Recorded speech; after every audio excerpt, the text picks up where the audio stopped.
Supervisors meeting to order for August 23rd, 2011. We'll go first to the clerk for roll call, please. Supervisor Brown? Here. Supervisor McCowan? Here. Supervisor Pinches? Here. Supervisor Hamburg? Here. Chair Smith? Here. I would like to invite our district attorney, David Eister, to lead us in the Pledge of Allegiance.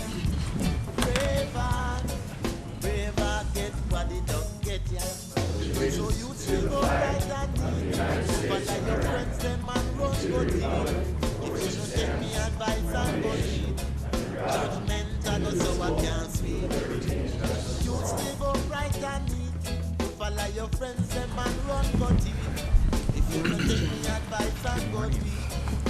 So this is our time for public expression. This is when members of the public bring comments to the board for items that are not on the agenda.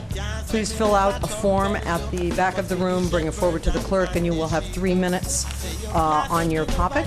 And again, these are for items not on the agenda. If you wish to speak on something that is on the agenda, please hold your comments until that item is before the board.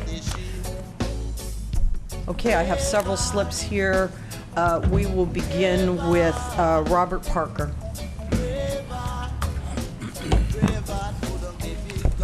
Good morning, Madam Chair, members of the board. I'm Bob Parker. I'm immediate past commander of Veterans of Foreign Wars Post 1900, member of American Legion Post 76 here in Ukiah. What I'd like to talk with today is concerning the staffing for the Veterans Services Office, and you're being presented a letter that is signed by all 7 veterans organizations in our county in support of the need to increase the staffing to reinstate it back to 3 persons. That's it in a nutshell. On the 4th of August of this month, on the 4th of August, Carl Stenberg, the County Veterans Services Officer, retired after greatly contributing to the veterans' needs of this county. That left the remaining staff of 2 persons, woefully inadequate to do the needs of the veterans support functions of the county. To the staff's credit, the county staff's credit, they provided a temporary workaround in which there was a pro forma Veterans Services officer appointed. His function is to fill out 2 reports each year. That's the only effort required of him, and probably just about the effort that will be provided due to his other workload with the county.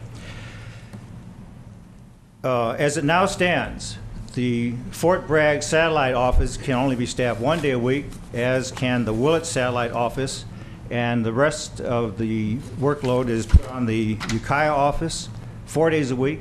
They have furlough on Friday, and with the satellite offices being staffed for 2 days, that's only a 1-person staff in the Ukiah office. So we realize that the actual needs of the program is a 4-person staff like it was a few years ago. But in the meantime, again, we earnestly request that the staffing level immediately be reinstated to 3 persons. There's a letter attached to, there's an enclosure attached to our letter that talks about the financial benefits to having an adequately staffed Veterans Services Office in the county. Each year there's some $6.1 million of cash benefits to the veterans and to the county for their monthly benefits, and some $5 million of one-time benefits going to the veterans of our county. So you can imagine the economic impact it has on our county. But to realize these economic impacts and to do the basic support merited by our veterans, we need, again, to get back up to a 3-person staff. We recommend that the office of the Veteran Services Officer be pursued, but in the meantime, another Veterans Services representative can be readily hired, and with the guidance of the lead Veteran Services representative, Alice Watkins, who's doing a great job, we'll survive. We won't thrive. We won't thrive until we get back up to a higher level. I appreciate it, and thank you. Thank you, Mr. Parker. Yes, Mr. Supervisor McCowan. Question, please. Prior to the cutback in staffing at Fort Bragg and Willits, how many days a week were they open for service? Both of them were each open 2 days a week. Okay, thank you. This is my understanding. We have the expert who will address the board in just a bit. Thank you. Thank you. Roger Ham, American Legion.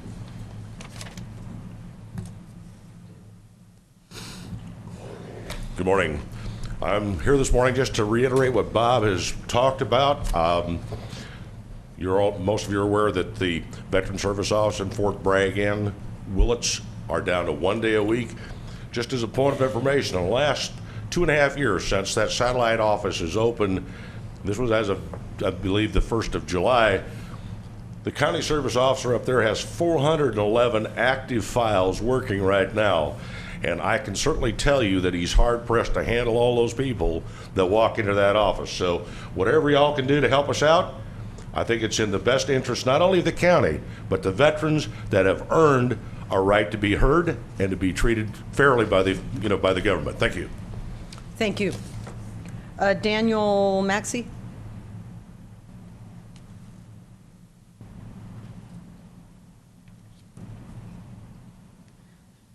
Good morning. My name is Daniel Maxey. I'm a Marine Corps veteran. I am currently in the Air National Guard, and I live in Fort Bragg on the Mendocino coast. I have been currently laid off by the state of California in a program called Operation Welcome Home, which was implemented by Governor Schwarzenegger to help out the Iraqi and the Afghanistan vets that are coming back out of combat.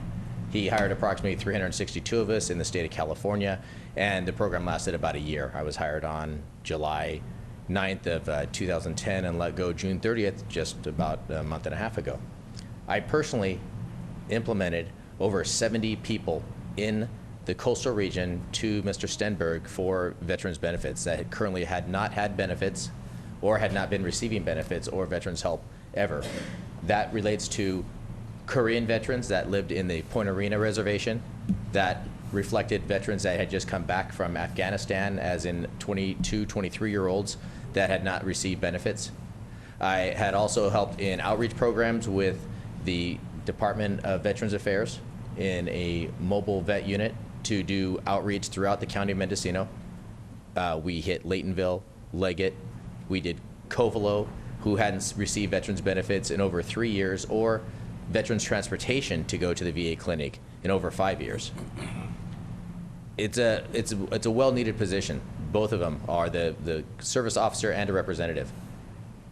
To not hire somebody to represent the coast at all, from basically the Sea Ranch all the way to Rockport, is an injustice to all veterans. We have numerous veterans that have never received benefits nor have the means to transport themselves over to the clinic to get services rendered to them. And that's just a travesty.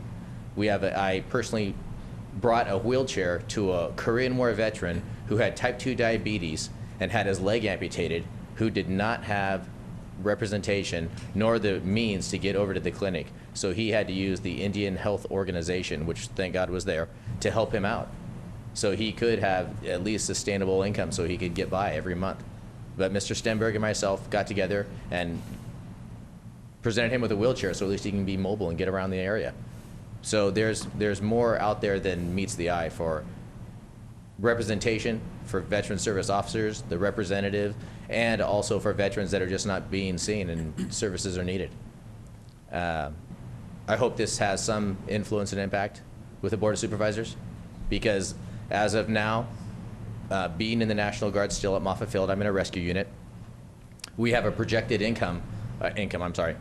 projected input between now and the year 2020 of over 6.7 million veterans that will be hitting the United States that have been directly in a combat situation. That's more than any other decade that we've seen in American history since the Civil War. Thank you very much for your time.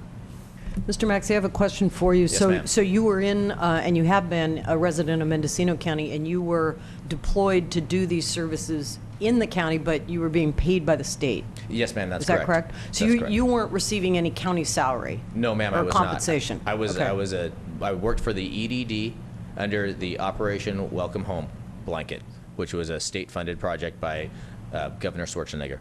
Is there any chance that that is going to be reauthorized, or it's? No, ma'am, it is not. The program was actually cut December 31st of 2010, but they found funding in some other form and extended about 87 of us for 6 more months, which made it a June 30th deadline. Myself and my coworker, who was in the Ukiah office of the EDD, had both been laid off at the same time. And I don't know his number, so I didn't want to comment on that, but I know Sure. personally that I referred over 70 individuals to Mr. Stenberg's office for either medical benefits, educational benefits, or compensation of some sort. So coincidentally, your departure was timed with that of Mr. Stenberg. So would you say the fact that your ability to provide service to veterans, which no longer exists, that being true with the retirement of Mr. Stenberg, would you say then that it is really imperative that we keep the staffing level at the very minimum of 3 and make sure that that position is filled? Absolutely, ma'am. That would be the first step would be to mandatorily make it 3, and in the near future make it 4. Just because not only myself, but my coworker in Ukiah and Mr. Stenberg all left approximately in June. That's 3 people that were in the county that no longer are there. So now we have actually 2 people to represent the whole county of Mendocino, and that is, it's too insufficient for our needs. Well, that's very helpful. Very good information. Thank you. Thank you very much. Carl Stenberg. Anyone else wishing to address the board under public comment for items not on the agenda, please fill out a form and bring it forward to the clerk. Good morning. My name's Carl Stenberg. Obviously, I just retired as the Veteran Service Officer. I feel real bad about that, actually. But when I was leaving, I was under the impression that filling either my position or getting a new vet rep was not possible. So what I did was I arranged for what we call wearing the hat of a county employee who can sign the reports that we have to submit to the state, and that 3rd page of the handout that Mr. Parker gave you is the results of those reports. That's where that information comes from. We do that twice a year. That then tells the state how much money they give the county based on the Medi-Cal cost avoidance program. So that's where all that comes from. When I started as a veterans rep 11 years ago, I sat in the Fort Bragg office 5 days a week, and I was busy. We then went to 4 days a week. We then lost a staff member, and I became the VSO, and we went to 2 days a week. I know that at 2 days a week, I was extremely busy. I'm not saying this just to make myself look good. I worked a lot of Fridays because I believe in veterans, okay? A lot of you guys do the same. I'm not saying anything like that. But 1 day a week's not sufficient. It really isn't. Veterans are being left out. I want to thank Dan Maxey for everything he did. He did a lot while he was EDD. The California Veteran Service Office Association is trying to lobby Operation Welcome Home back. Okay, that isn't a done decision, just so you know. It doesn't look good with the state of affairs, but we are trying to get that back. It was a great program. I just want to say, if anything we can do to get a full-time employee on the coast, I would do anything. I will do anything I can to help with that. I will come back voluntarily and help train that person to lighten the load on Alice and George. And again, I ask for your help, and I appreciated all the help you guys have done for us in the past. Thank you. Mr. Stenberg, I have a question. I'm looking at what Mr. Parker handed us, and in the last paragraph it says, with the departure of the VSO, which you of course are very familiar with, it says a less effective alternative would be, we'd recommend that the Veterans Service Office be reconfigured to include the pro forma Veterans Service Officer, the lead Veterans Services Representative, and 2 Veterans Services Representatives until such a time as budget characteristics and/or identified program requirements accommodate a full-time position for the Veterans Service Officer. Would you support that as a cost-effective option for Absolutely. the present time? Absolutely. I think that the program we worked out with Mr. Morgan from the county, who is wearing the hat, can work well. Uh-huh. And I think that our really weak part is the coast. Yeah, I would support that 100%. And I know you said previously that the person that was your right-hand person, who's now the, I don't know the exact title that's being used, but it's basically the assistant, the position I think that Alice Right. currently holds, that she's doing an excellent job, and she's very good for that role. I trained her. Yeah, I know. So you would support her staying in that position, but increasing the amount of full-time equivalents, not increasing, but just retaining the level of 3, so we don't step back. We took a position out, I think, a year and a half, 2 years ago. About 2 years ago, yes, ma'am. And so it would just basically keep the number of full-time equivalents at the same level. They wouldn't be necessarily the same positions, but there'd be 3 of them. Absolutely. And And it would be you- cost, we would save a little money in the long run of Okay, that. and you'd support I would that as an support that interim very, position? very highly. Okay, thank you. Did the CEO want to comment? Yes, Madam Chair, thank you. I just wanted to comment that September 13th is our budget hearings, and that would be a more appropriate time to discuss this item. I realize there's a lot of public comment today. Mr. Stenberg, a lot that happened on the coast was because you were there, and we're very grateful for that and the fact that you're willing to come back and do some training. But as far as discussing this as a budget item, it's not agendized, and Right. I think it would be better to save those comments around the budget until September 13th. Well, we Okay. only have one more speaker, so we'd like to make sure he's Okay. covered. That would be fine. Thank you. Okay, thank you. Mr. Fildow, and anyone else on any other topic not on the agenda, please bring forward a form to the clerk. Yeah, Madam Chair, members of the board, Phil Dow. I'm also a former commander, post 1900, Veterans of Foreign Wars, and also a member of an American Legion post in Marina, California. I'm here also concerned with the untimely retirement of the veteran service officer. Having been around, working in and around government for 35 years, I know right when you're in the budget process, it gives the opportunity to cut a program without going through the painful process of telling an existing employee that we're going to have to let you go. I just remind you 2 things. Number one is that they already lost 25% of their positions a couple of years ago, and that if you leave this position unfilled or partially unfilled, you don't have, as I said, you don't have to go through the pain of letting an existing person go, but you're transferring that pain to the veteran public, and those are the people that we all serve. Thank you. Thank you very much, Mr. Dow. Lauren Sinnott? Just a very brief word of support for their efforts and what you guys are looking at, and just I would like to speak for the South Coast veterans, who I understand are part of the Ukiah Post. Is that right? Sorry about my voice. Just support. Thank you. Okay, hearing or seeing no other comment cards for non-agenda items.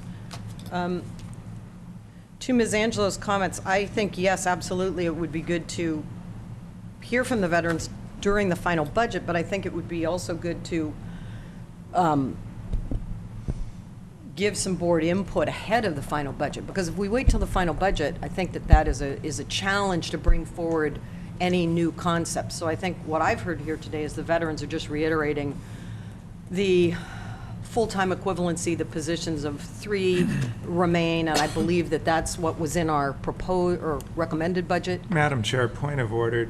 Public expression is to hear from the public, not for the board to deliberate. If you would like to bring this back as an agenda item, I would support that, but I don't think we should spend more time on it today when we have a very packed agenda. Well, just to conclude, the chair will conclude, there are no other meetings before the final budget, so I think it is important that the CEO take note of the comments here today, and I would really hate to delay to the final budget any kind of mention or discussion on this point.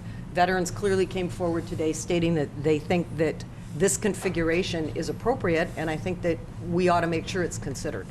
That's all. And as the public is well aware, the board does not make any decisions based on public comment. Just one comment. Yes. The change that has occurred in Fort Bragg is a temporary change. This is a transitional period. So there's no indication at this point that we're going to have a permanent change in staffing. The general fund that goes into the veterans right now is $75,000.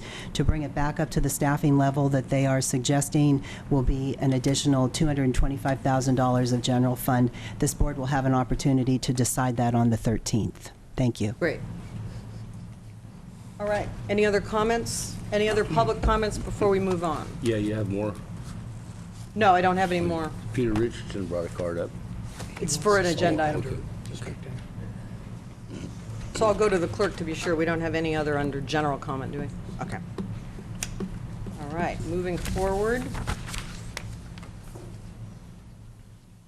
The chair will announce that the minutes for August 16th board meeting will be continued to the next meeting for approval. Let's go to the consent calendars. We have two. We have the regular consent and we have the redevelopment agency consent calendar. Two board members to pull for separate consideration or comment, discussion. Supervisor Pinches. Madam Chair, I'd like to pull number 11 on the regular consent calendar, and when we do that, I'd like to request that we have our Director of Transportation here or somebody that can answer some questions. Okay. Any others? Supervisor Brown. Yes, I do have a comment on number 3, but I would like to pull number 6. Okay.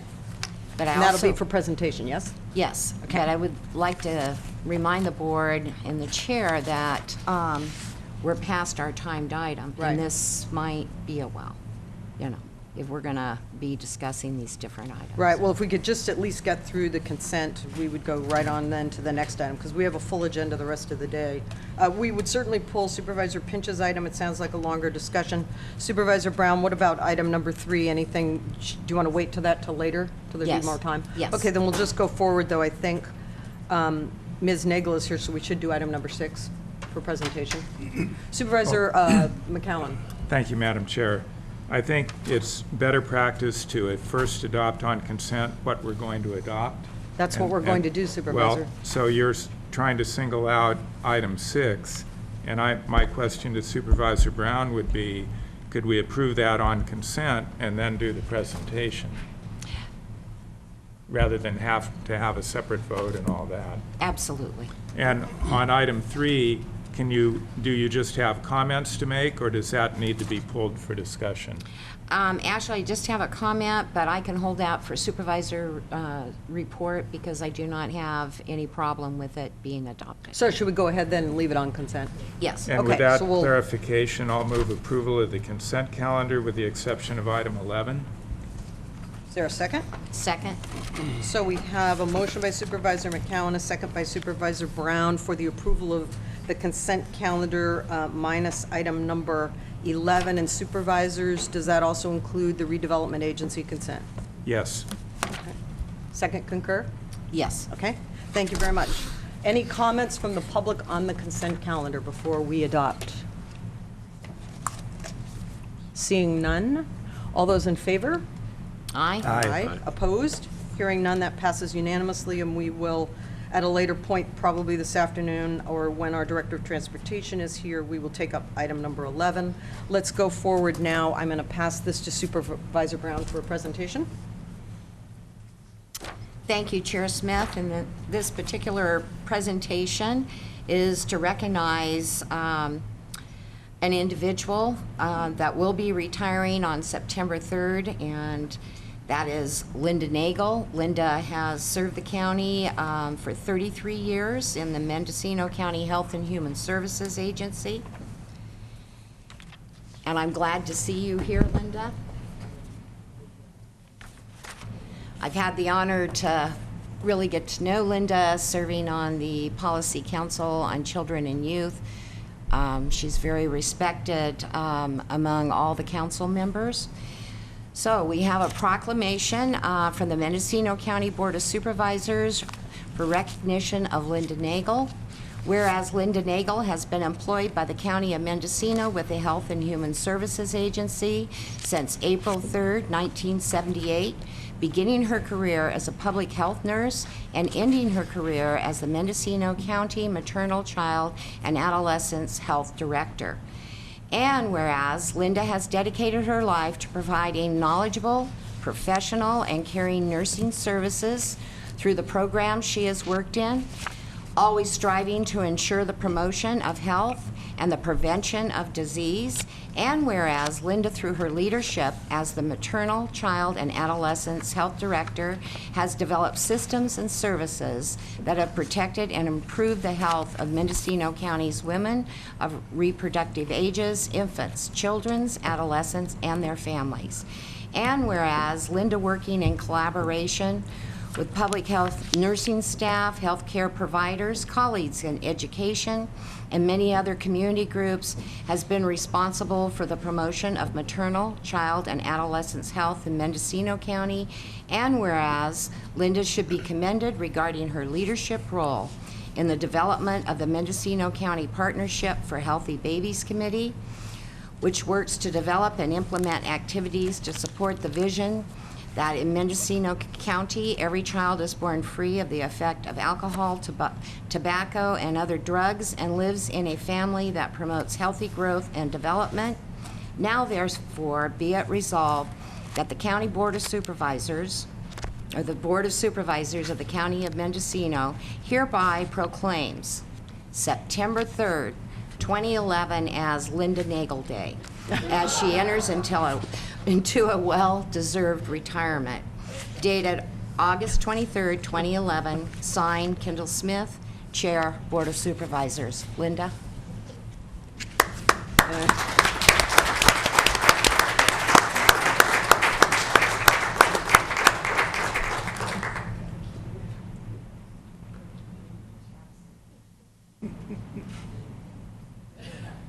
We should invite her to say a few words. Sure. Yeah. Linda, would you like to comment? Or would you please comment?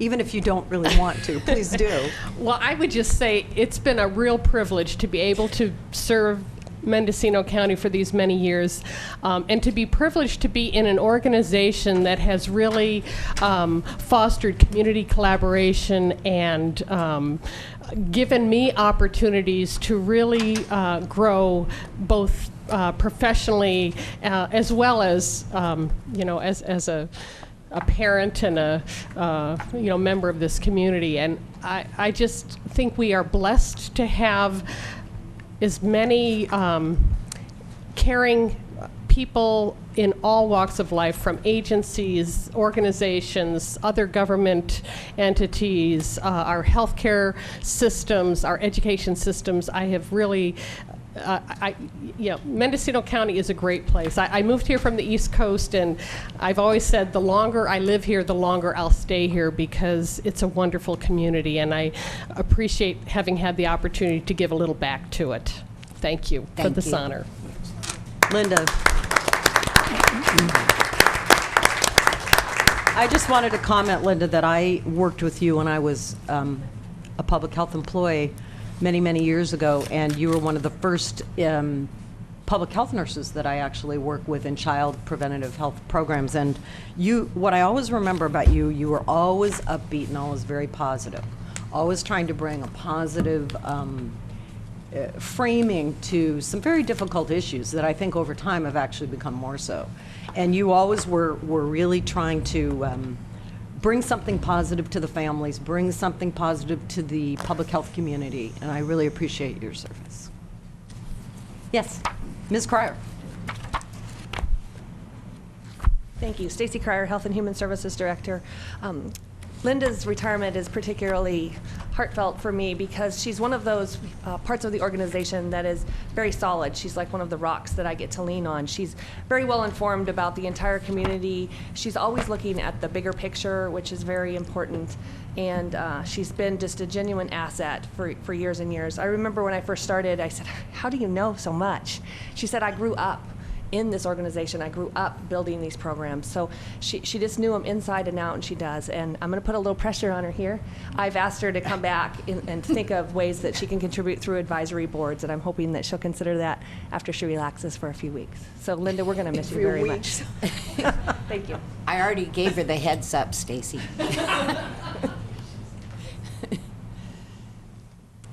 Thank you, Ms. Cryer. Okay, moving on. We're going to our continued public hearing. This is item number 8A. This is the continued public hearing to discuss supervisorial district boundary adjustments. The sponsoring department is County Council. This is a continued item from our August 16th meeting in Fort Bragg. I'll just go over very briefly the noticing or the public hearing outline format. The clerk will establish proper notice that would have been continued from this August 16th. Could the clerk confirm that it has been properly noticed? Proper notice has been established, yes. Great, thank you. So we will open the public hearing, and I am doing that now. We then ask the clerk to confirm notes, correspondence, and any telephone calls received, and that material has been disseminated. We'll have a very brief staff presentation. I see 2 staff members here in addition to council. Then we will have speakers come forward. This is primarily the time for the public to engage and interact on this topic with the board and with each other on the district boundary issues from the new census figures. Speakers should fill out the forms as you do for other items, bringing them forward to the clerk. You'll have 3 minutes. Please state your name for the record, and you will be called upon in the order in which the forms are received. Staff will then issue final remarks. Then the Board of Supervisors will continue any questions for the staff or the public. The public hearing will then be closed, and we'll return to the board. This is not a deliberative or a decision point for the board today. This will be the conclusion of the noticed public hearing for the public, and there will be a future agenda item in September that the board will deliberate on the matter brought before us today, and council can go over what that procedure will look like. Then the board will give direction on the maps for an ordinance that will come forward with 2 readings, and we need to complete this process absolutely by November 1st. So I'll just go to council very briefly, see if there's anything I missed. But before that, I'll just go to the clerk to note any correspondence and telephone calls. And all correspondence that has been received has been distributed. Great, thank you very much. Materials are in the packet from last meeting. They're the same materials. I'll go to council to give any brief comments that you would like to make. I don't need to add anything. You've Okay. covered everything. Today's the second public hearing that the board has set, and then we'll schedule another time for the board to begin deliberations. Okay. Thank you. So I'll go to Ms. Ranachek. Thank you, Madam Chair. Sue Ranachek, Assessor, County Clerk, Recorder, Register of Voters. The basic packet included map versions, Option A, Staff B, and then the 2 maps that were developed by the CAC, which are Option B2, 71311, Option E2, 71511, and then an option Modified A that was developed by Supervisor Smith are included in your packets. There has been 1 change with the maps in the packet.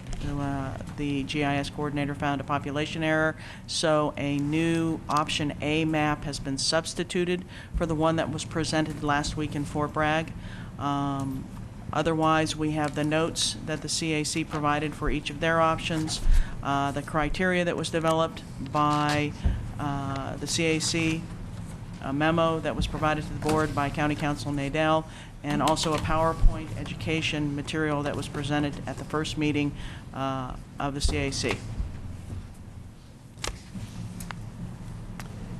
Great. And I believe that those changes in population are relatively minor, but since there has been a change, I think it would be good to go to Mr. Farr, and he can just very briefly give us what changed on, I believe it was only Map A.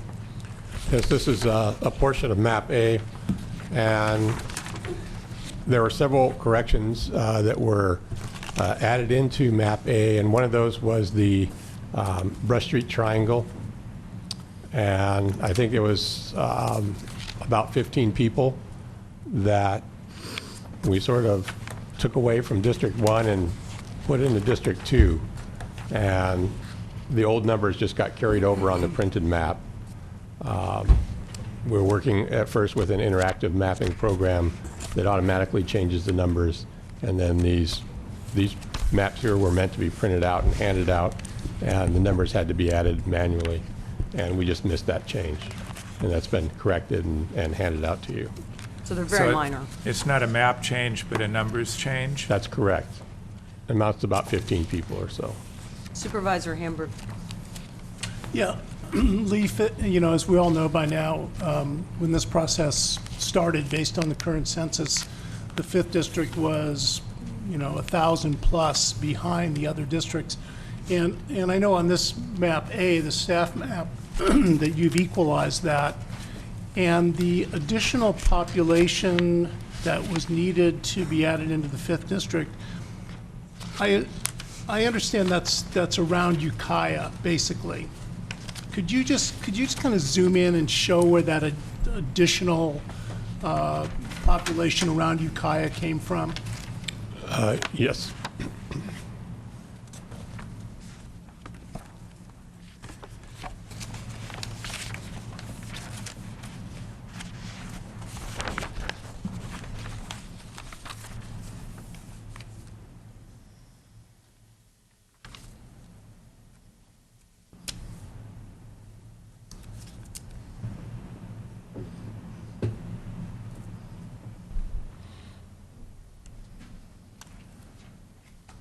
There are 2 precincts adjacent to, but not in the city of Ukiah, along Jefferson, Fir Crest, and South Dora Street. One had 294 people, one had 713 people, and they were taken from the existing 2nd district boundary and added to the 5th district boundary. And then there was another change to equalize that population a little bit. This particular precinct here, Malaga Drive, Cheveley Court, Tokay Avenue, was taken from the 1st district and put into the 2nd district to compensate for that population that they took away.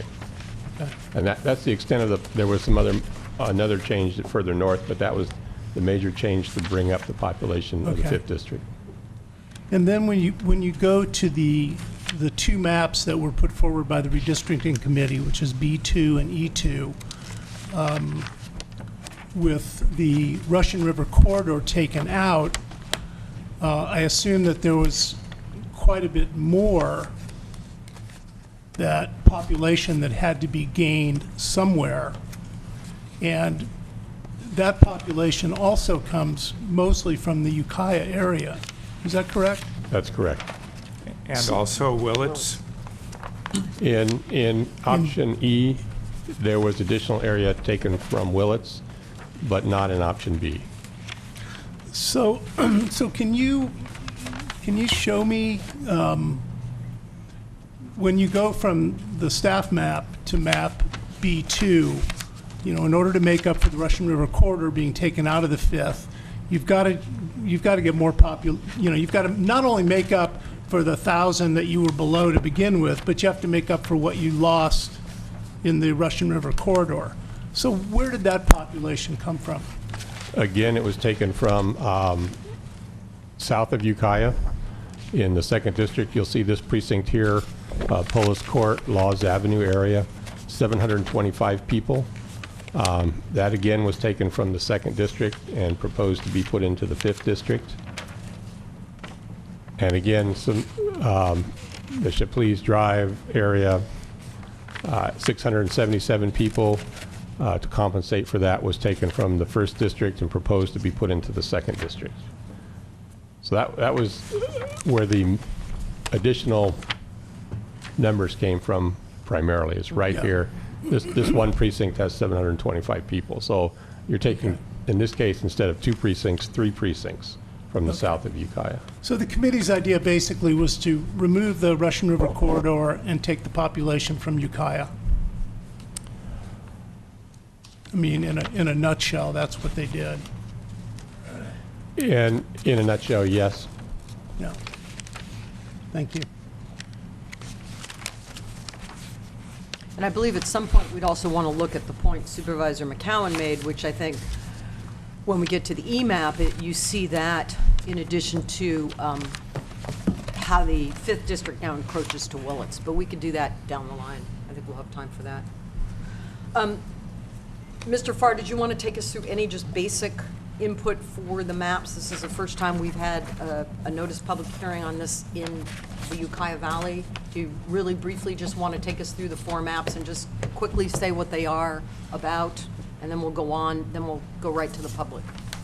Okay.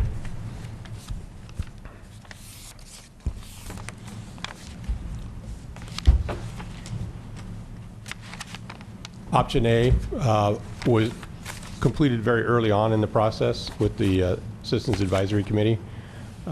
They requested that I look at the map and look at the population figures and make the least amount of change to balance the numbers under 3% deviation from the average, which was 17,568 people. This map accomplishes that. It does little else. There were several minor changes that occurred later on in the process, and some of those were incorporated into this version, some were not. Again, I mentioned the Brush Street Triangle going from the 1st district to the 2nd district. That was one change that was made in this version. There were some that were not. In one of the versions, this area here of the Pine Mountain subdivision, southeast of Willits, was placed in the 3rd district. And in the current version and in version A, it is not. And in some other versions, it is not.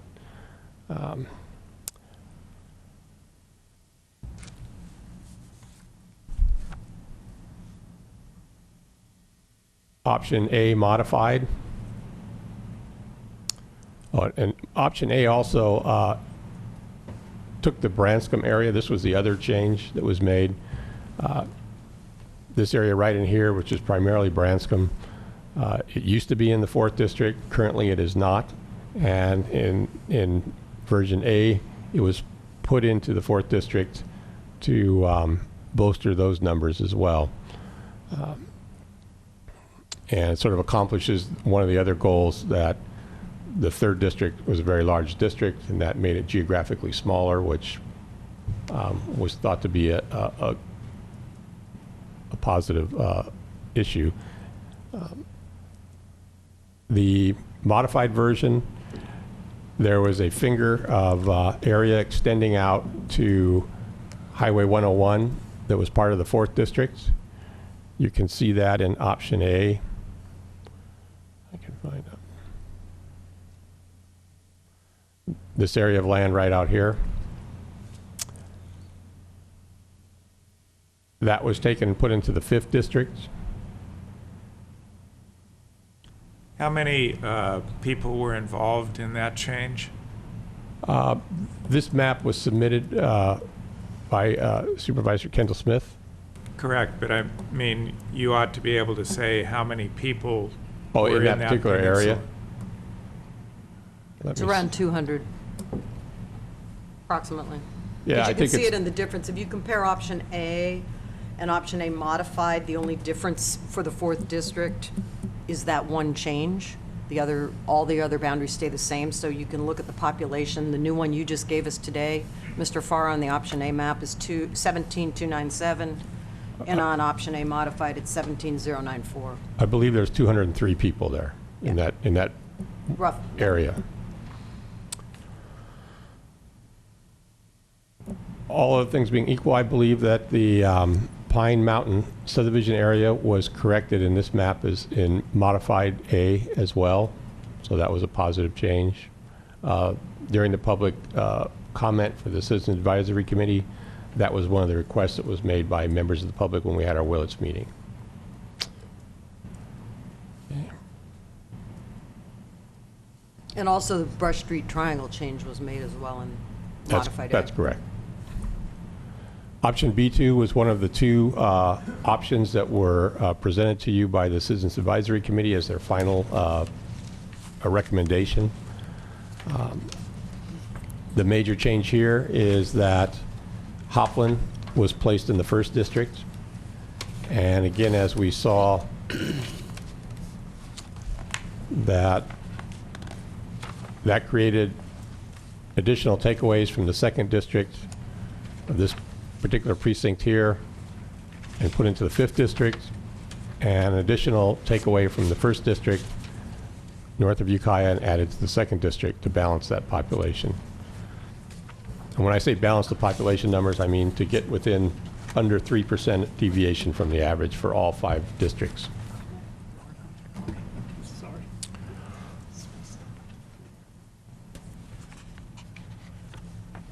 Option E was the second recommended option from the Citizens Advisory Committee. Again, Hopland was placed in the 1st district. The 3rd district acquired the Pierce E. Leggett and northern coastal portion of the county.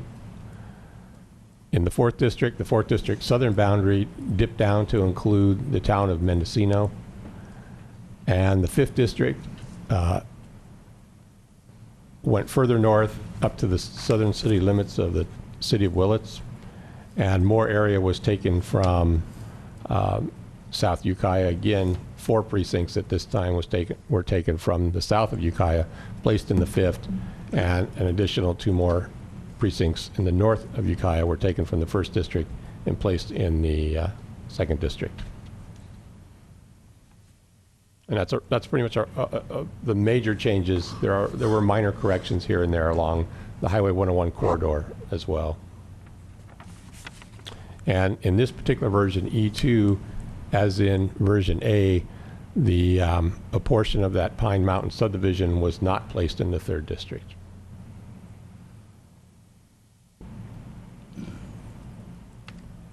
And I can show the insets if we want to look at those that area around Willits or the area around Mendocino as well.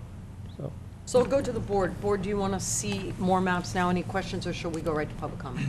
Public comment. Okay, we're going to go to public comment. I will start with the forms I have thus far, which are only a few. Please bring them forward to the clerk if you wish to comment on this topic. We'll go first to April Simmons, followed by Val Mahowski.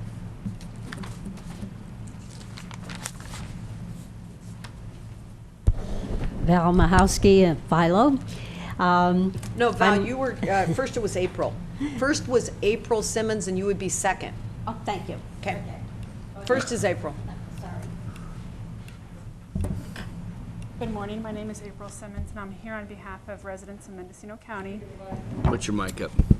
Sorry. Good morning. My name is April Simmons, and I'm here on behalf of residents of Mendocino County to present to you in letters in support of option E2.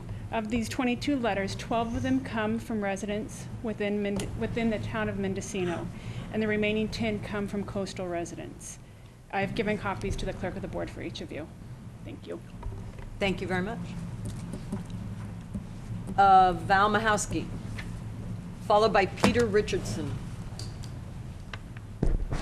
Val Mahowski, Philo, California, and I'm representing the League of Women Voters today. They had their board meeting and were unable to make it. So rather than be an advocate for anything, I want to thank the board again for creating a citizens committee, and I'd like to thank Susan and her group for making the maps very accessible to everyone. It's going to be strictly up to the board to decide how this is going to come down, but you have input from all over Mendocino County. It was very interesting to be on the coast last week and see 2 hours of testimony as to what they thought about how the maps were done. So it's your ball game. Go for it. Thank you.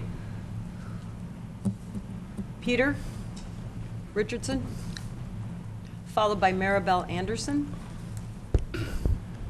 Good morning. Haven't been here in a while. I see a lot of familiar faces. I'm here to, as a resident of Hopland, the Hopland area. I can appreciate all the hard work that's gone into these maps and the thinking about the various options. I have a couple brief comments. I think that redistricting ought to be sort of like medical care. You should do no harm. I think that as a longtime resident of the 5th District, that I really appreciate our southern agricultural rural calendar. And although I have many friends who live in Ukiah, I really don't think that adding a whole lot of urban voters to our district and splitting our district in half really is I think it's really going to alter the unique character of our particular rural district. I know I speak for a lot of people in Hopland who feel way more akin to the folks in the Anderson Valley than we do to the people in the Ukiah suburbs. I could live with either of the option A options. I have a lot of other problems with the B and the E options because I think, you know, I look at it, and to me it's really very much like gerrymandering. You're just reconfiguring these districts for, it seems like, for political reasons or whatever. And I really think what we should be doing, since we're down on population, I think we should be adding population near our edges rather than using this as an opportunity to reconfigure our district so that we lose our fundamental character. And I would urge the board to do as little harm as possible. Either of the option A's, I think, leave the fundamental character of our district intact, and I really would request that the board allow us to remain who we are. I don't really think that we're having more people in our district from the suburbs of Ukiah really doesn't speak to it doesn't really speak to what our issues are at the 5th District, and so I would really urge you to take a good look at either one of the option A opportunities and let us remain who we are. Thank you. Thank you. Maribel Anderson. Anyone else wishing to address the board, please prepare your form and bring it to the clerk. Good morning, Maribel Anderson, Fort Bragg. I just need to take up a little bit more of your time. I know I've been speaking on this quite a bit, but since I spent a lot of hours working on the E2 map with the redistricting committee, I did want to make a couple more comments after the meeting in Fort Bragg, and I am speaking for myself as a Mendocino County resident. I took out the old maps after the meeting last week in Fort Bragg and looked at the changes that were made over the years. And in 1991, so much was changed. It was quite a shakeup, where the entire District 2 was moved into the 5th District. And a new District 2 was created, putting the city of Ukiah, which had been split in two, together. Potter Valley was moved from the 3rd District into the 1st District. Laytonville and Branscombe were moved from the 4th District into the 3rd District. So many people were moved around. It was quite a shakeup of the population changes. And even that odd-shaped district, which is below Willits, called the Walker precinct, was moved from the 3rd District into the 5th District, along with that finger, which is now in the 4th District that goes all the way to 101. That was moved into the 5th District too. So, and then in 2001, it was moved back. So it's been moved back and forth. I know you don't have those old maps, but I wonder if that map was called radical or ludicrous in those days. But there's one difference. There were no changes on the coast. The line between Mendocino and Fort Bragg was moved a tiny bit south. Everything was moved inland, but nothing was moved on the coast. Nothing has been moved on the coast for the last 30 years. So maybe the coast definition of fairness is change everything inland, but never on the coast. So maybe it's time for the coast to share in the changes that have to be made every time there's a census.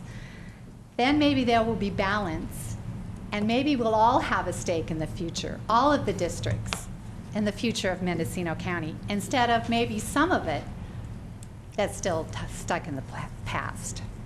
So thank you for the time of the staff, for all the hours that you helped us. Thank you to the board for letting us work on this. Thank you.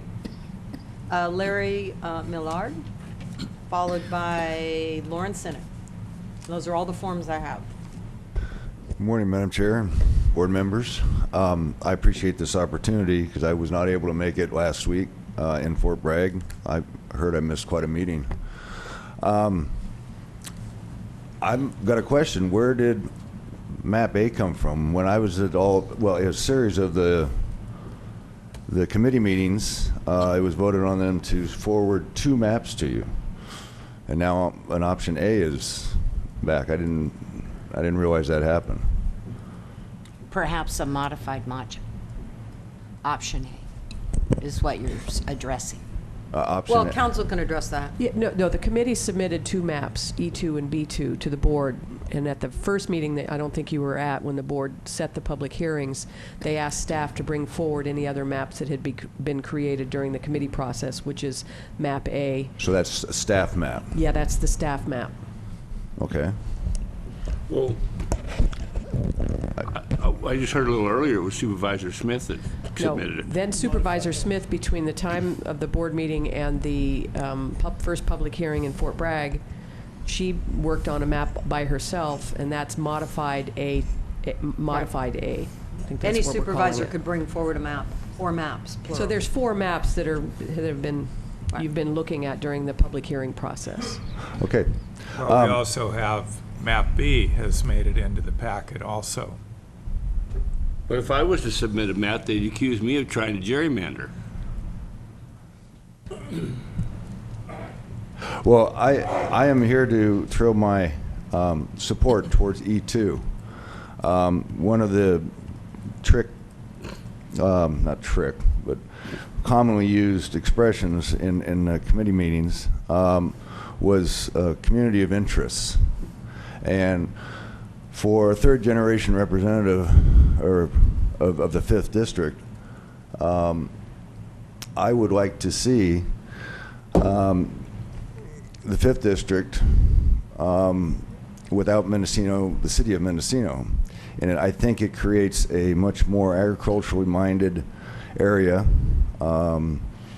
for the balance of the 5th District, and the commonality of Fort Bragg and Mendocino, I think, is much more uniform. The mill is no longer in Fort Bragg, and I think that that presence no longer there makes Mendocino's identity much more uniform with Fort Bragg's, and I think their issues would be much more with the higher populations and densities and coastal issues. I think it's a better fit. So I support E2.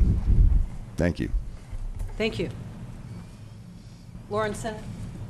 Oh, did you have a comment? Yeah. Before you begin, Supervisor Hamburg. Madam Chair, just, Sure. At the last meeting in Fort Bragg, I actually asked a question to Maribel Anderson, and it really should have been directed to you, because I think you were the one who made the comment that one of the reasons you wanted to remove, you advocated at the meeting, I don't know, it was a meeting here in this building, for removing Mendocino, was in order to enhance the agricultural character of the 5th District. I think, I don't know if this is an accurate quote, but you were quoted in the paper saying, removing Mendocino from District 5 gives a stronger voting base for ag in the 5th District, and that's what our mainstay is. Mendocino has a totally different character. So do you stand by, was that your comment? Yes, sir. Would you please come forward? If you're going to comment, please come to the microphone. Thank you. I did speak at a meeting that was quoted in the paper. And if it didn't say by me, I would not have recognized that statement. It was not accurate. I do stand that the balance of a larger balance of the 5th district, his main interest is agriculture. I mean, I think that's a given. That does include timber as an agricultural activity. And surely if you remove Mendocino, you've made the economy of the 5th, somewhat more agriculturally based and somewhat less tourism based. I don't think anybody would argue that. Correct. Yeah. But again, the question I've asked, and I've asked this several times, including in Fort Bragg when you weren't there, how does removing the Russian River corridor from the 5th district make that district more agricultural? And instead, as we talked about earlier, what we're doing is really making the 5th district more urban suburban by making more of the 5th district centered around the city of Ukiah. So how does that make the 5th district more of an ag district? Well, I think that if you looked at the voting base in Mendocino, I don't think that, which is the largest voting base. No, it's not true. It's actually the third largest voting base in the district. What would be the first two? The first voting base in the district is already 95482. That's the biggest zip code for population in the 5th district. And what you're suggesting, what both E2 and B2 suggest, is making it even more so. So therefore, in my judgment, making it less ag and more urban suburban. And I just don't understand how that's consistent with this position that we want to make the 5th more ag and less coastal. It just, I'm trying to see the logic there. I was unaware of the Ukiah urban base. I mean, it's already the biggest zip code. I think, that could be verified. Maybe I'm wrong, but, I just ran for office in that district, and it's pretty clear from the numbers that 95482 is the biggest zip code in the 5th already. And you're just saying, let's make it bigger. And that's not ag. Well, I was unaware of it. Chair Smith. Supervisor Brown. Thank you. Supervisor Hamburg. Yes, ma'am. The Postal Service uses 95482 even in Potter Valley. All the way going out Old River Road. 95482 is used as a zip code mainly for the convenience of the post office. Okay, so Potter also has a post office, don't you? Well, yes, we do, but on rural routes is where your mail's coming out of. So all of Potter Valley Road coming in, all the hills in Potter Valley, areas that expand on Highway 20, all have the 95482 because that's how they stack the mail for the rural route delivers. So I don't think zip code is a good reflection of where the population lies. Thank you. But I don't think that changes my basic point, which is that you're removing what is unarguably a major agricultural part of the 5th district and gaining the population in the area around Ukiah. I mean, whether it's 95482 or we just call it Ukiah, it's kind of the same thing. Well, and I think that's what the committee looked at, and that's why they used community of interest. Okay, one more speaker form. Lauren Sinnott. Thank you, Madam Chair. I would like to echo what Dan said. When the committee came to Point Arena and presented, I don't remember the names of the maps because they've changed, I think, but let's see, E2 was the big change one. And that was sort of interesting. I thought, wow, yeah, that's interesting to have Mendocino and Fort Bragg together. That sort of makes sense. But after hearing what the other people at that meeting said and then hearing what people here have said, it's totally right on that it would make our district more urban and less agricultural. And maybe it would be a better option to consider if we were the ones that were up in population. What if we were too big? Then we'd have to carve things out. But it makes no sense to me, and I believe I can speak for most of the people that spoke at the Point Arena meeting, we're the ones down in population, so carve out Mendocino and make it up where. It has to come out of Ukiah. And when Dan talked about the zip code, I don't think he was saying like everyone in this zip code. It was the numbers. When we worked on the campaign, we saw voter numbers, and there were lots of them in Ukiah already. So E2 does not make sense to me, and I prefer the staff alternative, whichever version, your version or the staff version. Thank you. Thank you. Any more public comments on this?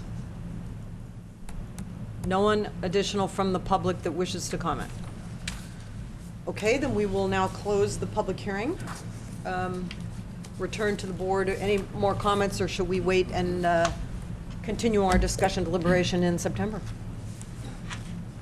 So we're closing the public hearing on this issue, though? Yes.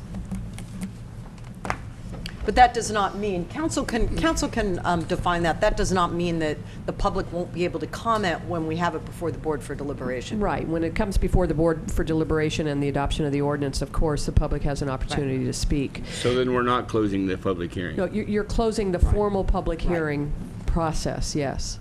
But what you still have deliberations, and you still have the adoption of the ordinance, which changes the boundaries. And under the Brown Act, the public would have an ability to talk about an issue that's on the agenda. Now, there's no reason, if you have time today, that you couldn't begin deliberations today and talk about this. We just were concerned that the agenda was so packed that you wouldn't have time. But if you've got time, then by all means, you can do that. And we certainly do have some time. The agenda allows for it, yeah. We do have time, so we're doing fine with timing. Supervisor Brown. Well, my question is to County Council. That isn't what has been advertised. Final deliberations are final deliberations, and I don't think it's fair to the public, especially those on the coast, because of the lack of speakers, I guess you would say. I don't think it's fair, because I imagine that all the individuals that spoke on the coast for final deliberations would want to be here.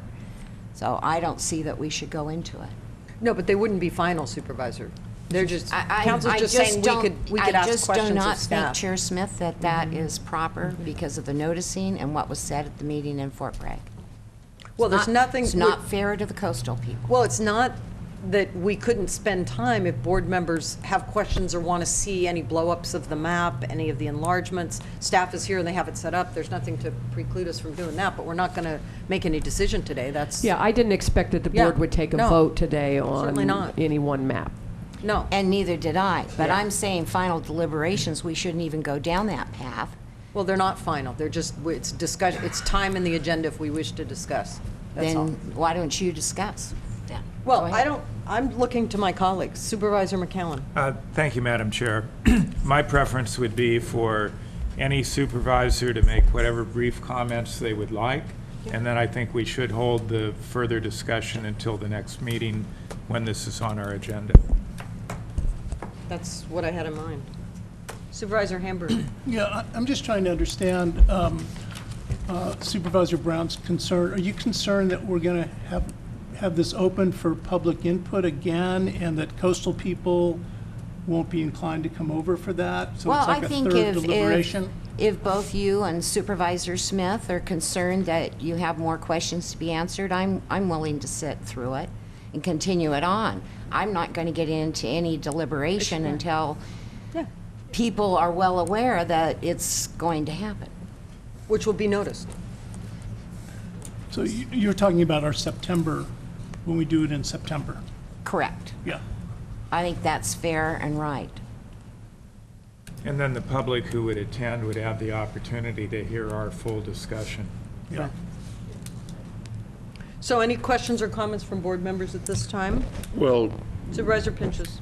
I'm going to reiterate what I basically said in Fort Bragg at the last meeting. I'm going to respect the work of the redistricting committee and those will be the two options that I will be choosing from. There was a lot of input. They went to not every community in Mendocino County, but a lot of them. They heard a lot more people talk about it, pros and cons of all the maps. There have been a lot of more options thrown out there than we've even seen. And so I'm going to totally respect the work of the redistricting committee, and I will only be considering the two options that they've recommended. Okay, any other questions or comments from board members? Questions of staff? Comments from board members? Okay, seeing none, do you have any final comments that you wish to make? Not at this time. Okay, great. Thank you for all of your efforts. Thanks, Sam. Well, and likewise, we should acknowledge Lee Farr, the keeper of the maps, who has done a great deal of work on this effort. Thank you. Good job, Leaf. Thank you, Leaf. Susan.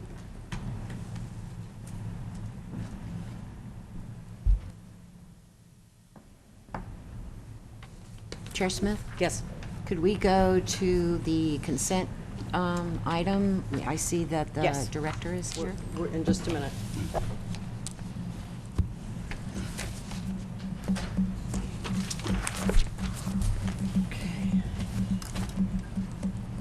So we have a number of off-agenda items, and we also have a continued item from our consent calendar. That would be item number 11, and I see our DOT director is here. So let's start with that. We'll go to Supervisor Pinches. Okay, thank you, Madam Chair. Howard, I got some questions on this. First of all, the Casper landfill has been closed for quite some time, and the leachate that's been collected through that historically has been virtually not much. And then all of a sudden we see they were hauling up to 6 loads a day, 7 loads a day in the periods of these billing dates. Can you explain why all of a sudden there was a big, insurgence in these, and all of a sudden this requirement to move this leachate? Sure. Good morning, Board. Supervisor Pinch's question through the chair. Howard DeShiel, Director of Transportation. The situation with the leachate at Casper is that the responsibility for that is half the city of Fort Bragg's and half the county's. And it was brought to the attention of the city of Fort Bragg, or maybe people had known before that, but when I think in 2008, and we were looking at the invoice where we share our expenses, we noted that the city did not charge for the disposal of the leachate at their city sewer plant. There had always been leachate. The leachate volume varies directly with the amount of rain. So if we're in a drought, we don't haul a lot of leachate. If we have a wet year like last year, particularly with the late rains, we haul more leachate. The bills were broken down over 2 calendar years, but basically you've got the beginning of last winter, which is, board will recall, started wet, and the end of last winter, which extended into June. So it was really not an unusual year for hauling leachate. It was pretty normal for a wet year. The difference is, and the reason we're bringing this invoice before you, is it's an expense that we've typically not budgeted for. It's the first year the city has actually charged. Now, we will turn right around when we do our invoice that shares all the expenses, and the city will end up paying back half of this because they have 50% of the responsibility. But that's why you're seeing this, and that's why we're coming to you with a budget change, because it just simply wasn't charged for historically. Supervisor McCowan. Thank you, Madam Chair. Is it correct, as Supervisor Pinchas says, that this leachate has very little contamination, and based on your comments, it sounds like it's principally stormwater infiltration? That's true. It is principally stormwater. There's very little contaminant in it, but it's still under our final closure plan. The collection system And the system we're using of hauling it away is what is permitted. The county is not permitted to directly discharge these fluids, into the stormwater system. And, for years now, we've taken the option of hauling it to treatment plants. I might add, we do the same thing at South Coast. We haul to the Gualala Sewer District.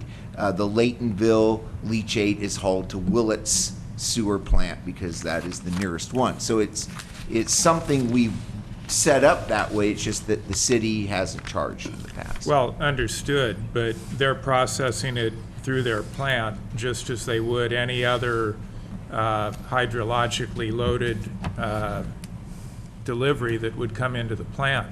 They're not having to do anything special with it, correct? Correct. In fact, it's much, much, much cleaner than, say, what a septic pumper truck would bring in, which is usually really, that's from a failed septic system. So it's really pretty clean stuff. So then the question would be, is the charge commensurate with the cost to their system to process this? And do we have information on that? I don't necessarily have information on that. I've compared it to what we pay at the other facilities. I mentioned Gualala, 17 cents a gallon there. Willits, it's 5.2 cents plus or minus. Can't tell you how those costs, it could just be a larger facility, just has a more economy of scale. Who knows? I do know, though, when I've compared or thought about, since this bill came to me, contemplated what it would take, for instance, the county to install a small treatment system and try to treat the effluent ourselves, that there'd be a rather large capital cost and ongoing operation costs. I frankly am going to flush that out more and more. But again, we just got this bill a few weeks ago, and we're looking at other options operationally. But we pay what we're charged, and in this case, it's the nearest place is the city of Fort Bragg sewer treatment plant. Supervisor Well, Pinches. in any case, I think we're getting charged way too much, even though they're going to pay you back half, because in Willits, for septic haulers, they charge 12 cents, and that's straight sewage. And in Covelo, they charge 9 cents. But I want to come back to this bill from the city of Fort Bragg. It's a bill that stated it was sent July 7, 2010, but yet they're billing you for disposable up to December 31st, 2010. How, when you don't know actually until they dump the tanks and dump them in their system, how can you send out a bill on July 7, 2010 for septic that's going to be dumped the gallonage up till December 31st, 2010? They're billing 5 months ahead. How did they know? It leads to me that this bill is kind of fake. Well, because how can you know how much to bill 5 months ahead of your dumping it? No, it's actually based on the dates. Like I said, they've broken it out from last calendar year and this calendar year. But the volumes that are billed for are actually volumes we hauled there. We've confirmed that when we checked the invoice. So it's not a future use. It's maybe confusing the way they wrote the invoice. Well, why is this billing date July 7, 2010, and it shows up to work you're going that your dumpage you're going to do till December 2. But we got the bill, and maybe it's just a misprint on the date. I'll check that. But we went back and looked, and those are actual loads we hauled in. So maybe we got the bill this July, not last July. But you say the consistency of, well, it has to do with the rainfall.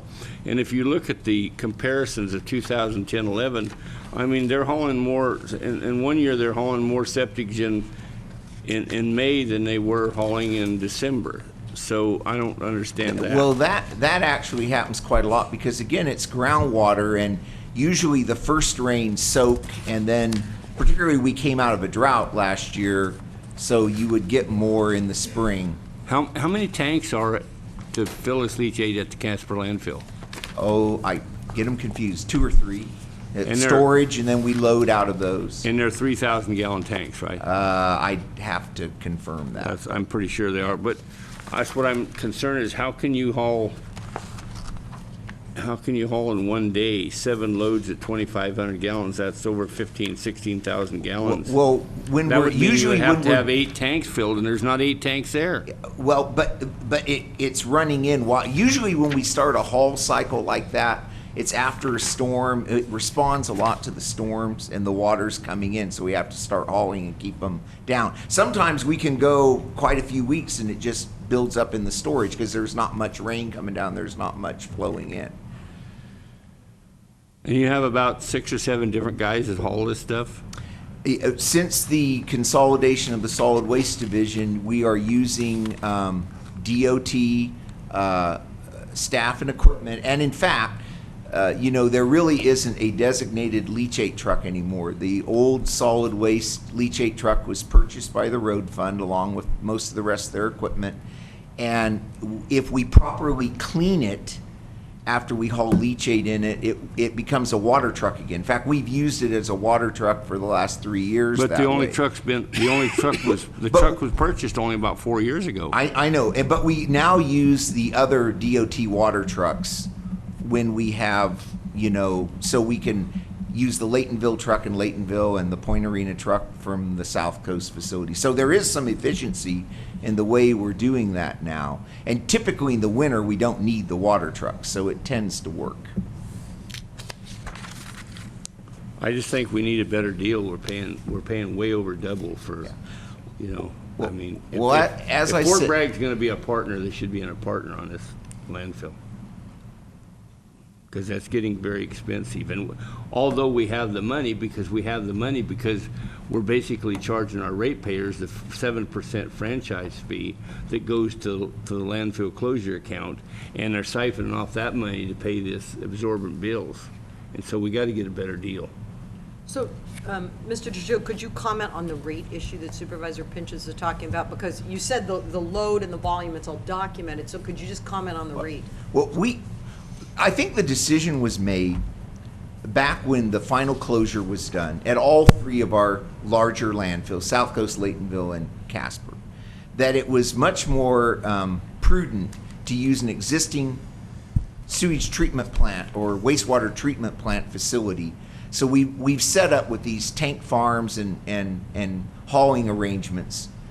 So we either pay what those facilities charge, and I still think, even looking at the numbers for doing our own treatment system, you've got to remember, if we did our own treatment system, we would have to become permitted by the Regional Water Quality Control Board. We'd have a capitalization cost, we'd have an ongoing maintenance cost, and just the permitting process to tell the community downstream that we were going to discharge now treated leachate into the streams would be, the EIR alone would probably cost $1 million. But whatever, we're set up to do it this way. So you might say we have to pay what those existing treatment facilities charge. I still think even at 25 cents a gallon, it's a push. We did a quick analysis of hauling it all to Willits. Comes out about a push to do that. So, I mean, if it's going to be 25 cents a gallon, it's going to be 25 cents a gallon. I just don't see. I'm going to still look into maybe other options, but that's what it is for right now. Supervisor McCowan. Thank you, Madam Chair. Well, I'm not prepared to support this today. I think an interesting comparison would be what do they charge for a septic hauler? Because if we're paying the same or more, then that's clearly out of line.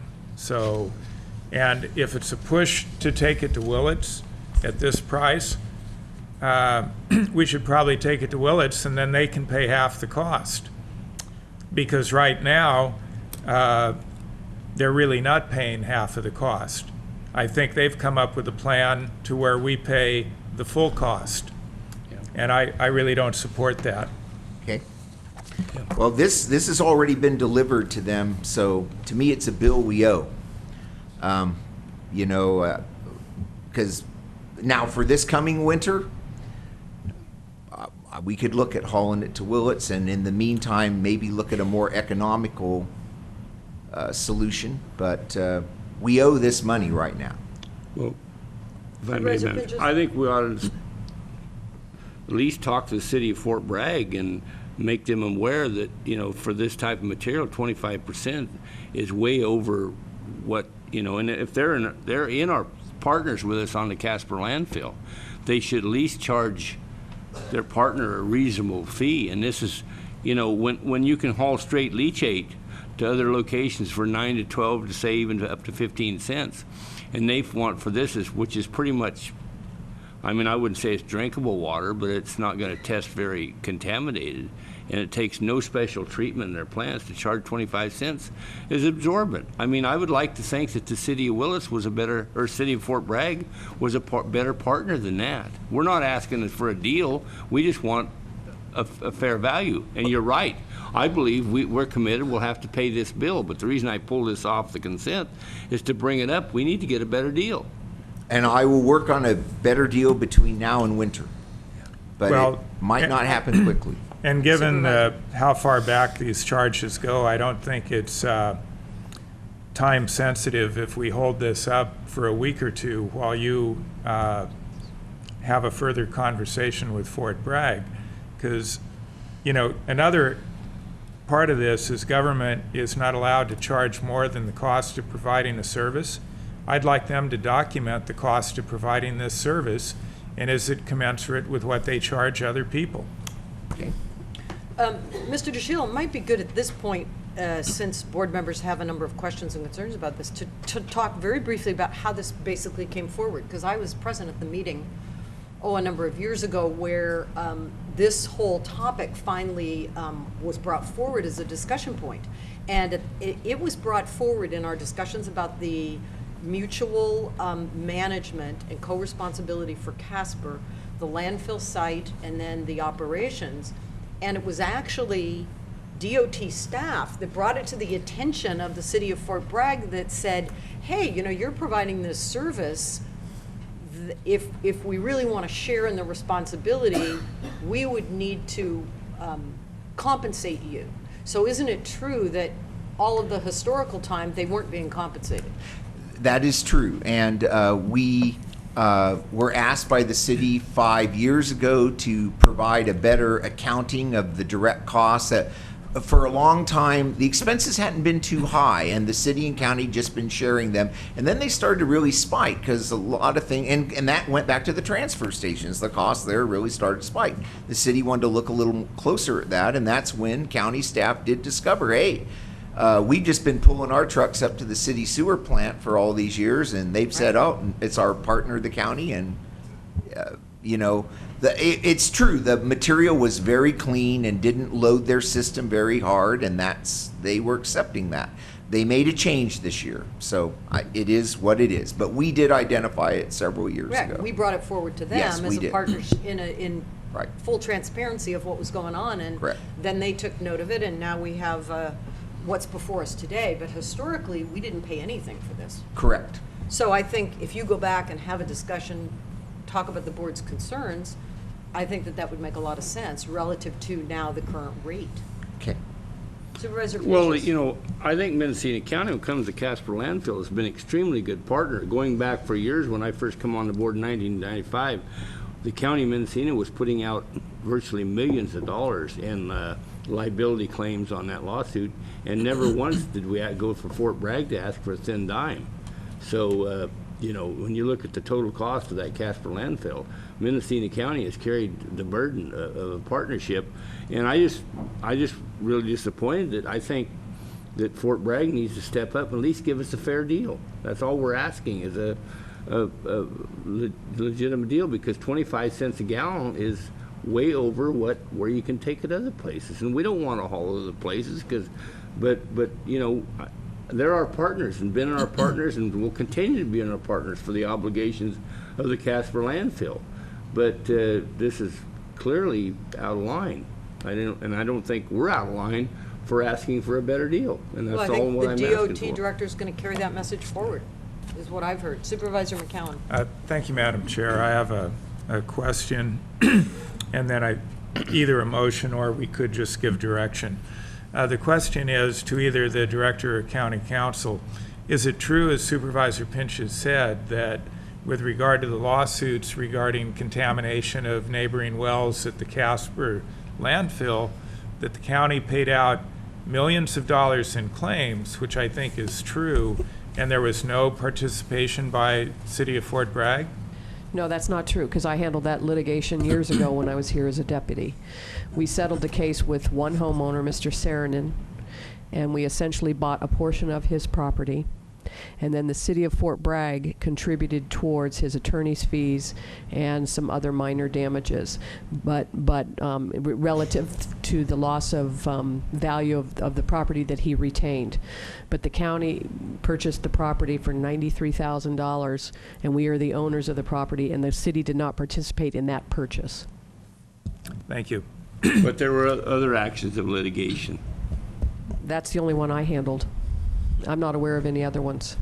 I know there were a lot of claims made by homeowners. But when did you come to work for the county? In 1990.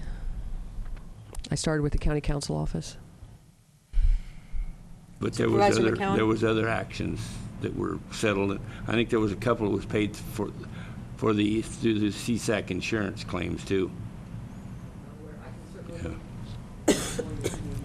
Yeah, it seems to me there were more than just one action, but be that as it may, I think, Madam Chair, at your discretion, we could either direct the director to discuss this issue with Fort Bragg based on the conversation today, or if not, I would make a motion to that effect. So whichever you prefer. I think board direction. I mean, Mr. DeShield, you I have a sense about how to proceed and concerns of the board, and I expect a very short conversation with the City of Fort Bragg. Well, I'd like the price. But I will have that conversation. I'd like the price comparison. Okay, all right. And there always is the ability to it's not reconstitute, but call a committee meeting. The JCC 'Cause we have the JCC in place, exists, and yes. we can have a meeting to discuss this, if need be. That would be with the direction I'd like to see it going, because I don't, for Howard just to say he's going to have a short conversation, maybe all the issues are not going to be brought out. I'd like to have a long conversation over this issue. So a meeting of the Casper Coordinating Committee. It's fine, Okay. my idea, so, sure. Okay. That could be set up. That would probably be more productive. Okay, All right. thank you so much. So this bill's not approved, we're leaving this one continue to next week? Well, we don't meet next week, we don't meet until September 13th. It'll be continued until we have a Yeah. report back from the And that committee. still doesn't address the issue, is how can you send out a bill on July 7th of 2010 for 6 months in the future billing, and you don't even know how much the gallonage or how many trips it's going to be? I think that's a typo. They were breaking out the 2 calendar years, and I think it just got carried over. I'll look at that. We can look into that, answer that, get that one answered. And I believe we could have a committee meeting and report back by our next meeting. Certainly. I mean, I'm not positive we can, but I would think that we could. We've got to We could notice try that. for We found that out. So. Yes, we do. Yeah. Okay, thank you. Let's go to one of the off-agenda items. This would be the one on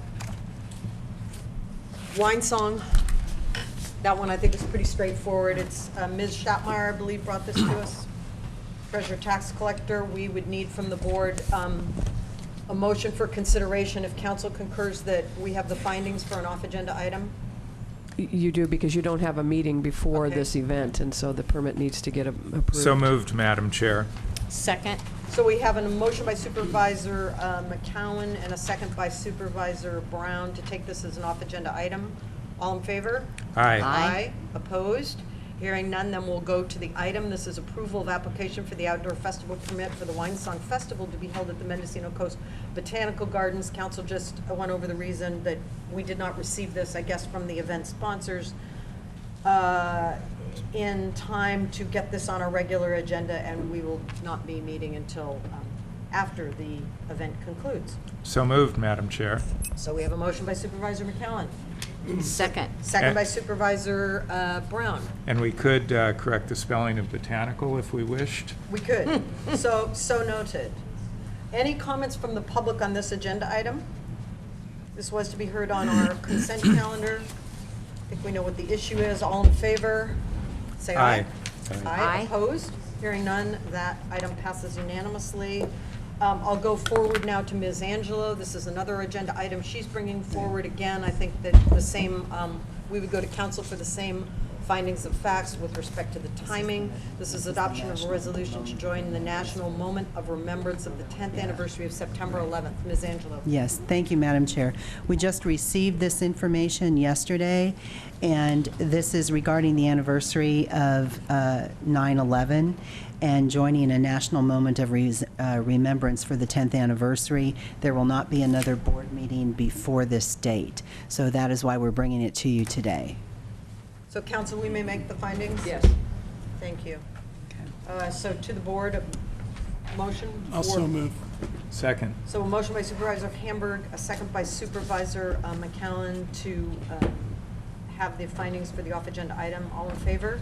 Aye. Aye. Aye. Opposed? Hearing none, passes unanimously. Again, this is the adoption of a resolution to join the national moment of remembrance of the 10th anniversary of September 11th. That's now before the board. Any comments by the public on this item? Seeing none, back to the board for action. I'll move the resolution. Second. We have a motion for adoption by Supervisor Hamburg, a second by Supervisor McCallum. All in favor? Aye. Aye. I just had a Opposed? brief comment. Madam Chair, you know, I Yes. think it's good that we not only remember those who lost their lives on 9/11, but also hundreds of first responders who have had a very difficult time getting adequate medical treatment for particularly chronic respiratory diseases that many of them still suffer from. In fact, I was reading an article online this morning about these first responders. You know, Congress has been very reticent to provide full benefits for many of these heroic members of the public safety sector, and there are many, many people, probably hundreds of first responders who are still suffering these effects. And I just think it's appropriate that we not only remember those who died, but those who continue to pay the price for having been heroes on 9/11. Thank you. Thank you, Supervisor. Just to conclude reporting on that, there were there was no opposition, so the motion passed unanimously. Supervisor McCallum. Thank you, Madam Chair. And this is a question for County Council. I actually had one paragraph marked for correction. If the board accepts that correction, can we simply approve that by direction rather than going through the reconsideration and all that? Yeah, that's fine. Thank you. So it would be the fifth whereas, which refers to Flight 93 that crashed in Pennsylvania.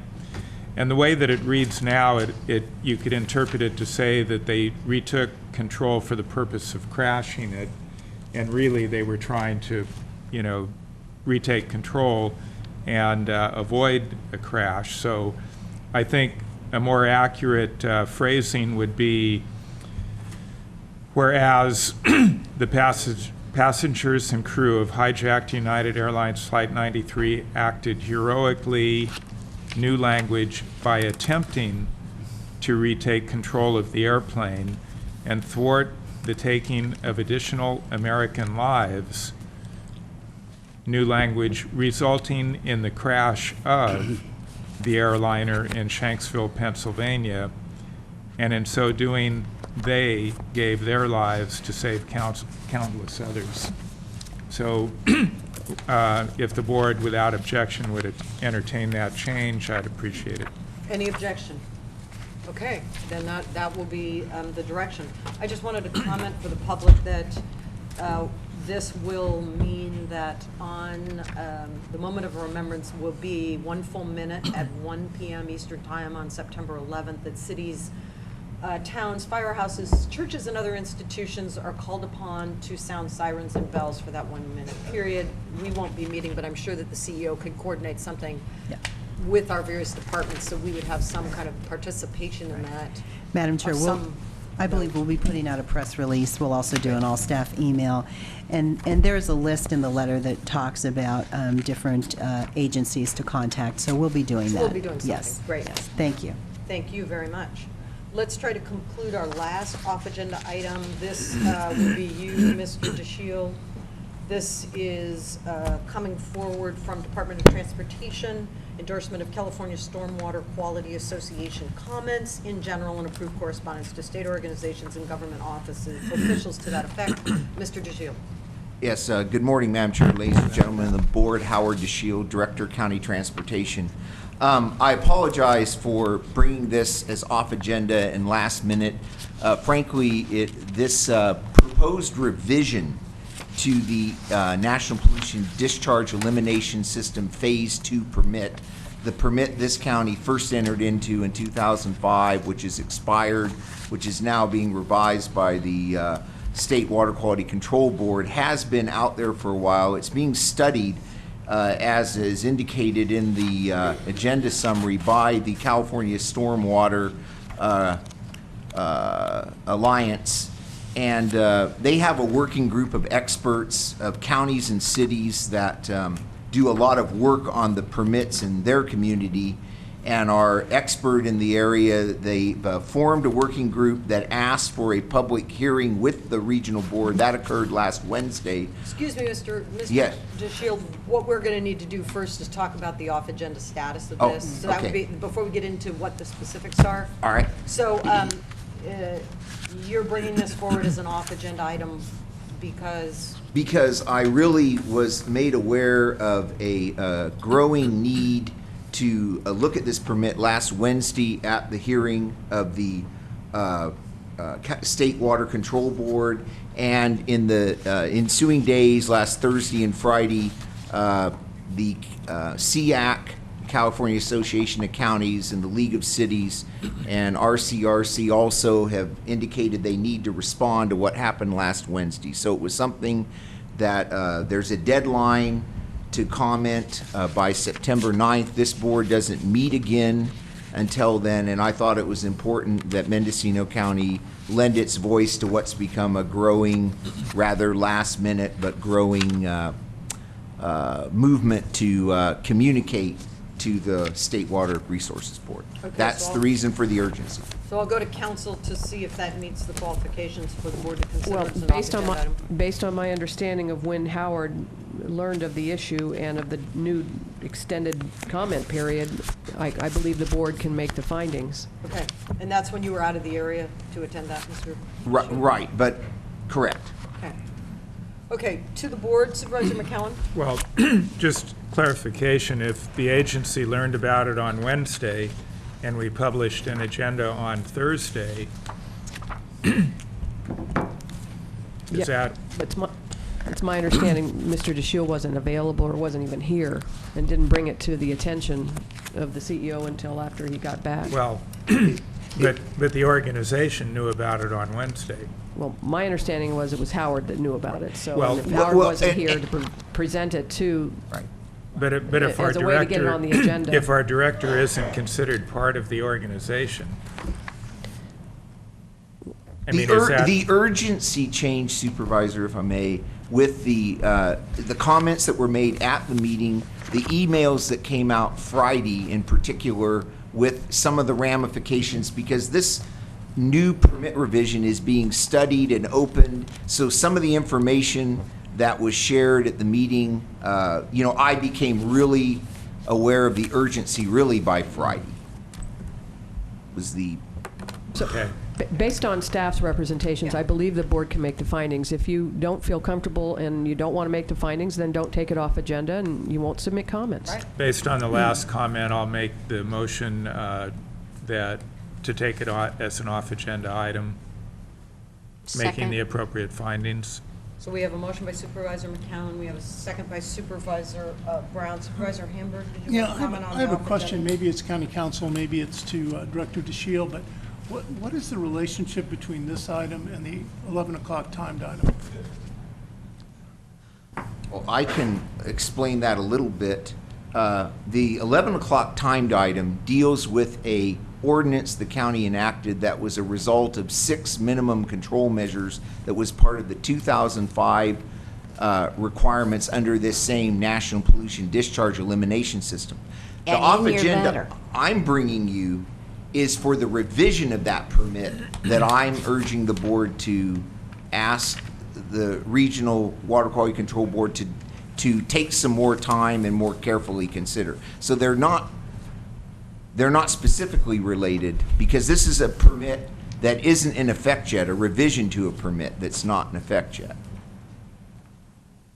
Supervisor I Ham. thought that the ordinance that we passed and that we're considering today, again at 11 o'clock, that it was that ordinance that put in place the permit that we hold under this program.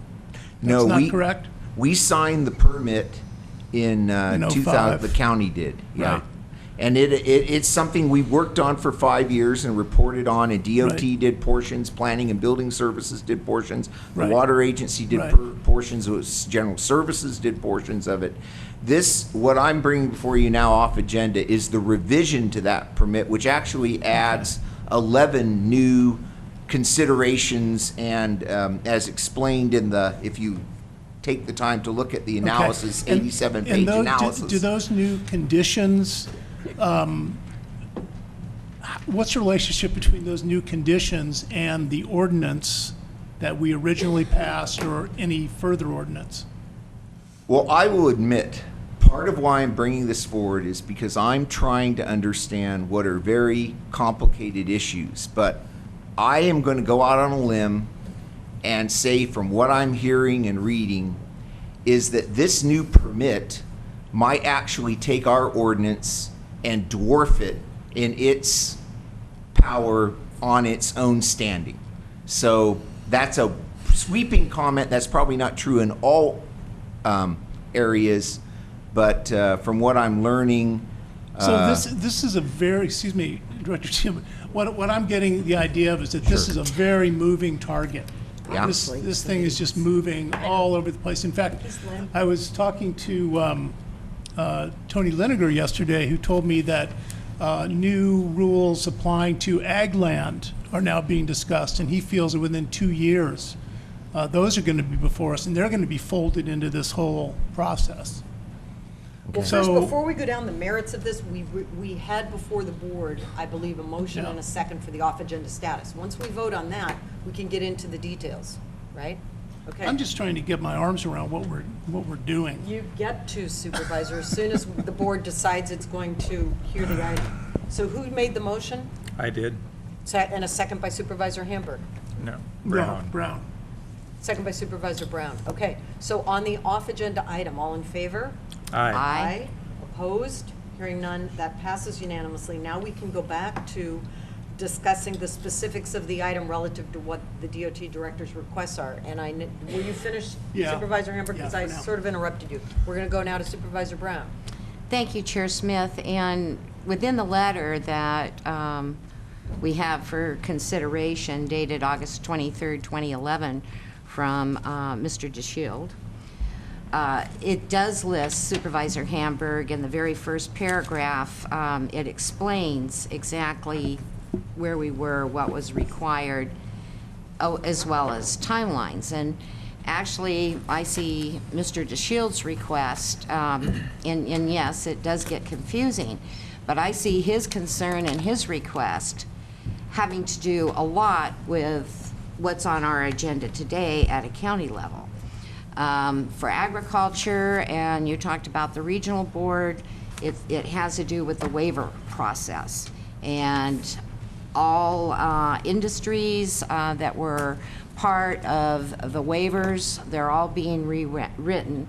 And so that is another issue as well.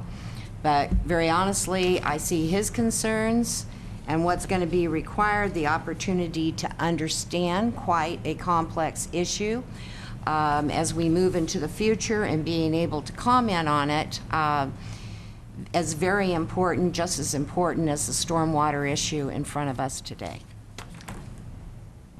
Okay, back to you, Mr. DeShield, on the actual item before us. Did you want to give any more background? We have in front your Sure. draft comment letter.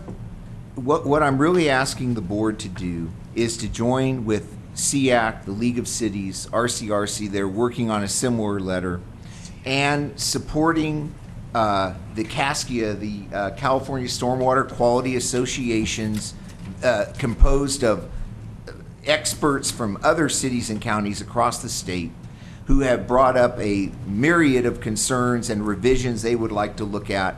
And based on the action of our state water board, I just felt that another voice from another county might get them to slow down and consider some of those. That's what I'm asking you to do. I'm not saying we're opposing the revision at this point, but just for them to continue to work with this organization that the county is a member of, the water agency is. That's what I'm asking you to do. Supervisor Brown. RCRC, we're no longer a member of that particular body, is that correct? That's correct. But Howard is bringing it forward from the association. Well, that we would be in line then with what we see our other statewide organization doing, and And that organization is the California Stormwater Quality Association? correct. Okay. I'd like to go to public comment. Anyone from the public wishing to comment on this item before the board? Mr. Shaw, please come forward.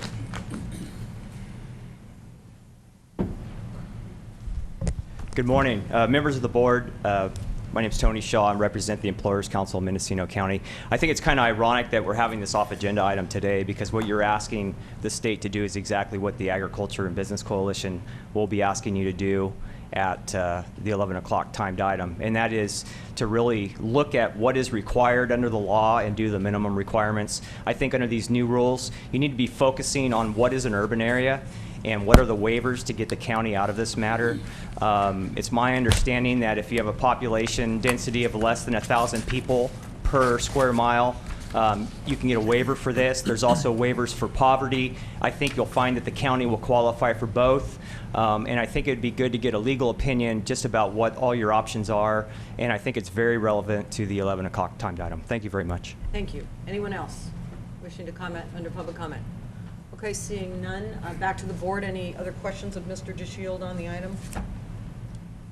Any action? Yeah, Madam Chair, Yes, the other thing Supervisor that I'm concerned about here is we're being asked to approve the sending of letters to state organizations and government officials. And of course, we're not getting to see those letters. We're just, We have one. We're just, I don't know if there's any, we have one. No, Is it a it's- singular The, letter? the reason I September 8th letter? the reason I word things that way is it could be the department or the CEO could continue to work with the group. I made that a little bit broad, but I usually do that. The point is that we would like to extend the comment and work more with the Regional Water Quality Control Board, more than just this one letter before you. And that's why I made it more general like that. But currently, we just have one draft. That's correct. And But then if the there's- idea was that we could continue at maybe a staff level to engage this at the state level a little more. I guess that could be struck and we could just do this Yeah. one letter. But Well, I would be comfortable granting the authority to the director to send the letter or a version of it to wherever he thinks would be appropriate.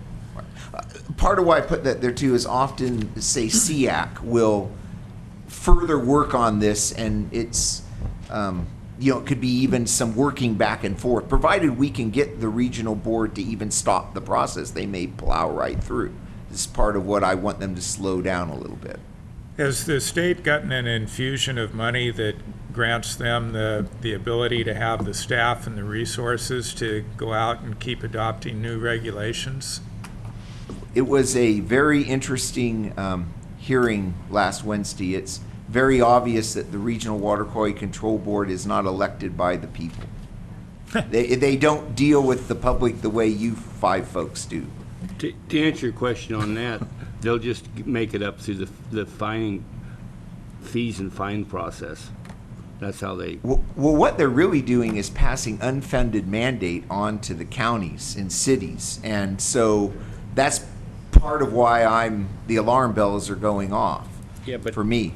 But they're also given to counties the authority to set up a fine process to recover the money and keep the bureaucracy going that way. I'll let you, Supervisor McCallum. It's still a big hit to the general fund, Supervisor, because many of these activities that we're mandated to do, if there's no revenue source for stormwater, and the regional board even discussed, well, why don't you do Prop 218 processes in your counties and charge your citizens for, these stormwater activities? Well, Prop 218 means you got to get 2/3 of the people to vote. But if we don't do that, it just comes out of our general fund. So back to board members, is there a motion on this item? Yes, Chair Smith, the recommended motion by minute order approves stated position and the sending of letters to state organizations and government officials concerning proposed revisions to the MPDES to permit and authorize and direct the chair to sign appropriate correspondence, endorse the testimony of the county staff before the state organizations and government officials or legislative committees. Second? Second. So we have a motion by Supervisor Brown. We have a second by Supervisor McCallum for this off-agenda item. All in favor? Aye. Say Aye. Aye. Opposed? Hearing none, motion passes unanimously. We are going to need to take a break before we begin our next item, but the chair would like to announce that the use permit application for Grist Creek Aggregates Mining Plan has been withdrawn. That was an afternoon item and it will not be heard today. So we will take a break. Chair Smith, should we keep, that was quite a thick document. Packet? Should we keep that information? I would think, I certainly intended to. It's been but- withdrawn. It's dead. Grist Creek, You can recycle If it. it comes paper. back, it'd be a new application. Yeah. Okay, thank you. I keep them anyway. Hence all the paper I have. Supervisor McCallum. Thank you, Madam Chair. I just wanted to make sure, have we posted a notice, like on the outside of our doors, that Grist Creek will not be heard, so that when people walk into the chambers, they'll have a chance to see that?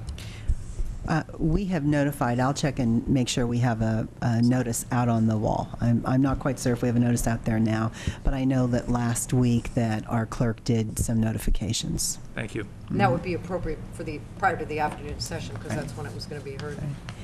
Okay, so we'll take a break till 10 after 11. Yes, and Madam Chair, Yes. if I could just put a reminder out here, this item is timed now at Right. 11, and we do have a We working have a working closed lunch. session at Yes. noon. Thank you. Correct, thank you. I've got to go back into session. 8B is discussion and possible direction to staff regarding revisions to the Stormwater Ordinance, Chapter 16.30 of the Mendocino County Code. Go first to the Executive Office. Thank you, Madam Chair. Great, thank you. Anything in my package on this item? Since the time that this ordinance was adopted, we've had multiple meetings on this issue, some with our community partners, and most recently, the Executive Office and staff planning and building and the existing water agency staff, Department of Transportation, and County Council.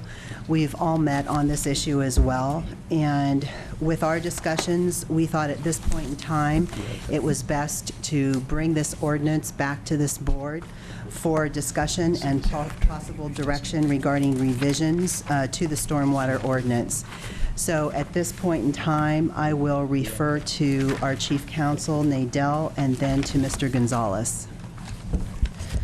Thank you. One of the areas that was specifically brought to our attention that I felt it was important for this board to have clarified is that the ordinance that's currently in place defines the area that's subject to the enforcement provisions of the ordinance as all unincorporated areas of the county. Now, the current ordinance as written is legally enforceable. There's no problem with the ordinance. But in looking back at the stormwater management plan, the area that is defined in the stormwater management plan is those areas, urbanized areas outside of Ukiah and the city of Fort Bragg. So what I've determined in looking back at this is that perhaps the board, it wasn't clear to the board at the time you adopted the ordinance that you could have limited the ordinance to those areas defined as set forth in your stormwater management plan, rather than do an ordinance that encompassed the entire unincorporated county area.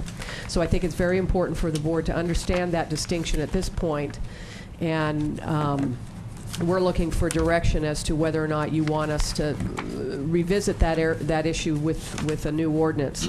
In addition, I think attached to your agenda summary is a letter from the Agricultural Business Coalition, and they have raised additional concerns beyond that with respect to how the ordinance is worded, and in particular the enforcement procedures, provisions, and that sort of thing. And I suspect that there'll be folks that'll want to talk about what they're concerned about. But from my perspective, what I would like the board direction on is, do you want us to modify the ordinance and limit it to only those areas within the urbanized areas outside of Ukiah and the city of Fort Bragg? That's important to me. And then I don't know if planning has other issues that they want to raise, and obviously the folks from ABC are going to want to speak to that. Supervisor McCowan. Thank you, Madam Chair. Well, I just want to comment that the board's failure to understand its options wasn't for lack of effort on behalf of the board. I think at least 2 members of this board repeatedly asked questions regarding what the board was mandated to do or not, or what we were required to do to comply with the state requirements, and we were not given complete answers. And so again, it wasn't for a lack of effort on the board's part to clarify it. I think the fault lies elsewhere. Yeah, that's all I'm going to say about it. I agree, and I don't think it was clear to the board at all.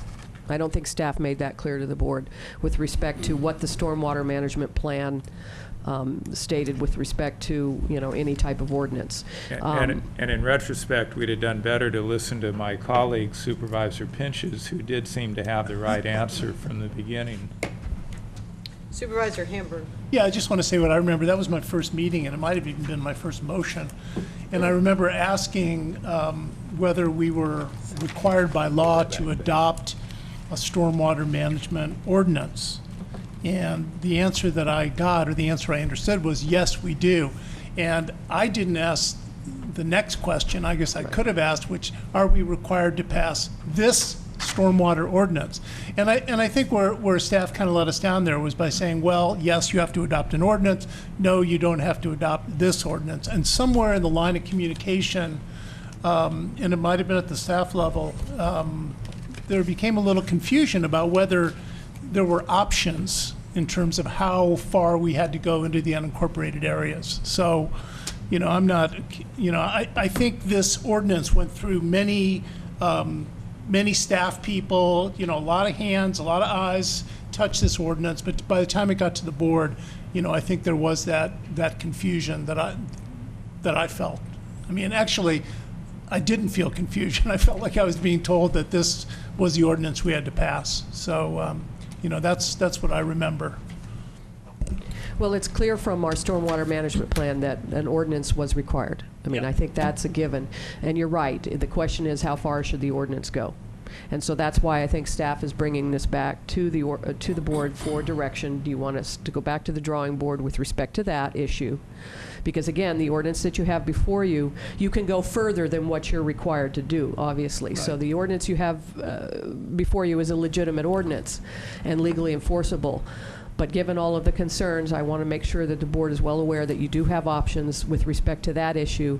And then again, if you want to address other issues, and I think Mr. Gonzalez can speak to that, because I think they have been looking at the ordinance and have, want to take some time to perhaps amend it even further with respect to other areas, the enforcement process being one of them. But that's certainly up to the board in terms of how you want to direct staff. Is that before us today as well? The aspect of what you just commented on? Well, I think you can take public comment because you do have the letter from ABC that's been attached to the agenda summary, and I think you can take public input and consider that in terms of giving direction to staff.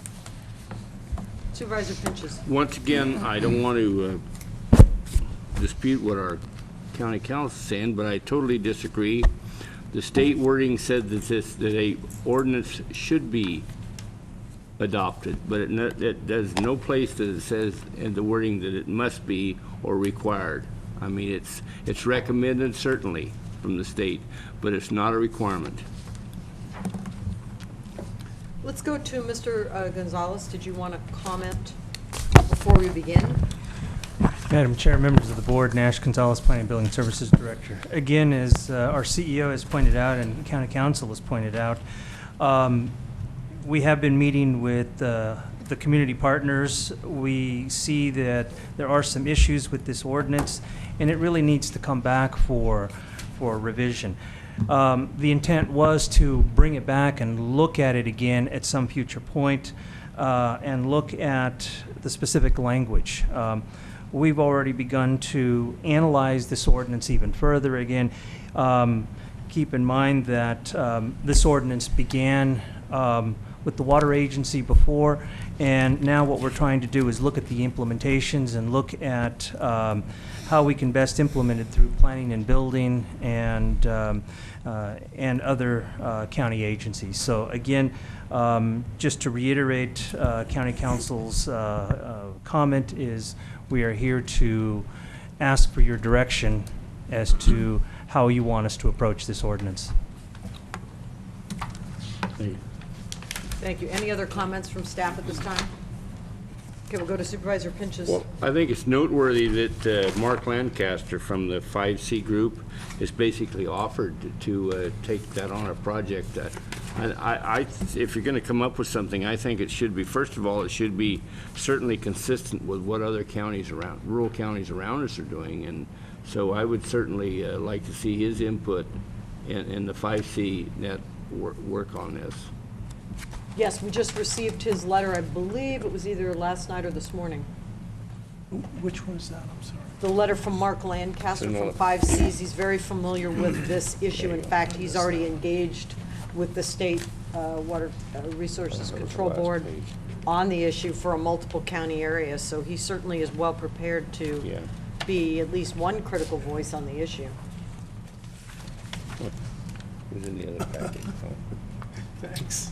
Okay, so seeing no other comment at this time, let's go to public comment. Madam Chair, may I just make one more comment with respect to Supervisor Pinches? I know we just have this running debate, but I just want to clarify that the ordinance, we chose to do an ordinance through the adoption of our stormwater management plan. Yeah, we chose It is in to. there as a requirement. So when I say that we're required to do it, it's because we've agreed to do that as part of our plan that supported the permit. Yes. Yeah. And I believe, Council, you also stated before that there could be many liabilities that would fall to the county if we didn't have such an ordinance in place. But it's a If I may, double-edged Madam Chair, sword. but my point is the state of California never told the county of Mendocino that they had to adopt an ordinance. They said you should adopt an ordinance, but there's no place you can find where the state of California told the Mendocino County that they had to create a law. Well, the regulations require us to have some enforcement mechanism. Yes. That could be through contracts, permits, Best and/or practice, ordinances. best management practice, Right. whatever, but there's no place. But our plan requires an ordinance. There's no place where the state of California required us to adopt an ordinance, which is a law.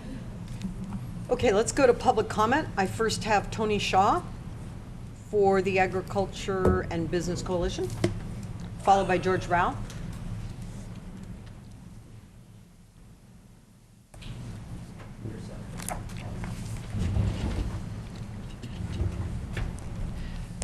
Good morning, Madam Chair, members of the board. My name is Tony Shaw. I represent the Agriculture and Business Coalition, which is 3 organizations teamed up to look at these issues that we think can affect the local economy and issues facing our members. It includes the North Coast Builders Exchange, the Mendocino County Farm Bureau, and the Employers Council of Mendocino County. First and foremost, I just want to thank the board for having this, bringing this item back for discussion today and clarification. And this is a really important issue. I think it can have long-term really negative impacts to the county general fund if this ordinance is not repealed at the next board meeting and then rewritten and introduced at another time. You know, with the petition that's been signed by over 200 people, I have some more today, just want to go over some of the things that we think you should do. One of them would be to make sure that the boundaries of this ordinance doesn't go beyond what your permit requires you to do. Another one is the enforcement provisions are really heavy-handed. There's no need for this. We're not talking about code enforcement issues with falling down buildings. We're talking about things that if a building inspector shows up, they can say, you know, you need to fix this, and I'll be back next week for another inspection, and I expect that to be fixed. You don't need to be levying fines and fees without an appeal process to the Board of Supervisors. There's no common sense involved with that. You need to be doing public outreach, instruction, and showing people how to help comply with anything that looks like an illicit discharge. Also, I think you need to make it very crystal clear that agriculture and timberlands and rural areas are exempt from the provision of the ordinance. So down the road, if we get a rogue staff member that doesn't read the ordinance before he goes out or she goes out enforcing it, there isn't some tickets written that shouldn't have been written in the first place. So I would ask that the cleanest thing to do would be to bring this back at your September meeting for repeal, and then from that point forward, work with the business organizations and the residents and homeowners of this community to develop an ordinance that allows you to comply with the state, but not have an unfunded state mandate that's going to drain your general fund. Thank you. I have a question. Yes. Supervisor Hamburg has a Tony, question. you were talking about the regulation of agricultural lands. Are you aware of this irrigated lands regulatory program that's in the works? I've heard of it. I have not read it. Okay. But, you know, according to our ag commissioner, that is what's coming down the pike. Okay. And, you know, it's going to create a whole new set of requirements that are going to, in some sense, I think, overtake even what we have in the current ordinance.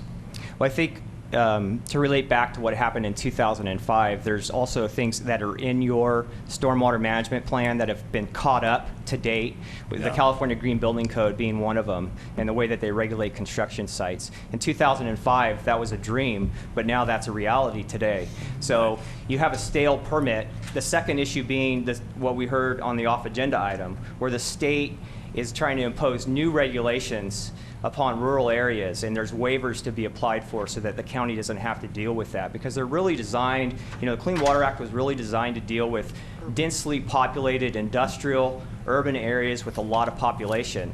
And the last time I checked the information from Chico State, which tracks our demographics, our population density is about 35 people per square mile.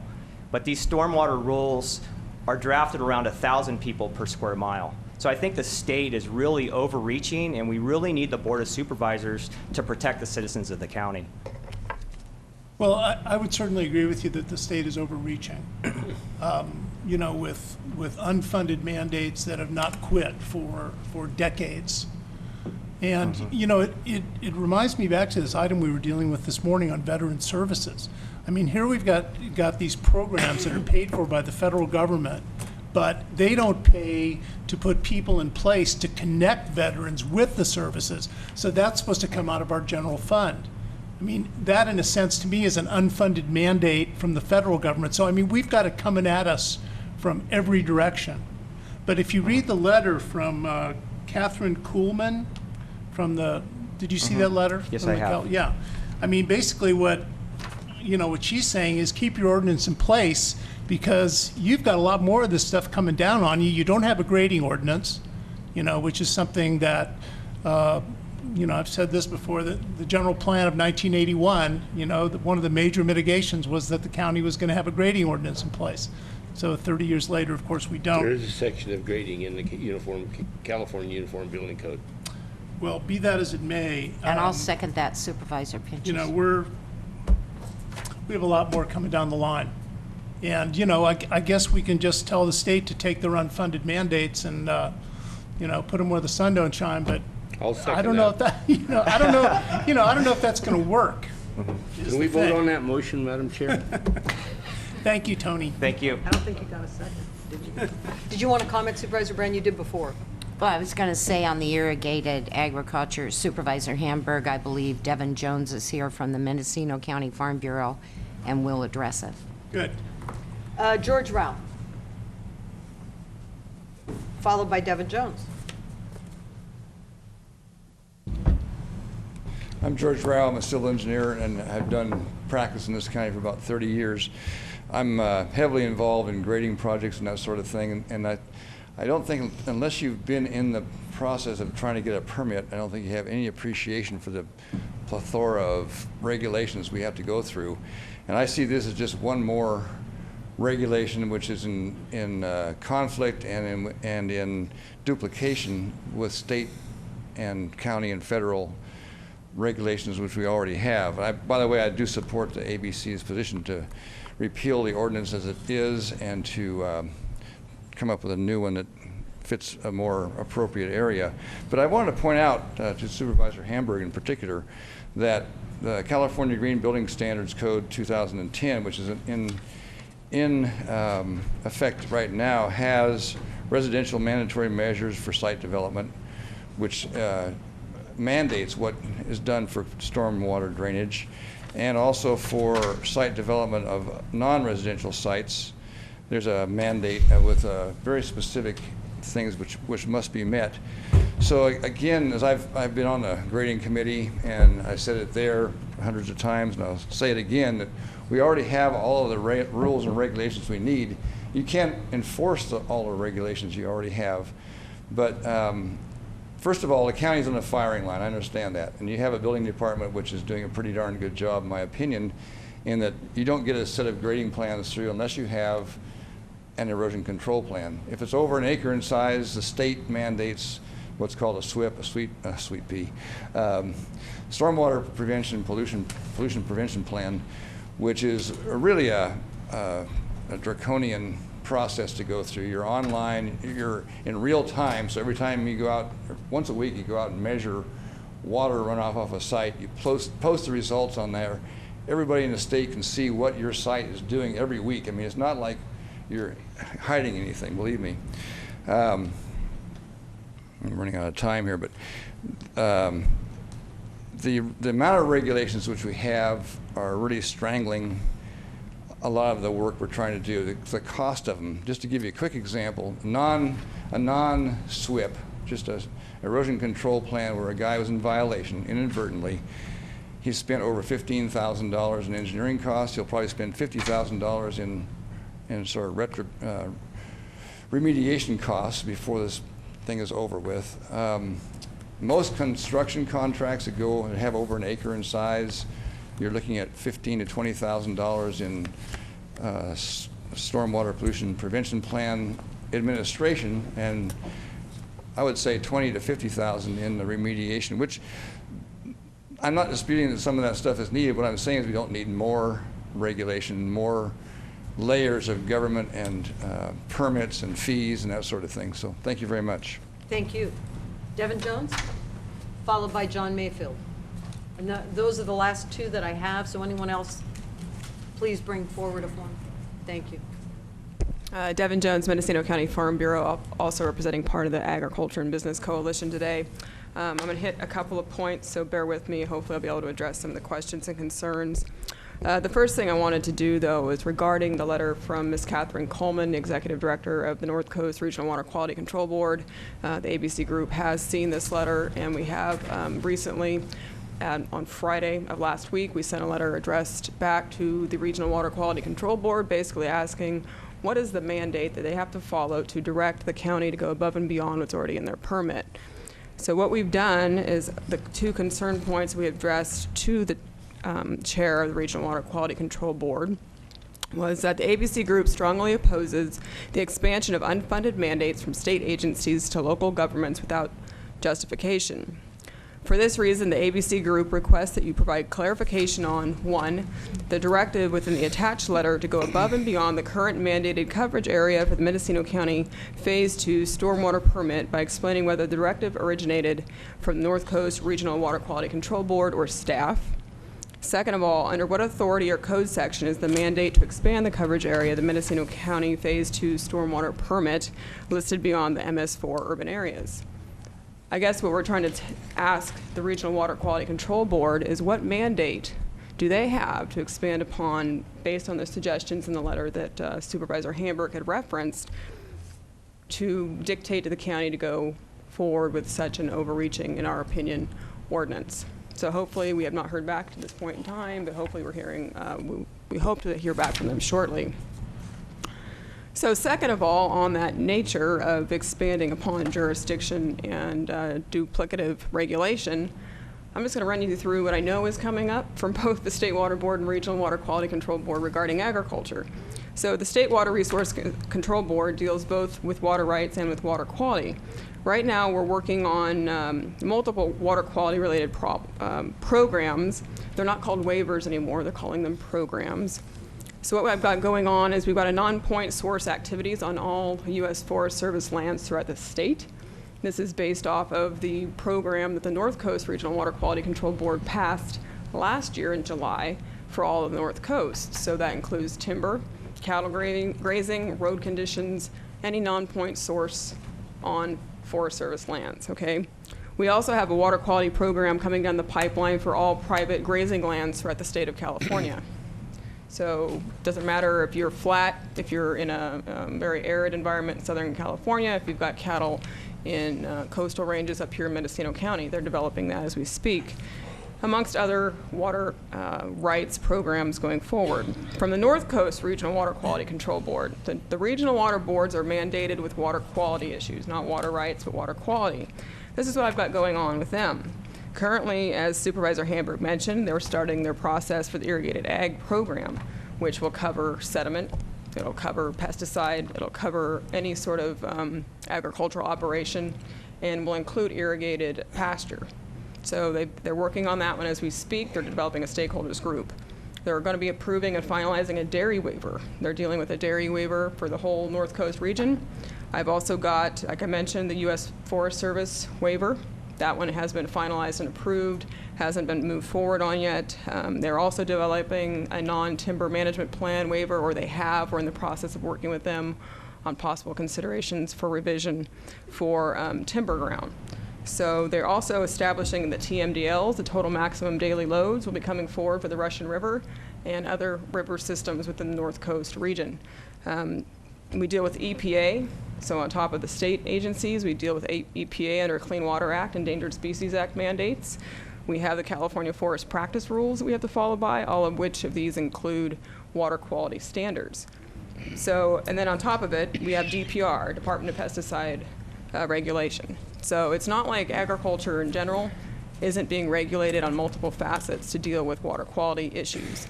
And we're asking you to consider not being duplicative and not adding an additional layer at the county level. Ms. Jones, could we get a copy of the letter that you sent to California Regional Water Quality Control Board? Would you be able to get us that? Oh, you have it, great. You know, in my reading of that, I did not see that they were indicating that they had the authority to require anything but what is covered under the permit.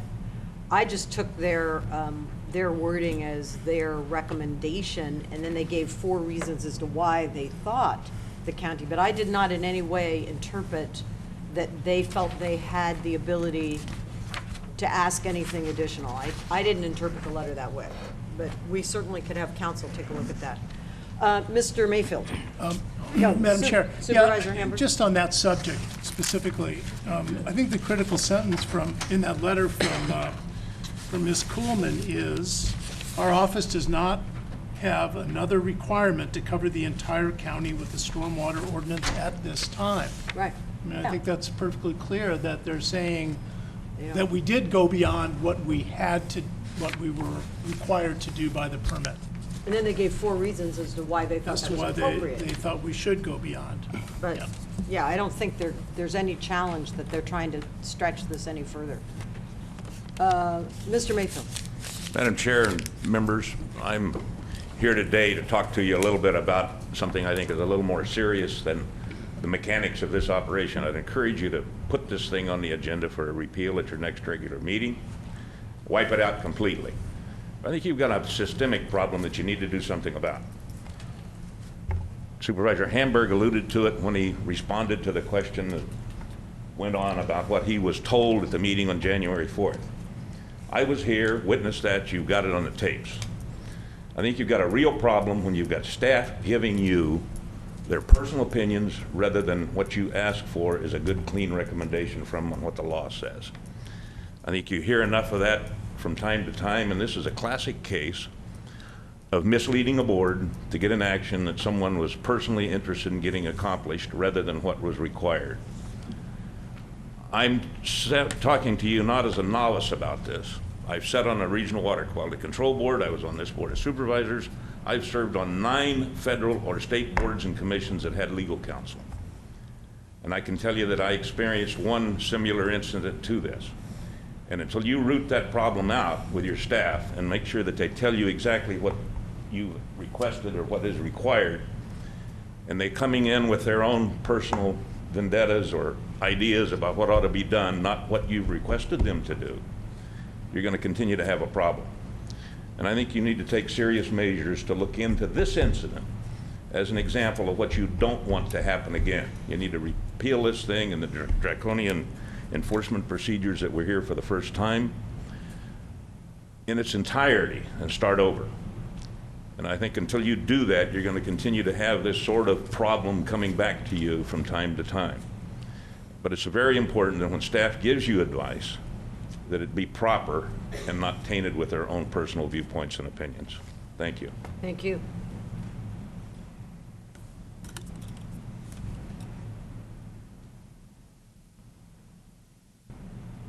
I didn't submit a card, Madam Chair, may I anyway? We'll just need your name. My name is Keith Woods. I work for the North Coast Builders Exchange, headquartered in Santa Rosa, but we have members all through Sonoma Lake and Mendocino County. I drove up here today from Lower Mendocino, otherwise known as Sonoma, because it's important enough to me and our organization to see firsthand that you are addressing the issue. This is sort of a red letter day for me, August 23rd. It's so rare that I see a board anywhere in our 3-county area willing to readdress something. Normally, once they're done with it, it's there, untouchable, and I'm really pleased and congratulate you for being willing to revisit it. I think you get the idea. We agree as part of the Agriculture and Business Coalition. We agree with everything in the letter and approve the letter that was sent to you because we think it's spot on. It's every point that Mr. Shaw made earlier and Devin Jones made, we're in total agreement with. We agree totally that this ought to be repealed, revisited, reworked, whatever you need to do, and I think clearly you understand it. The part that I want to bring up that bothers me most and why we're so why I think I'm personally so concerned was in your staff summary here where it makes reference on this issue that on July 21st, 2011, the Regional Water Quality Control Board sent a letter to the Office of County Council advising that it would be their preference for the county to maintain the ordinance currently in place. I can't tell you how disturbing that is to me. They ought to be in the rules and the regulations business and enforcement. We're not opposed to reasonable regulation on virtually any level on any issue. It's over-regulation and it's a duplication of regulation, as Devin referred to, that just drives us up the wall. In this case, we have no interest whatsoever in what their preference is. And I appreciate, much like Mr. Mayfield just referred to, in the case of the Water Quality Control Board, their preference ought to be irrelevant in this. And Supervisor Hamburg, whatever they're going to bring down the pike later that we've got to deal with, I don't think you take preventive action by having an ordinance or elements of it that's unnecessary. Let them come back with it later and deal with it then, because their preference ought to be irrelevant at this point. We agree with everything in the ABC letter. We do hope you take that action, and thank you for letting me come up. Thank you. Mr. Howard.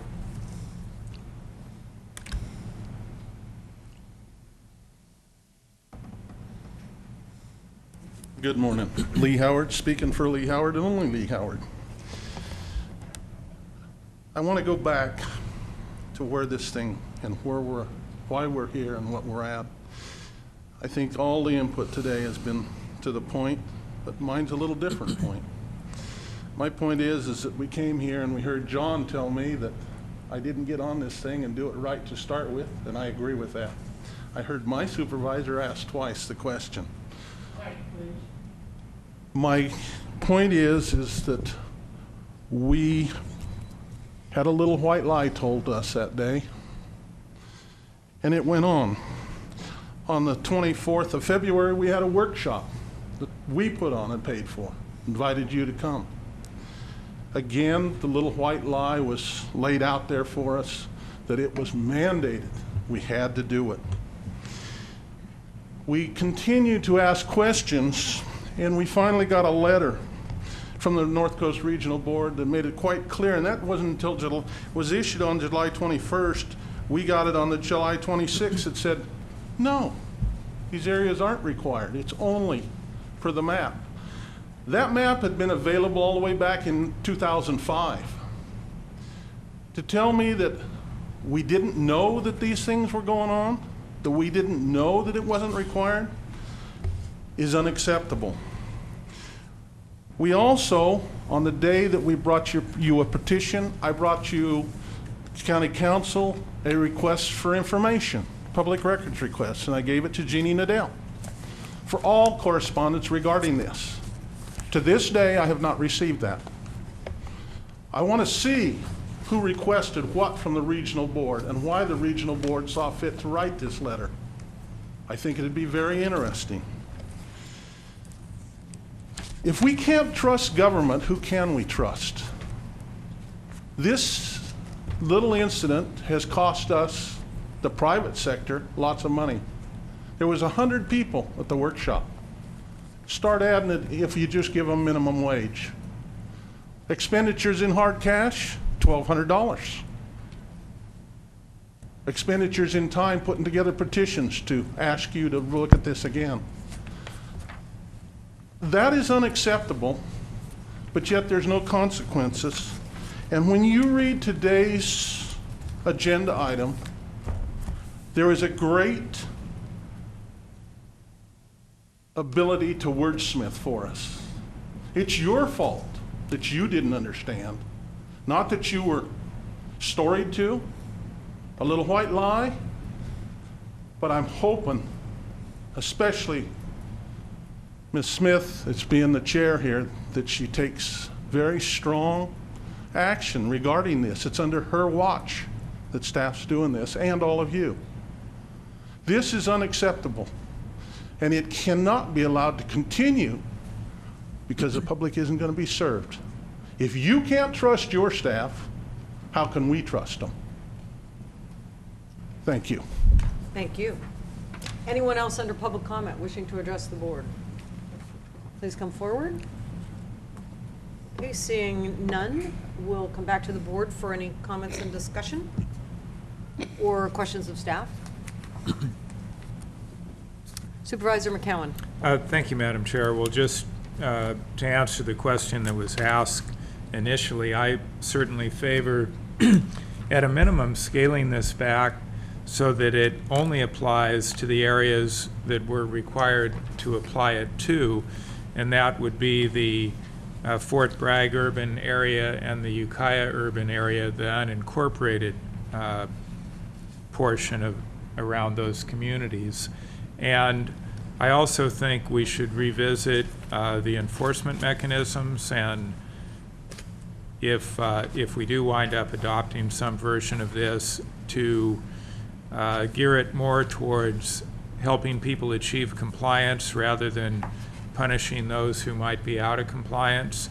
I appreciate very much the offer of Mark Lancaster to participate in helping with any revisions that we would make.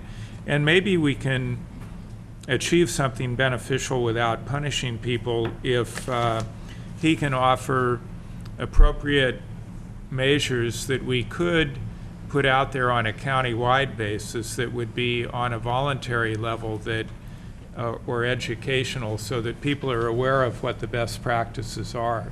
So, you know, I think that'd be more my direction would be to do everything we can to make sure people understand what the best management practices are, and encourage them any way we can to follow those. And if there's another method short of adopting this style of ordinance that we have control over, since we adopted the policy that says we have to adopt an ordinance, maybe we should revisit what are the other options that would still put us in compliance with the state and federal government, short of adopting this type of ordinance. Supervisor Brown. Thank you, Chair Smith. I was going to suggest we have a motion by Supervisor McCowan, but I see that Supervisor Pinches would like to speak, but I'm interested in a motion and going forward. Supervisor Pinches. Well, I think with all of the considerations and changes that Supervisor McCowan just proposed, I think the first place we need to do is to rescind this ordinance. That's the first step of the process, because there's so many changes that we're talking about. If we rescinded this ordinance, then I certainly want to take up with the help of Mark Lancaster, because he has the information and knowledge of 4 other counties besides ours, and they're rural counties. So if we do that, and I think it's a good place to start. But I think it's imperative that first thing we do is rescind this ordinance, and then we can start afresh and do something that's going to work and right and not be so punitive to, we have enough laws and regulations, and we got enough people in our jails now and everything. Well, let's try to work with people, especially in these economic times. We discourage the doers in this county too much. Let's try to encourage the people to go out there and make investments and hire people and do things. We got to do something for the people that are willing to step forward and do something in this county. And let's treat them as partners instead of our enemy, like they're lawbreakers. So, get away from a punitive ordinance. But the first thing I think it's imperative we do is drop this ordinance and then start afresh. Supervisor Brown. Thank you, Chair Smith, but Supervisor Pinches, I do respect Mark Lancaster and the 5 county, but you can go online. I went to Yolo County, Placer County, El Dorado, looking at what ordinances those counties have in place, and found ours to be actually very poorly written.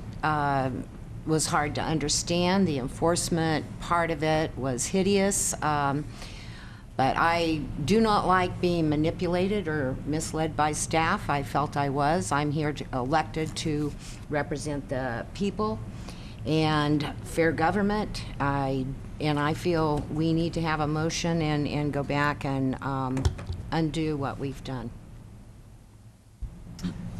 I don't know who is next. Supervisor McCowan. Thank you, Madam Chair. I don't disagree with the comments by Supervisor Pinches, but I don't think this is actually before us for revision today. I think it's more for direction to staff, but I think we could certainly give direction along the lines that we've been discussing here. Supervisor Hamburg. Yeah, I really feel that what we're being told here today is very true, that there is just a tremendous amount of regulation, and it particularly seems to hit the smaller operators, the smaller contractors and road builders and farmers. What's interesting to me is that we have all this regulation, and yet if you look at the letter from Catherine Kuhlman, she talks about the fact that the waters of Mendocino County are impaired, and because of that impairment, that is one of the factors with the diminishment of our salmon runs and our fishing industry. And it just seems so interesting to me that we have this huge amount of regulations that is slowing down everything, and yet the environmental costs just continue to be there. I mean, somebody's got to explain that to me. I mean, more and more regulation and less of a healthy environment. I mean, maybe it's, maybe we're regulating the wrong things. I'll tell you, when it comes to anti-regulation, there are some things, there are some economic actors in this society who are totally unregulated and are pretty much free to destroy the whole economy. I mean, look at the banking industry, look at the oil industry. They write their own regulations. They decide what the regulations will be, and if the regulations are too onerous, they just break them because the fines aren't heavy enough to make them stop. And yet, I hear, these people coming before the board, they're just trying to, most of them are just trying to earn a living. They're not trying to, take the American people or the taxpayers of this country for some big ride. They're just trying to get along. So, I don't know, that little speech. I would like to just mention that we did get some correspondence supporting this ordinance. We got correspondence from Russian Riverkeeper. I noticed the name of Wendy Jones on there. He's somebody who's been around Mendocino County forever. Virginia Strom Martin, our former assemblywoman. I also want to mention Anna Burkus, who's a local hydrologist who's been in touch with me on this ordinance, and mostly in the spirit of saying that, from the perspective of a hydrologist, these are good, this is good regulation. And I'm not going to vote in favor of keeping this regulation in place. Obviously I would lose anyway, but I'm sufficiently unhappy with the way this process went forward that I'm going to support some kind of reconsideration. But I do want to ask one question of staff. Ms. Burkus suggests that these rules apply in the entire county and not just in these urban areas to properties that that have streams running through them or that are adjacent to streams. Does that make any logic to you in terms of what we've done with the general plan and so on? I mean, is that an option that we would be looking at when we have a new ordinance before us? If I can, through the chair, again, this would be an option that the board could look at if you just wanted to apply it to those properties along stream areas or those areas. Is that done anywhere? Has anybody done that? Do we have any other counties? We would definitely have to do the research to see if anybody else has done that. Okay. And the other thing is I really support the idea of lowering the fines for violators. I definitely agree that they are too punitive. And I would also like to see a water agency in this county that was more than one half person so that we can do the kind of education around these issues that needs to be done. Because it seems to me the more education we do, if these things are really as good as a few people say they are, then the education will really help us to improve matters without being draconian in terms of penalizing people. Thank you. Supervisor McCowan. Thank you, Madam Chair. Question to County Council. Could we simply give direction that this ordinance not be implemented pending revisions that the board is discussing? Well, you can certainly do that. My concern with repealing the ordinance versus amending it is that I don't know what would happen, and I haven't, I need to spend some time, but I don't know what would happen if we didn't have an ordinance in place with our existing permit. That's my only concern with an out-and-out repeal and then taking time to bring something back. So, I'd like to look at that, but I'd also think that maybe we could just go ahead and amend the ordinance to limit the boundaries and deal with the enforcement procedures and at least have that on the books while we even fine-tune it more. But, I'd like to spend some time with staff to talk about the impact of our permit if we were to just eliminate the ordinance altogether at our next meeting. Well, again, I'm not sure. And certainly you could direct staff to hold off any enforcement. I mean, that's something I think planning and building can, take direction from the board on that one, so. If I may, through the chair, we've actually have held off any enforcement or any implementation of this ordinance. As the board will recall, it was adopted back in January, and we said that we would not even be looking at trying to do any type of implementation until September or October. But again, with direction today, we could postpone it indefinitely until we come back with the revisions to the ordinance. Again, we felt that even after the adoption that this ordinance still needed to come back and be re-looked at for clarification. And so that's, again, one of the reasons why we're here today also. Supervisor McCowan. And I think before we have staff go out and work on the revisions, I think it'd be appropriate to first have another report back on what are the other options out there. You know, because we've discussed that we may have the ability to do something other than this ordinance that may still satisfy the requirements of the law. And I'd like to look at that.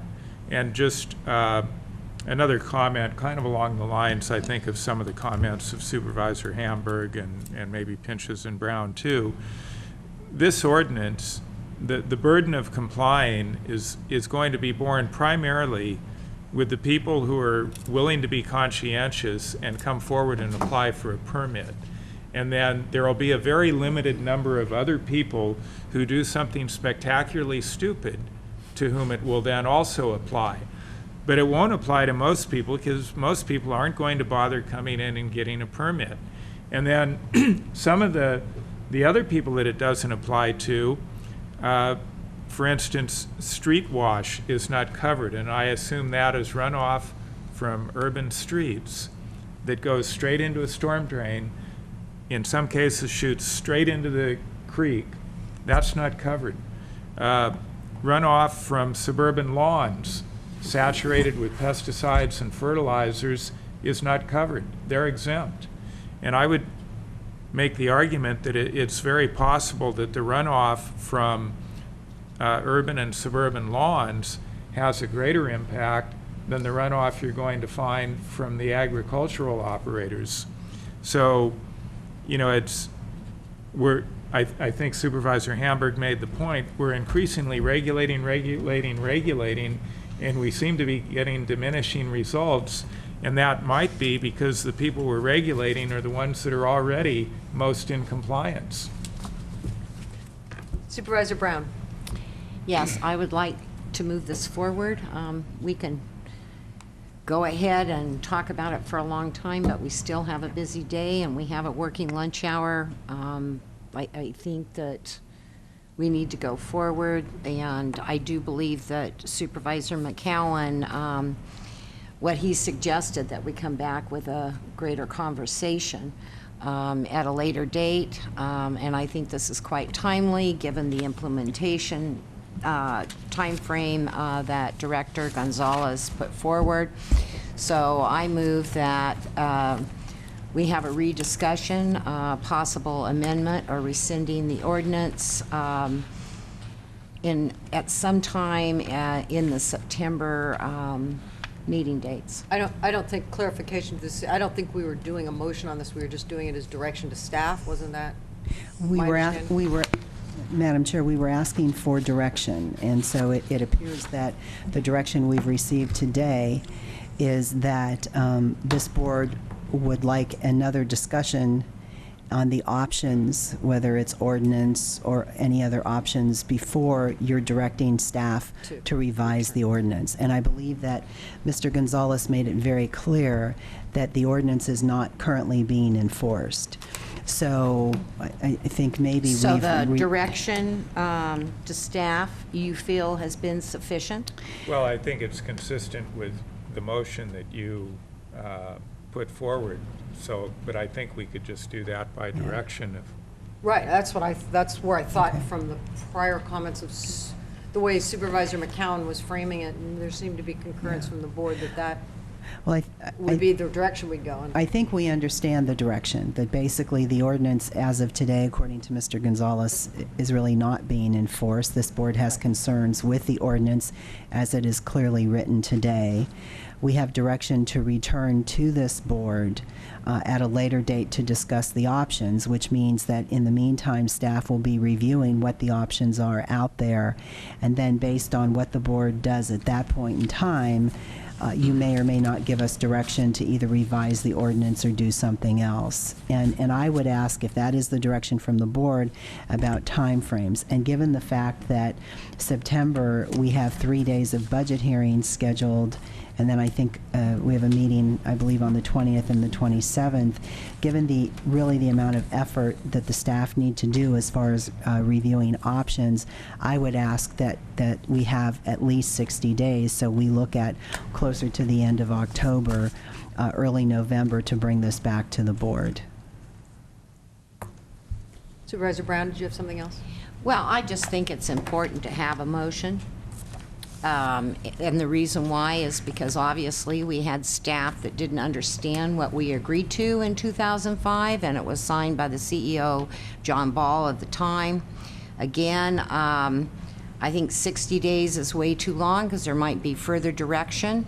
It needs to come back here as soon as possible while all of this debate is fresh in our minds. Well, as chair, I was waiting to speak to last, and so I haven't had a moment. So I wanted to also go over some of the comments that were received by Ms. Burkus, because they captured what I thought was important. I do believe that the process that has been talked about here today is a very important thing. I don't know that the process means that, I don't think you can, I think you need to separate the process from the outcome in terms of the ordinance. And those are two different items, and I think they both obviously need to be addressed and be looked at. In her communications from Ms. Burkus, and I bring them up, and then we have received others, but I think hers are really to the point. She states that she has read the letters from ABC, and she had the following points and thoughts. As a hydrologist, she said she agreed that outreach and education should be the priority. She talks about grants received by the county water agency that should allow them to forge an additional partnership with Mendocino College for sustainable water workshops that could aid landowners. She goes on to say, and this would be my comment to staff, she believes that it's appropriate to include rural areas in our stormwater code because most of our contaminants come from there, sediment and nutrients being a primary concern. By limiting the code to only municipal areas outside of Ukiah and Fort Bragg city limits means the code applies to very little of the county and its population.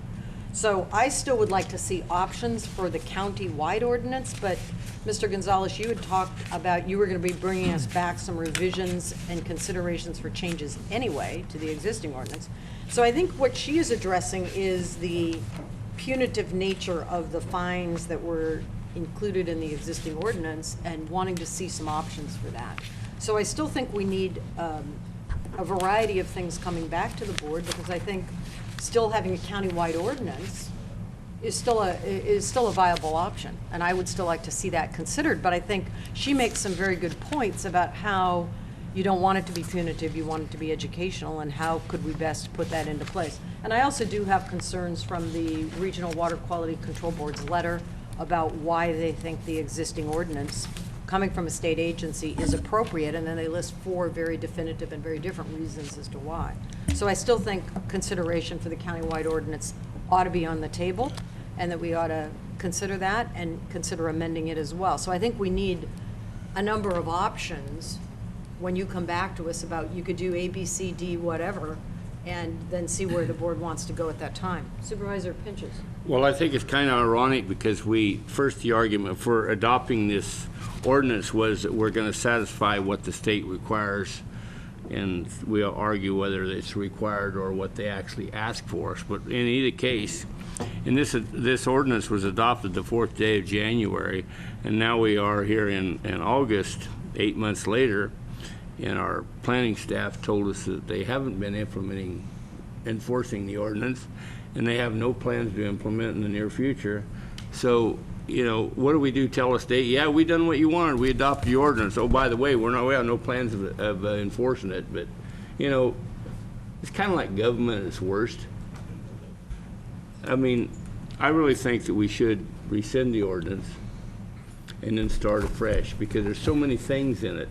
So many, if it was just one or two, an issue about changing the punitive fees or something, that would be one thing. But there's so many different areas, the boundaries and all of them, that it really needs to be started over again and not try to, you know, it's a bad product. It's kind of like building a house on a foundation that's out of square. The further you go up, you're just going to get in worse trouble. So let's just start off afresh and come up with something that's more realistic and not so punitive to Mendocino County.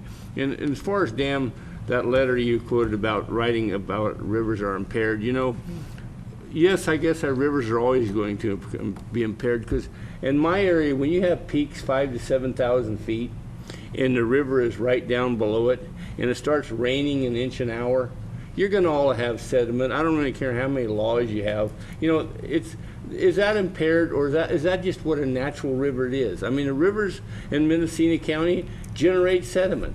They always have, they always will. They were doing that before people and laws were here. I mean, yes, you can do things to curb it. Like Supervisor McCowan pointed out the inconsistencies of no protection of creating pesticides and herbicides getting from all the lawns and cities into the rivers.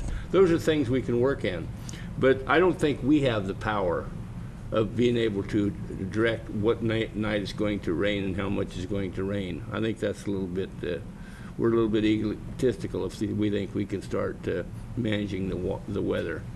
But, you know, so if you want to call that impaired, you know, I've lived down the Eel River all my life, and I've read articles, they say that's one of the worst impaired rivers in the world. To me, it's one of the most natural. Yes, it's got big in the wintertime, you can see big 5-foot logs floating down it, you know.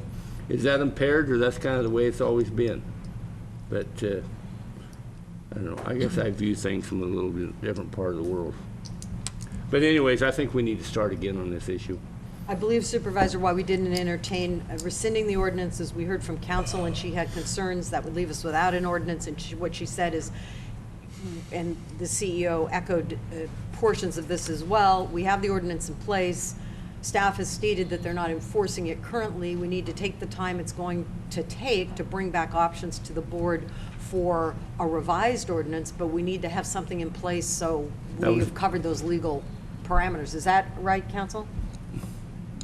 Yeah, I just expressed my concern. I don't know what would happen if we eliminated the ordinance altogether. I don't know if that has an effect on our permit, and I can spend the time to look at that. What's the difference in having an ordinance in place or an ordinance in place that hasn't been enforced for 8 months and has no intention to enforce it for the next few months?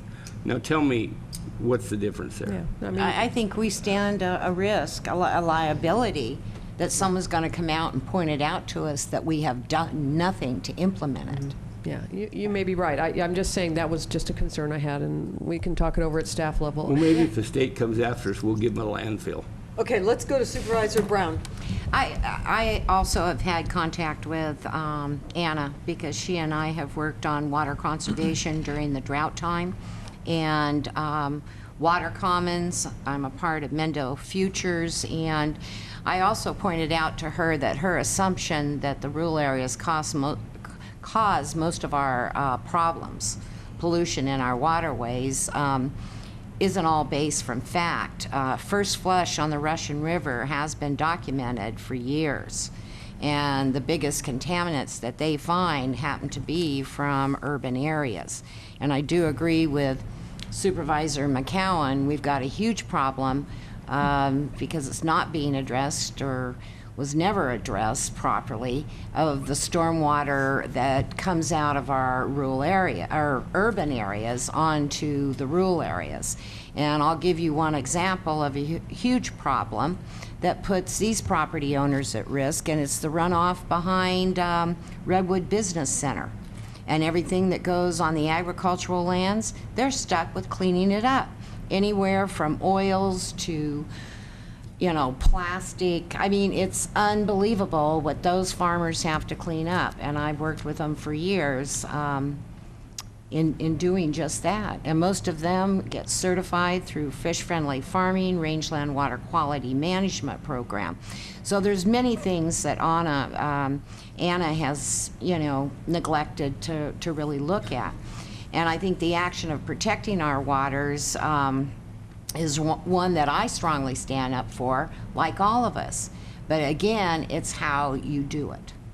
And education is a strong component that we have to use rather than getting into big, long legal battles.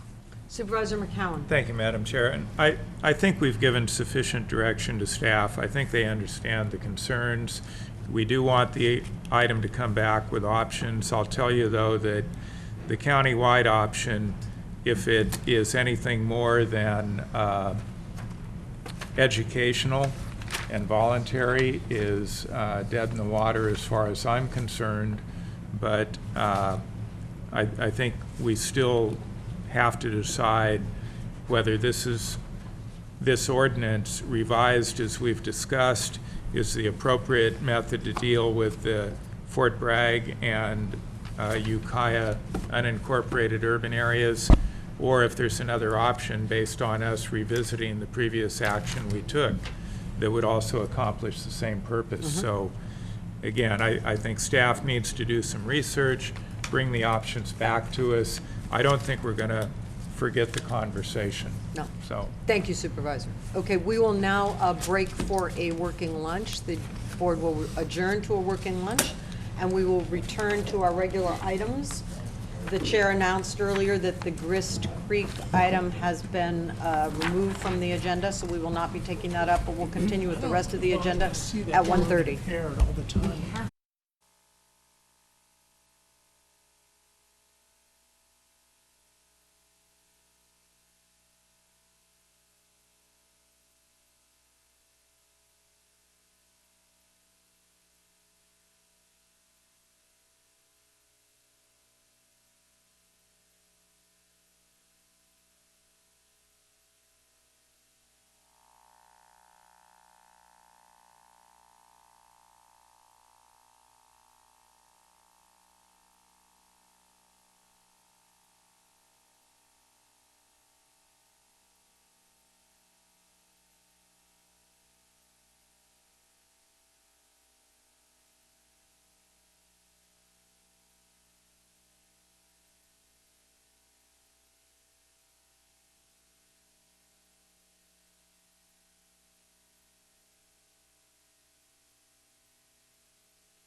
Okay, the board is reconvening after a working lunch session, which was also closed session, and the chair reports that under both items under closed session, action taken was given, that we gave direction to staff. Moving on, we're going to go to item number 5C.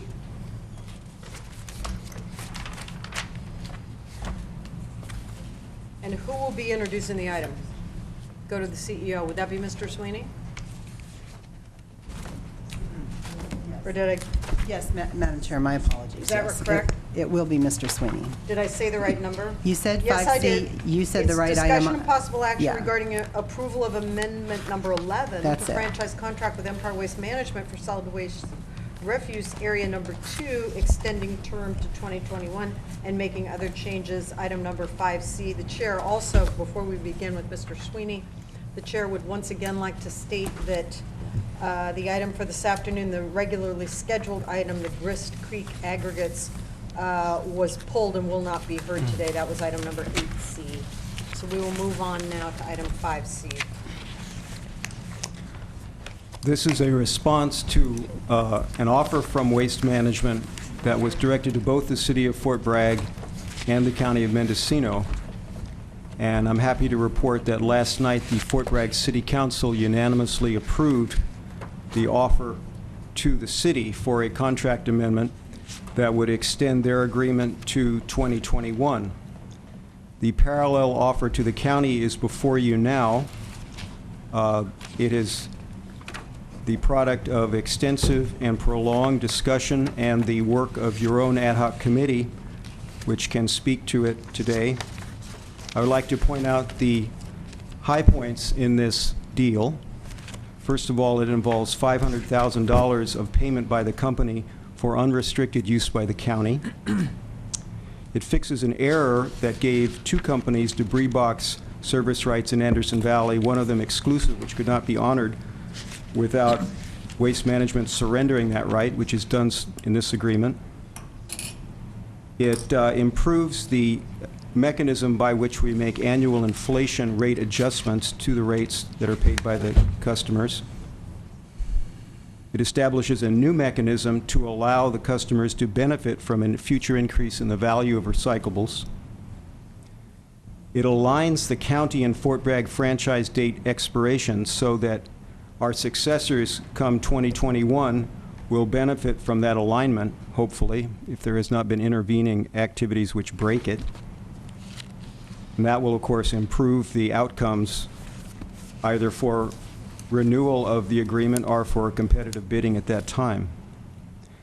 Also, and perhaps most important after this prolonged process and the difficulties that it entailed, we do have, I believe, a successful outcome for cooperation between the county and the city of Fort Bragg in the area of solid waste. In my mind, that's particularly important because we need to continue and develop that cooperation as we move into the transfer station siting process on the coast, now that we have AB 384, which gives us an option on an important possible site. So I was discussing with Linda Roofing yesterday how we are going to proceed with bringing a recommendation for a work to you and to the City Council so we can move as quickly as possible with that project. So that completes my report, and I'd be happy to answer any questions you might have. Any questions from board members at this time on the report? Okay, seeing none, we'll go to board members. Any comments or on the item? Okay, seeing none, we'll, I guess, go to public comment. Any public comment on the item? Okay, seeing none, returning to the board for any type of follow-up or consideration of action. Supervisor Pinches. Well, I'd like to make a move for the recommended motion with the direction of the proceeds from this contract extension to go into the general fund reserves, which was classified as an unanticipated revenue. I don't believe it really takes that, but I just want to make the clarification of where the proceeds of this contract agreement will reside. Second. So we have a motion and we have a second to the item. Any comments? This board member would like to express some concern regarding that. I think that if we look to historical practices, we look to data that's out there, I think it's important for the public that that we take a step back from that. I don't think the best message to the public is to put the money into reserves. I think reserves are very, very important. In fact, I've not voted for a number of budgets because they didn't adequately address the reserves. But I am concerned, I do have concern that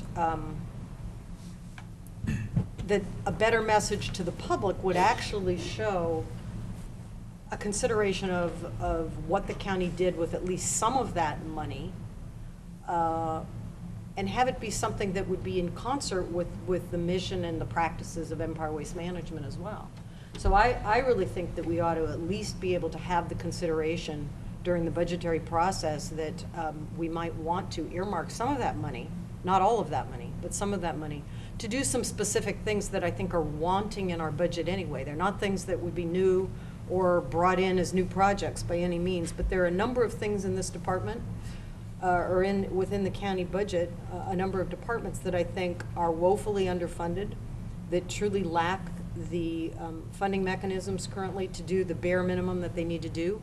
The Department of Agriculture is one, the Planning and Building Department with respect to code enforcement and with respect to gauges on the river, one of the focuses of the past water agency. Those are just three things that come to mind that I think it would be confidence building with respect to the public, and it would be a good community effort and one that I think we could build on in the future with other partnerships if we were to spend some of that money in that direction. So I would prefer to not, it already goes without saying that it goes to reserves. That's already the policy of the county. But I really think some of that money really needs to be allocated to do some very project-specific things that we show the intent to the public. We negotiated, we're the middle person with respect to the provider of the service, given the exclusive rights to one entity to provide that service for the length of time that we're talking about till 2021. I think it's important to show some concerted effort that we're doing something with that money, not just floating things in general with the county. And I think Mr. Sweeney could point to a number of areas where that has been the practice and why one would want to do that. So I just wanted to throw that out.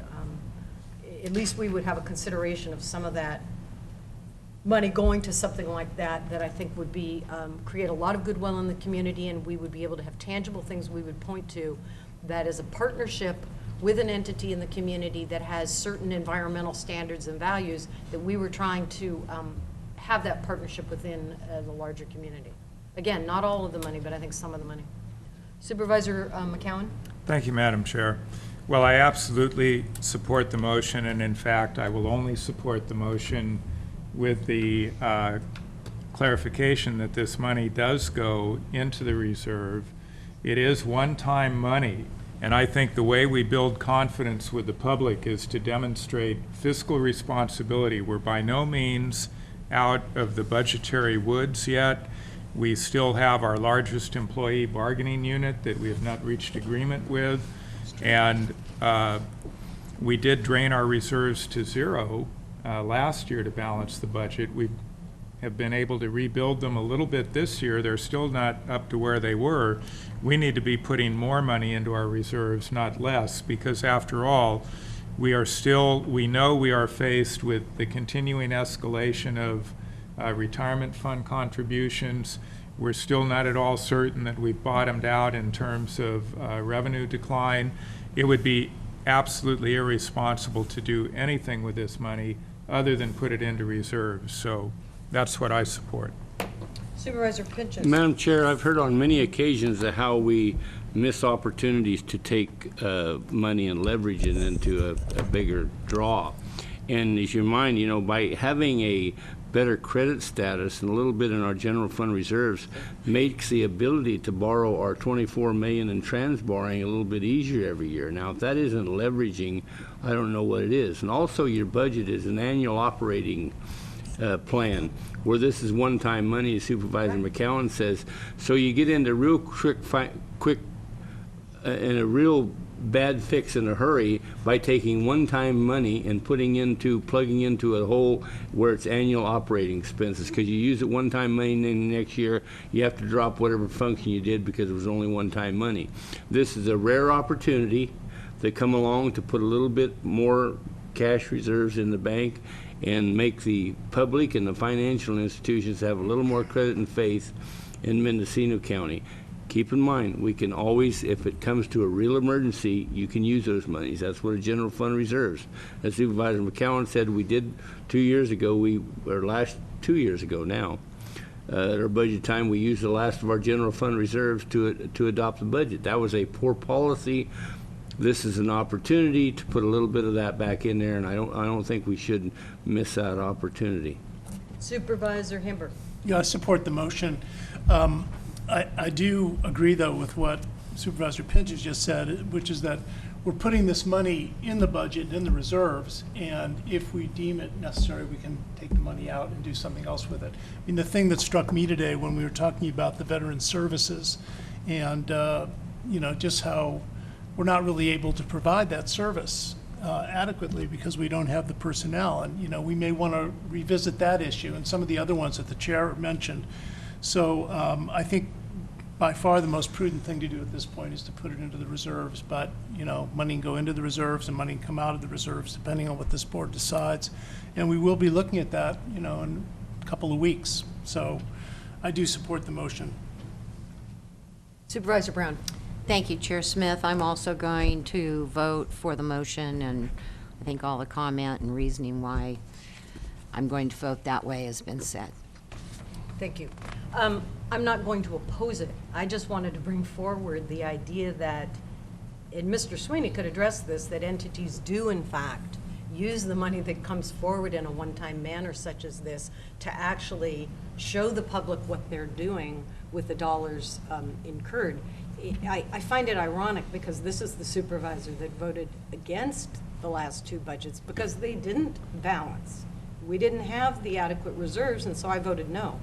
And I think you're right, though, Supervisor Hamburg. Any of the things that the supervisors think are important can be brought forward during the final budget as consideration for funding. So that's absolutely true. But I think it's, I don't know, I think it's really talking about apples and oranges with respect to that is what the reserves were used for many consecutive years, which is balancing programmatic things. And I haven't seen any change to the contrary in terms of us building reserves that are not doing that. I know that's the goal. We've talked about doing it, but we have not done it. In fact, instead of making more prudent cuts last year, we went ahead and used absolutely every bit of reserves to balance the budget, which then was just programmatic spending. So I don't know that this one-time money is the money that we should use to, in a sense, you know, backfill that. I think that monies that are accomplished with a process such as we have gone through really need to show the community what we are doing with those specific dollars, not just putting them in for a general use.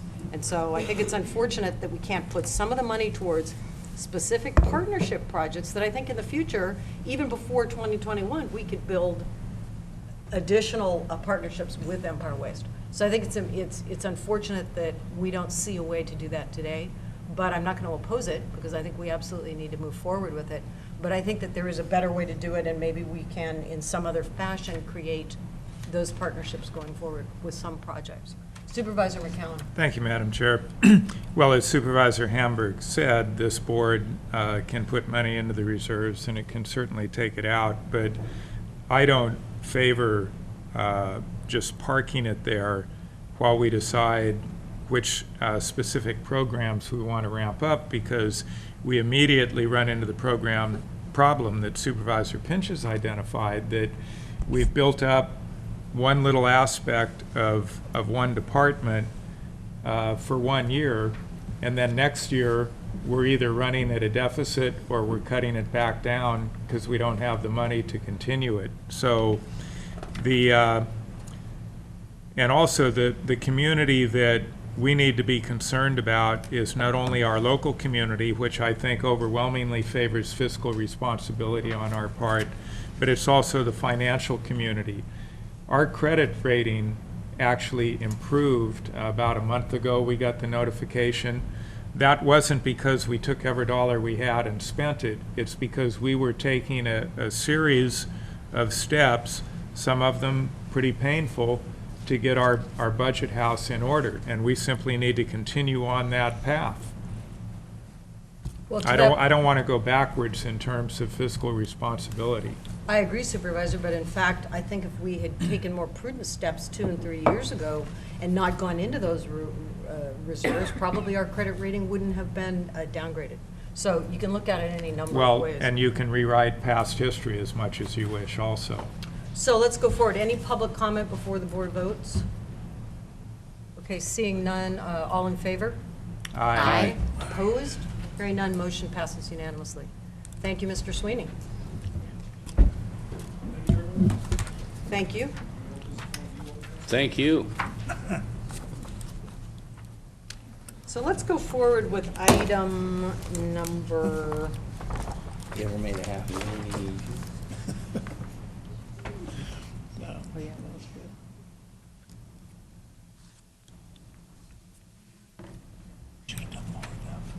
What's the number for the marijuana?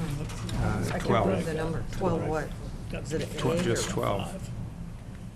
It's county 12A. council. 12A. It's 12 period, Okay. I think. Or So we'll well, go forward with 12A. item number 12A, please. And I believe that goes to council.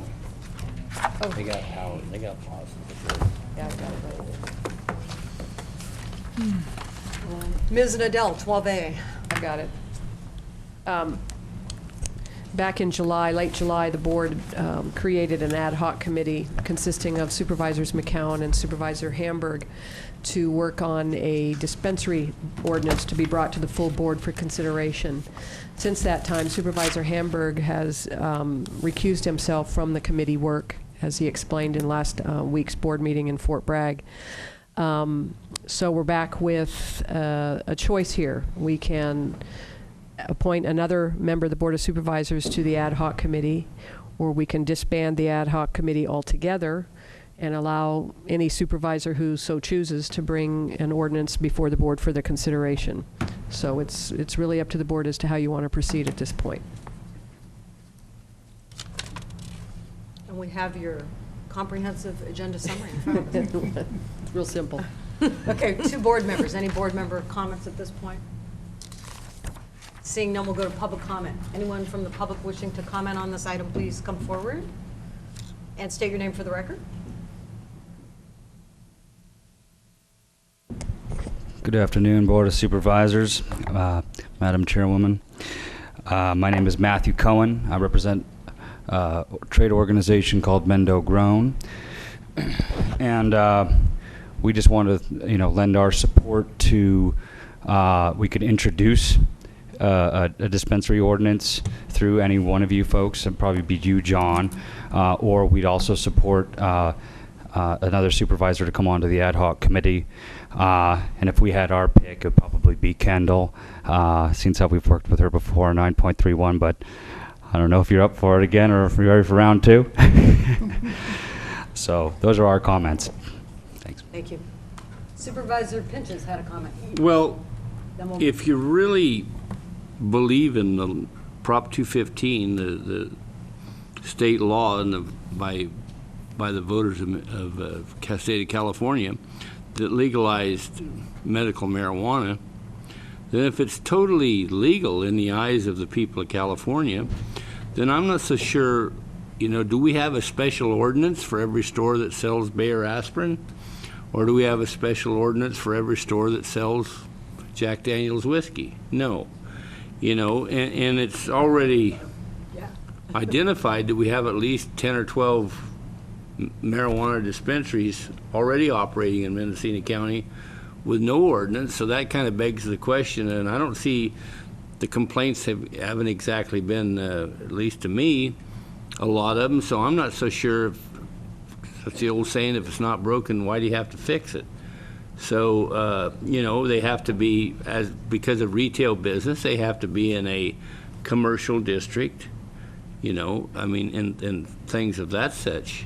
You might put as part of the business district like an alcoholic beverage control license where they can't be with so many feet from a school or things like that.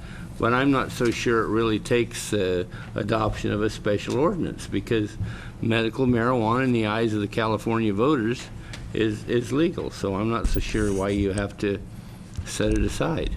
And if you look at what other counties are doing, you can't really get any picture of what other counties are doing because it's all over the map. Some have adopted ordinances, some of them had them rescinded and put back in place, and it's if you look in the clipping service, it's all over the state, different counties.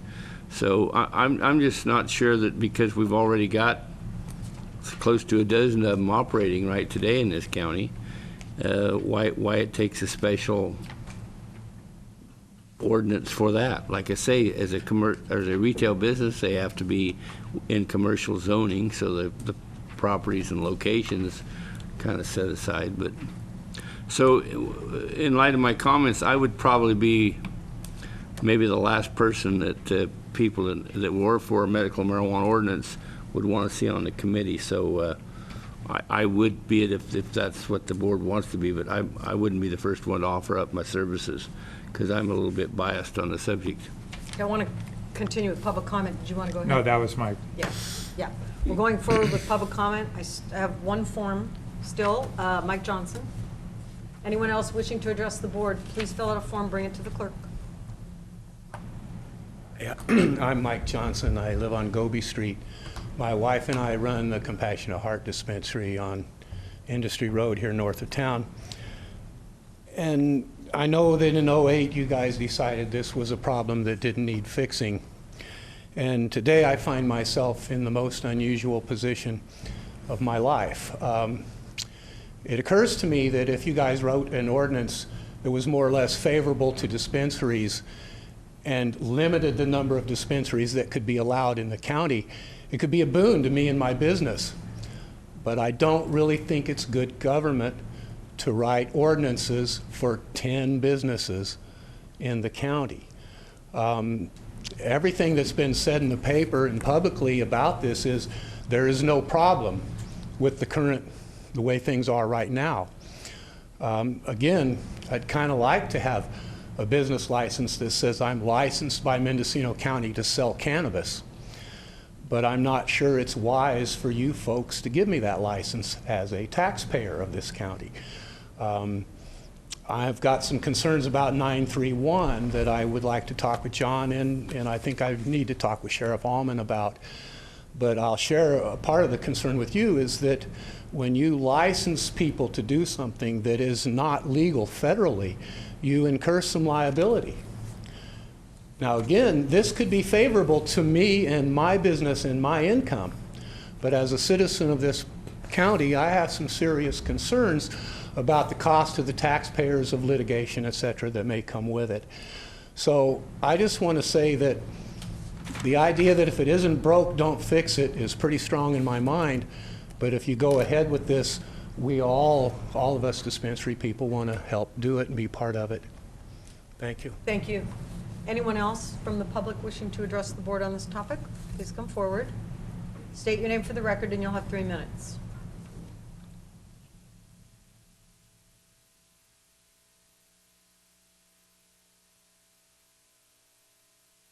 Hi, my name is Karen Ann. I'm here because I think you should disband the committee, and I personally think that it would be the wisdom of the people in this county to support the board to take the position that LEAP has taken, and that is to totally decriminalize cannabis. I think it's ridiculous, the whole thing that goes on in this county, including the 99 plant permit. I spoke with a police officer in Fairfax about it the other day. Were they aware of what had happened up here? And he said to me, I thought you said you were doing an investigative report, not making a Cheech and Chong movie. Are you telling me they take money to grow pot to fund the deputy sheriff's positions? I said, yes, that's what I'm telling you. It is not a joke. It's what they do. Well, besides it's totally illegal, it's totally absurd if you think about it. As I've contended before, you're living in a cult. This is a pot cult. It fits all the definitions of a cult. And when you're in a cult, it's like you're unconscious. You're so used to what goes on here. And I'm taking my story forward and working on the dock. And when I tell people in all the other places that I travel to, they're like, well, who are these people? What are they thinking? I mean, you've got the major genetics here, the best cannabis genetics probably on the face of the earth. You've got the right growing conditions. You need to have tax base. You need to stop spending money prosecuting pot cases, and not because the DA cuts a deal with them if they'll do this or that. Not that. Not that kind of stuff. It's like when I've been here before and Wes Foreman was still here, and he and I had a talk that this is a perfect, what you call a double bind. Your county is double bound. And you want to look that up, you check Gregory Basin's work on what it means to be operating in a double bind. It's where everything is incongruent and it's inconsistent. Doing this and then doing that, it's like, it's not a gestalt. And I think it's just bottlenecking this county. It's causing problems throughout the state and throughout the nation. And I think you folks need to come out of the days that I believe you're in, take a retreat somewhere else, talk to other people like I do if you need to get your perspective widened, and then become supporting members of LEAP and support this county to decriminalize, have a good business base, and tax it and support your social and educational programs here. Thank you. Thank you very much. Anyone else wishing to address the board on this topic? Okay, seeing none, we return to the board for board discussion. Supervisor Pinches. Just to make a comment, I think it's kind of ironic. If we'd have brought this up for discussion as recently as probably 3 years ago, this boardroom would be packed. And now it's kind of like, who really gives a damn?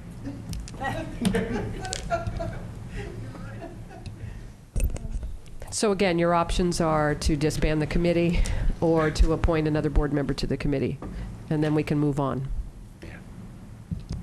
Supervisor Brown.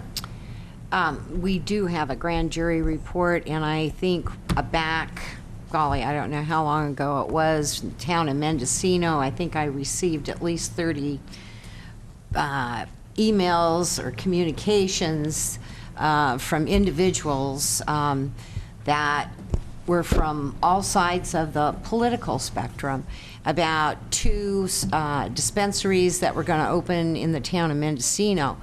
To say no one cares, or to say that it's okay to place a dispensary anywhere in this county. I looked down at Grace Hudson School, and there was a lawsuit that had to do with a small mini store that would be serving on-site liquor.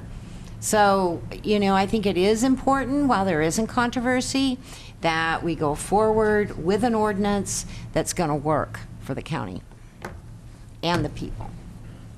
Well, I think Supervisor Brown, those are very good points, and this was addressed in some detail, certainly in the grand jury report. But I think you bring up some very good points that, taking a look at something and trying to put some parameters around it, have some expectations of it, especially when it is something of a controversial nature at times, depending on a number of factors. For certain people, it definitely becomes controversial. I've received a couple emails that people are expressing concerns that it probably does make sense to at least review an ordinance. I agree with you. And so I think that is a very good preamble to you being on the committee, Supervisor McCown, because I think that... Actually, I think Matt had a good idea. So, and Supervisor Pinches thinks he should be last in line, but he and I can fight that one out. So I think it really would make sense to have you be on the committee, and I think you would definitely bring some very good perspectives to it, and that's what I would propose, especially if someone would pick up that as a motion. Supervisor McCowan. Thank you, Madam Chair. Well, I agree with your comments, except your conclusion.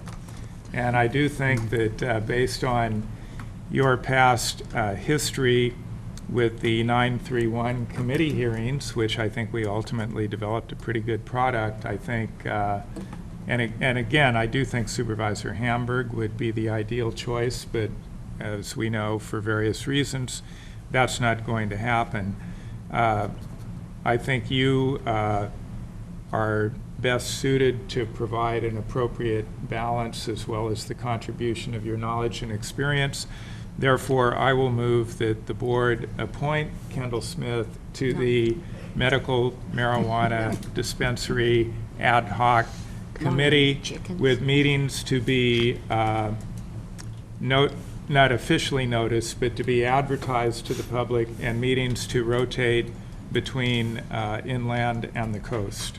No second, please. So dies for lack of a second. Supervisor McCowan, that's fine. But it might go down. That's fine, but the chair really does not at this point have the ability of I'll second. Of the time to just do that. I'm sorry. I'm going to second. No. Nobody should be forced to No, be I on this mean, committee. when you think of it, It's for the good of the community. well, here's how the structure of the board has been, and this is historic, and this is the first year that we haven't had the standing committees, which meet regularly on Mondays. Some of them were very rigorous at times. The one on marijuana was probably one of the most. And that committee structure has basically been put on hold this year for any number of reasons that we've talked about before. And that is those committees are something the chair does not participate in, because the chair has other responsibilities and has an additional meeting to go to every week based on the agenda setting and agenda planning. So really, based on that, I'm going to have to, very respectfully, take myself out of the running for that. I have a number of state and federal committees I'm also on that I've had of long standing. I really just have to pass at this point. But I think Supervisor Brown would do an excellent job. And I think someone ought to change that motion. Well, Madam Chair, I do not find your reasons for why you can't do it credible, and yet involuntary servitude has been outlawed by an amendment to the Constitution, so I will withdraw my motion. Thank you. I withdraw my second. So let's see a motion for Supervisor Brown, please, someone. Supervisor Pinches. Well, I won't support any motion that don't support the person that wants to be on that, because as the earlier speaker reminded us all, marijuana, the word marijuana, the use of any type of use, sales, anything marijuana is still federally illegal, and you could, the federal government is going to view any person that partakes in that as you could be potentially charged in a federal case. So I take that very serious, setting even being participation of that. I think we all support legalization of marijuana at the federal law, but the fact of the matter is we're not there yet, and it's still illegal federal activity. So to participate in this, I think, should be on a voluntary basis. I don't think anybody should be forced into it by a form of motion.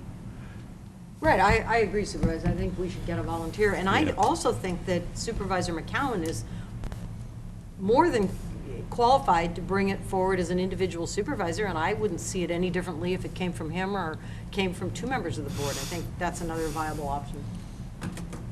Supervisor Brown. I'm going to make a motion to appoint Supervisor McCowan to be one-person committee and go over the ordinance and bring something forward. You have to disband. I think First we have to disband. disband. Okay.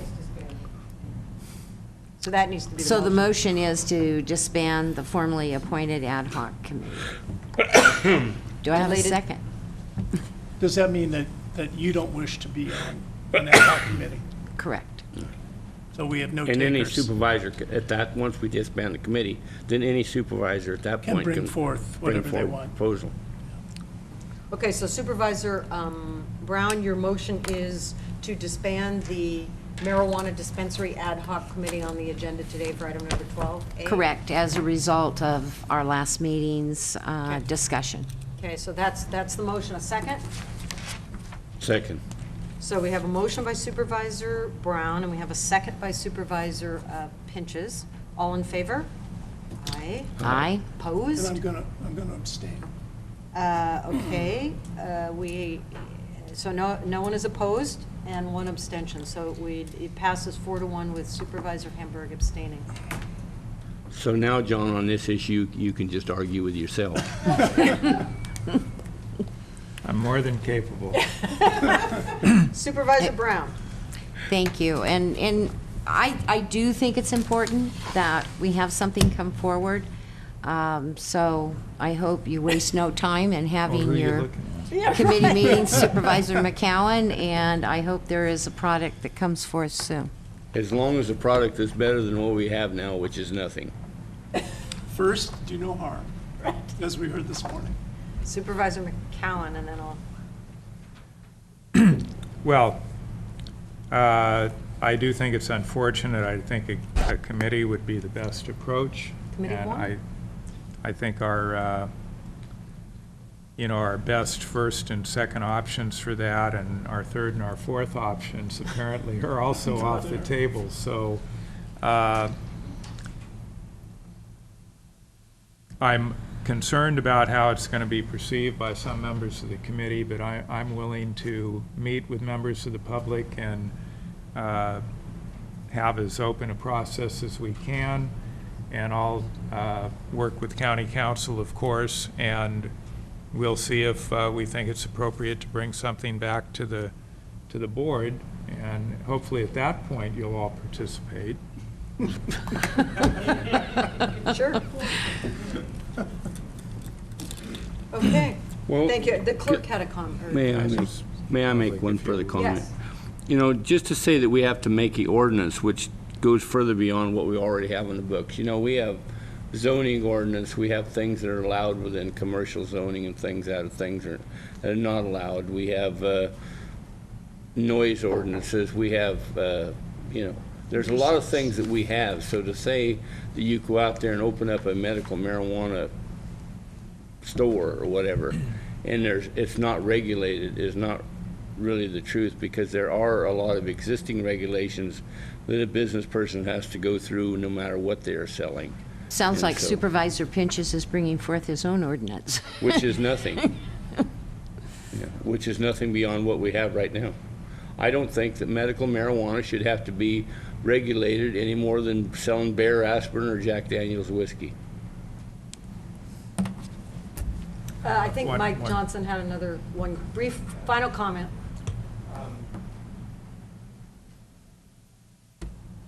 Again, it's more or less budgetary, but it occurs to me that if none of you guys really wants to be involved, would you be willing to support an ordinance if John comes up with something anyway?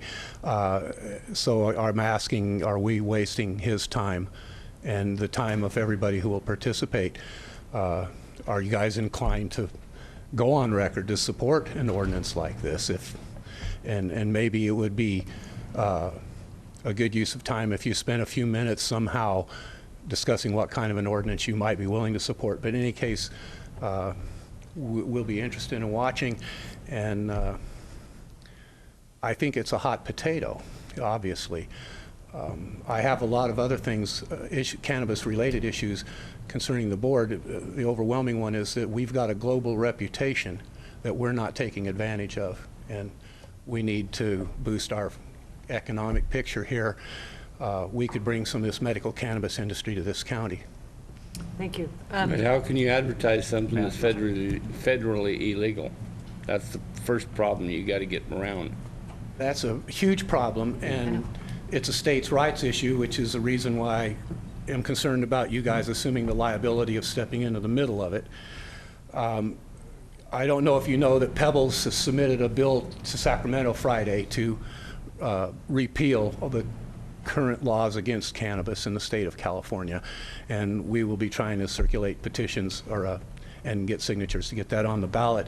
But we all want it to be legal, and we all want our county to prosper, and I don't want us to fail to take advantage of a reputation you couldn't buy with a multi-billion-dollar ad campaign. It's global. Jim Wattenberger told me repeatedly, didn't matter if he was meeting with the finance minister of Canada or a U.S. senator in Washington, D.C. They wanted him to provide some of what we're famous for so they could enjoy it. This is not something to be ashamed of. This is a real business. It's happening. We've been putting up with all the negatives of cannabis production for 50 years. Why can't we capitalize on it? Okay, Thank you. Mike, we need to wrap this up, but I was going to give Matt one final little word as well. Just addressing what Supervisor Pinchas said, you know, regarding, you know, it being against federal law, and, you know, alcohol prohibition was against federal law, and it took about 23 states to regulate it, like you know, pharmacies and liquor distribution stores and so forth, and standardizing and stabilizing the industry before it actually, you know, the laws change at a federal level. So we're on that path. 9.31 was one of the steps on that path. 9.32 would be another step on that path. Mr. Rose, did you want to, not on this item? Okay, we'll go to Supervisor McCown, wrap this up. Thank you, Madam Chair. Well, I think there would be a value to developing what I hope would be a model dispensary ordinance. It's true that of the dispensaries currently operating in Mendocino County, I'm not aware of any current problems. However, all that's required to open the doors is a business license. That's a lot less regulation than a lot of other activities go through. But I think there is a real lack statewide in effective models of how dispensaries could be used to both protect the public safety and fulfill the mandate of Senate Bill 420 to enhance access to patients. And dispensaries, I think, are the best way, arguably, to provide for a more universal distribution system. And there's a lot of trends statewide that aren't necessarily favorable to a rural county such as ours. So again, I just have it in mind that we might be able to, with the help of the community, we might be able to come up with a proposed regulation that would both be effective and fair. And I do want to say up front that where I would be going with this is, you know, in terms of big picture, I don't see this limiting any of the current dispensaries. It would be, unless I see something that really causes me to change my mind going into it, I see no reason not to grandfather in the dispensaries that are currently operating that have demonstrated that they are sensitive to the communities they operate in. And the proof of that is we haven't been getting any complaints that I'm aware of. The other thing is I'm not inclined to put a cap on how many could operate in the county. I'm a little astounded at the number we have operating now, but if there's a need for that number of dispensaries, I think the public will determine that by patronizing them or not. So I don't think we need to come up with an artificial cap. Supervisor Pinches, we're trying to wrap well, this up. Supervisor McCowan, you said the only thing that a person needs is right now is a business license. That is maybe partially true, but before they will issue a business license, it has to be assigned to an address that has a proper zoning for that type of retail business. So that means they can't be issued anywhere, just only in commercial zoning. So that's a pretty restriction. And one of the big problems with the 9.39 ordinance or a medical dispensary ordinance is, how do you get it transferred? You're assuming that if you open up a medical marijuana retail shop, that it has to get there, right? Well, it's illegal, and the county has no provisions for the transportation of it. It's not covered under the 9.3.1 ordinance or anything. So you're enticing the people to bring your marijuana here to this location, but oh, by the way, if you get stopped by the cop, you could go to jail. So in a way, we're encouraging that missing link, which is the transportation of it. It's an opportunity to try and fill in some of the gaps, make that start. Yeah. Okay, moving on. We took action on that item. We're going to go now to item number 5D, which is discussion and possible action regarding introduction and waive reading of an ordinance adding Chapter 11.10 of Title 11 to the Mendocino County Code, providing for the reinstatement and continuation of the powers of the Redevelopment Agency of the County of Mendocino. This is sponsored by the Executive Office. This is a follow-up to a previous board discussion and action, and we'll go to Mr. Dunicliff. Madam Chair, members of the board, on August 2nd, 2011, the board received a report on the new legislation that impacted the Redevelopment Agency of the County of Mendocino. Specifically, the Elimination Act, or ABX 126, suspended most new RDA activities and eliminated RDAs effective October 1st. The Continuation Act, or ABX 127, allows RDAs to avoid elimination by opting into a new voluntary program, which requires annual payments to local schools and special districts. That day, the board approved the first reading of an ordinance necessary for the county RDA to opt into this voluntary program. After this action by the board, the California Supreme Court issued a stay on the legislation. This new development required modification to the ordinance that was originally approved. The ordinance now before you contains language making it conditional upon the California Supreme Court's lifting of the stay. The Executive Office continues to recommend that the board allow the county RDA to participate in this voluntary program by taking the recommended action that is before you today. The second reading of this ordinance would occur in September and enable the Executive Office to return to the board with several related and time-sensitive items prior to October 1st. So this concludes my brief presentation on this item, and I'm available for any questions you may have. So, two board members, any questions of Mr. Dunicliff? We have the ordinance before us in the packet. We discussed the item recently. Madam Chair, I'll move the recommended motion. Okay, so we have a motion by Supervisor Hamilton. Second. We have a second by Supervisor McCowan. Let's go to public comment. Anyone from the public wishing to comment on this item? Okay, seeing none. Any follow-up or ending comments, Mr. Dartmouth? No ending comments. Thank you. Okay, so all in favor? Aye. Aye. Opposed? Hearing none, that passes unanimously. Thank you.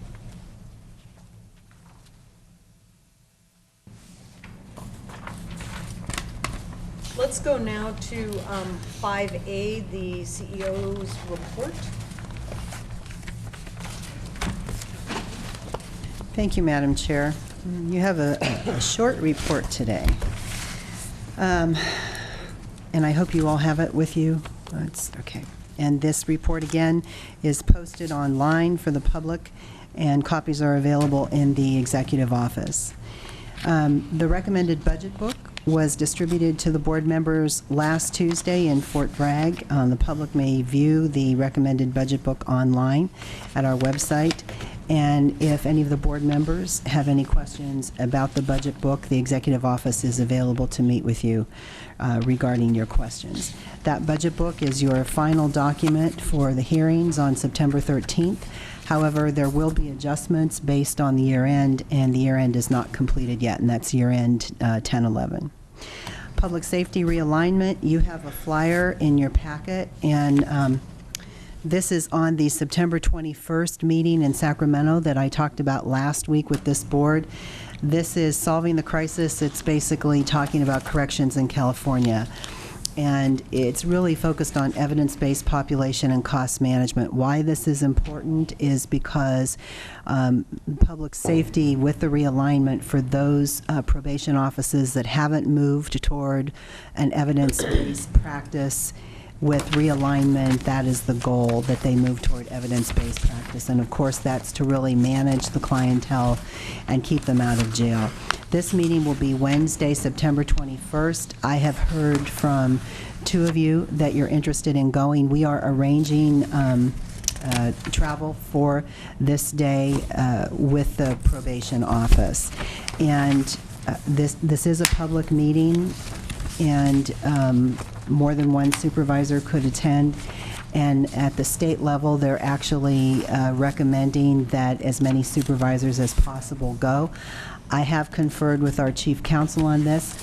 As long as we don't do the road trip that I had talked about, we all go in one car, it shouldn't be a problem. So I'm hoping that at least 3 of you will be able to find the time to attend this meeting. I think it will be important, if for no other reason, to hear what other counties are doing, and then we could really measure what we're doing compared to some of these other counties. I've mentioned this before, and I know I sound like a broken record, but this AB 109 plan that is being developed by this committee and by probation under the leadership of our Chief Probation Officer, Jim Brown, will be critical to what happens here in our county. So anyway, you have the flyer, and again, it will be my office that will be making the arrangements for travel for the board, and we'll be coordinating with the Chief Probation Officer. I believe Supervisor Brown had a comment or a question. Yes, what did you say about the travel itself? So I said that we have to travel together? No. We should not all go in the same car. Okay, that's, if you recall, I was going to question you. Yeah, we had talked about this at last week's meeting, and there was some joking about us all taking a road trip together. So Yes. it is certainly complies with the Brown Act that all the supervisors are at this meeting. We'll just drive separately. So thank you. Anyway, so I apologize for my jokes in the middle of something so serious. I don't think riding together is a violation of the Brown Act. I mean, don't go there. Technically, you're probably right, but Yeah, the because public I went perception through that. issue is a big one with respect to 3 county supervisors riding in a car for 3 hours together. Let's just leave it at that. I mean, well, I'm technically, yeah, there's I'm no. not going to hitchhike if I'm going. Somebody's going You're going to. Somebody will drive you. Oh, my apologies for a bad joke. Let me move on. Okay. So anyway, you have the information on this meeting. Let's see. We've talked about, again, we're still talking about balancing our budget, and I think we've alluded to that a little earlier today, that we did balance our budget with approximately $1.5 million that we thought we would achieve with all of our negotiations. At this point, we're spending $28,000 a week over and above what we have. That's based on the thinking that all of our departments are on budget anyway. So we will continue to push forward, and we'll see what information we have on September 13th. Let's see, and I think that's pretty much it. You have also in your packet information on September 11th, 2011, the Day of Remembrance, and you have the letter and the bill, and there's a flyer there about Stop and Remember, 1 p.m. Eastern Time. So I think that is everything that I have for you today, unless there are any questions. Supervisor McCowan. Thank you, Madam Chair. You referred to the ongoing shortfall that we have and make the statement that you're formulating options for deficit mitigation. Can you elaborate on that at all? Yes, I can. We're actually formulating a layoff list, Madam Chair, Supervisor McCowan, and that is based on we really have to stay on budget this year. And I'm not going to go into everything we've already talked about as far as our credit rating, what this means, the fact that, you know, we narrowly got our trans, and the fact that if you look at our audit, we have a $16 million general fund deficit. So it is imperative that the executive office make recommendations to this board to keep us on budget. And at this point, we've budgeted for that $1.46 million, which we have not, we haven't seen yet. And so we are looking at layoffs to make up the difference in that money. And that's probably the number one cost-cutting measure that we're looking at right now, along with keeping positions vacant. We are working with the departments that have a critical need. I believe the Ag Department is one. And they will be hiring, but at the same time, they're leaving positions vacant. So vacant positions, restructuring where we can, consolidating where we can, and again, the last measure being layoffs. Did I answer your question? Thank you. Supervisor Brown. Thank you, Chair Smith. Do we have any county departments participating in the United Way Day of Caring? Do you know of? Madam Chair, Supervisor Brown, that's a very good question. What's happened in the past is when Bob Jordan was working with United Way, he would approach us much earlier in the year on the Day of Caring, and then we would put out a notice, and we would then work with our staff to see who was available to participate. And I believe last year, I think Supervisor Brown, it might have been you as well that worked with the city and was there for opening day or kickoff. This year, I haven't had anybody come to meet with me regarding the Day of Caring. So I don't know what work we have actually done to try to promote this with our staff. So what I will do is I will go back to Health and Human Services, to the agency, and ask them, because they've been our contact countywide in the past. So we'll see if we have a list of any employees that are going to participate. And what this means is that employees basically take a day off. So they take either vacation or personal leave, however they, or voluntary time off, and then they go ahead and participate in the Day of Caring. Supervisor Pinchas. Will we have the final numbers from the auditor's office on our last fiscal year before our budget deliberations start in 2 weeks? For our meeting in 2 weeks? That is our hope. And as you recall, last year we got our final numbers and our projections the Saturday before the Monday. This year we've worked with the auditor's office, and we're not having budget hearings in August. We've pushed them back to September 13th to give the auditor's office all the time they need to get those numbers together. So to answer your question, it is my expectation that we will have those numbers for you 2 weeks before budget hearings. Well, as long as we have them at least by the more. I that agree, more- and I I'm mean, sure we will. Which we almost yeah. never have had, Yeah. because it's imperative that we have those final numbers. Yeah, and usually what happens is it is the end of August. It is around the 26th, 27th, 28th. I mean, I was here the last weekend in August with the auditor when the numbers were finalized that Saturday. And she got numbers from the state that Friday, finalized those numbers.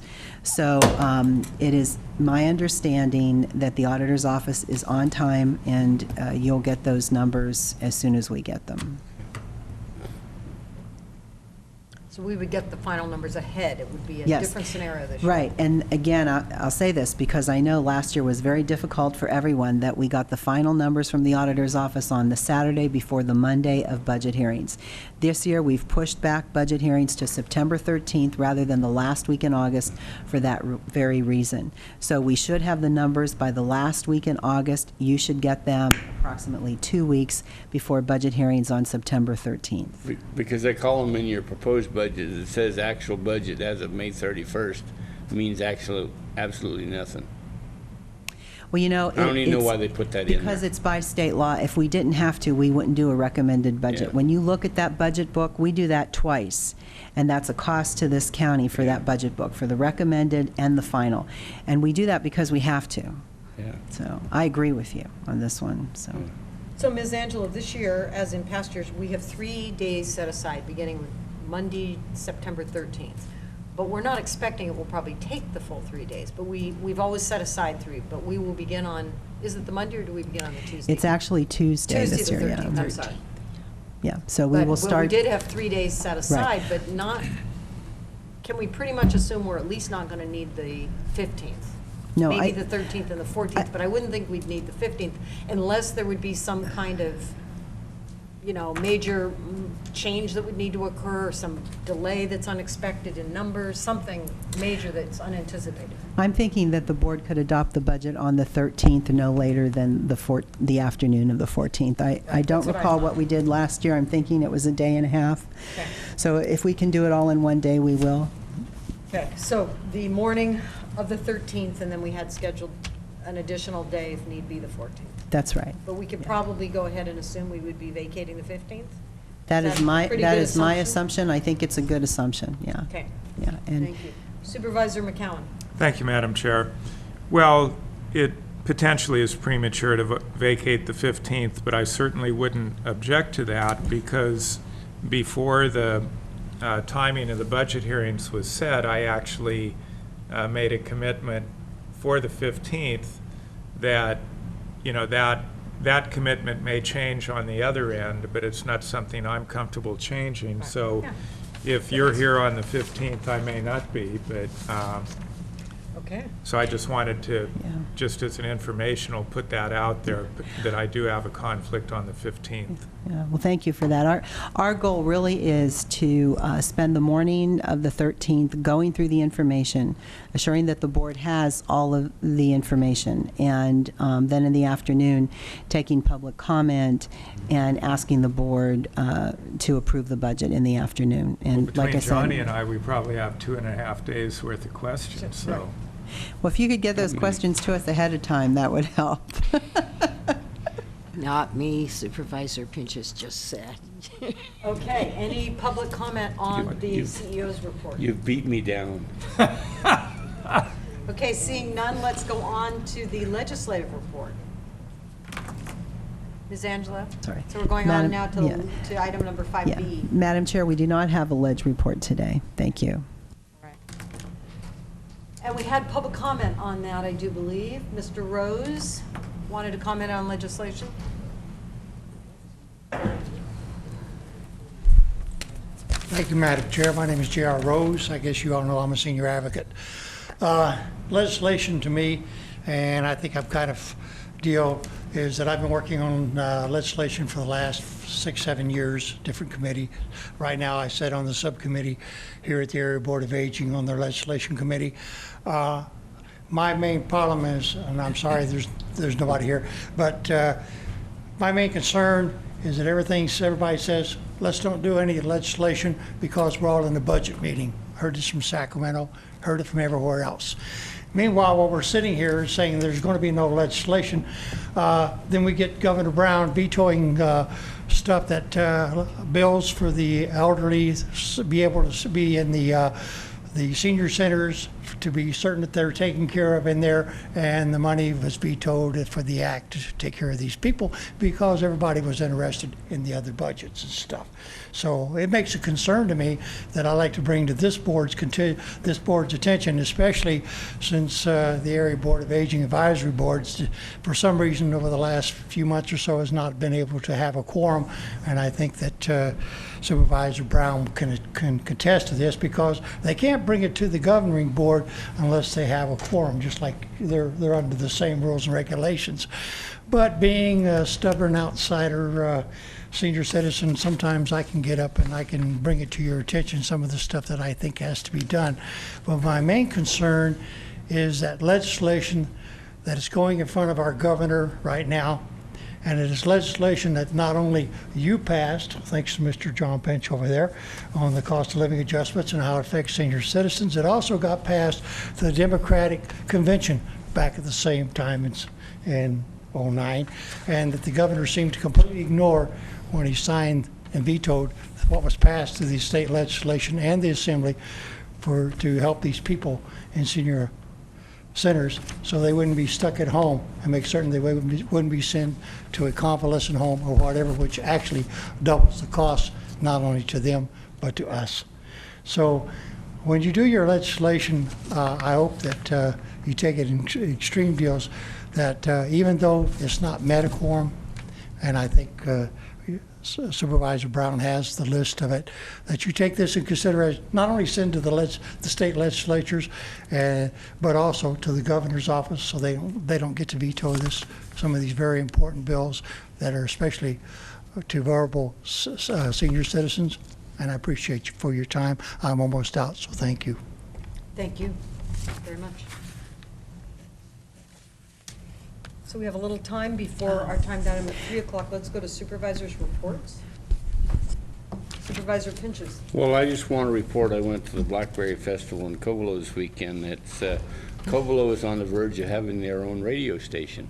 Woo. So I thought I would announce that for the public, and you can contribute to that. It's not much money. It's going to take only about $9,000, I think, to get it up and running, and they're well on their way through donations. And the coast station, I think it's KOCT, had an application that they weren't using, and so they give it to Covelo, but they are under a time constraint, I believe, by the middle of November to get it up and running.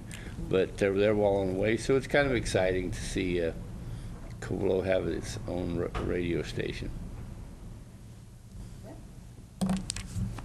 Did you get in without a BlackBerry? They let you in? Yeah, they let me in. The BlackBerry. Those pies are kind of tough, though, aren't they? You guys missed a great event. They had great music. It was really fun. How was the weather? It was beautiful. It was perfect. Not hot. It was just really, really nice day. Any other supervisors? Supervisor McCowan. Thank you, Madam Chair.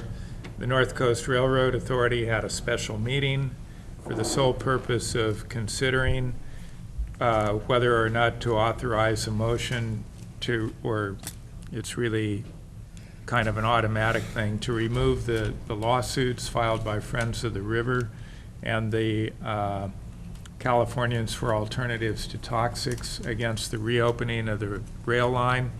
So we are making the motion to remove that to federal court, and we'll see how that lawsuit plays out. Again, I just think it's interesting that we have environmental groups suing, in effect, to require that we keep the maximum number of heavy trucks on the highway. Also, the tax share committee continues to meet. Supervisor Smith and I met with county staff yesterday, and I'll say it again, I'm optimistic we will actually be bringing a recommendation to the board before the end of the year. Okay. Anyone else?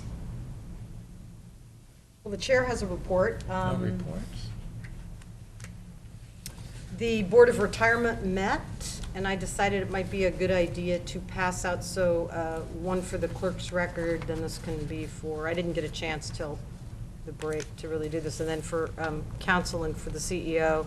So copies of the administrator's report, I'll try in the future to get them to you ahead of time, and then if you have any questions, you know, I could be prepared to answer them. These are, of course, also available on the website if you'd prefer that, but I figured it's good just to have the item in front of us. One of the key things we did was we heard from Callan and Associates. We got the quarterly report from Callan. They did a very detailed, they brought two of the fund managers to discuss with the board the report. I have it in all of its great detail. If anyone is interested in a copy, you certainly may get one or borrow mine. I mean, you could use this one and see if you actually needed one. Lots of detailed information. So I figured if I just got the report to everyone, it might be a good idea just to put it before you. Yesterday, along with Supervisor Pinches, attended the MCOG meeting. MCOG passed out, although they had limited quantities of these, so I did make copies, their fiscal year 2010-11 annual report.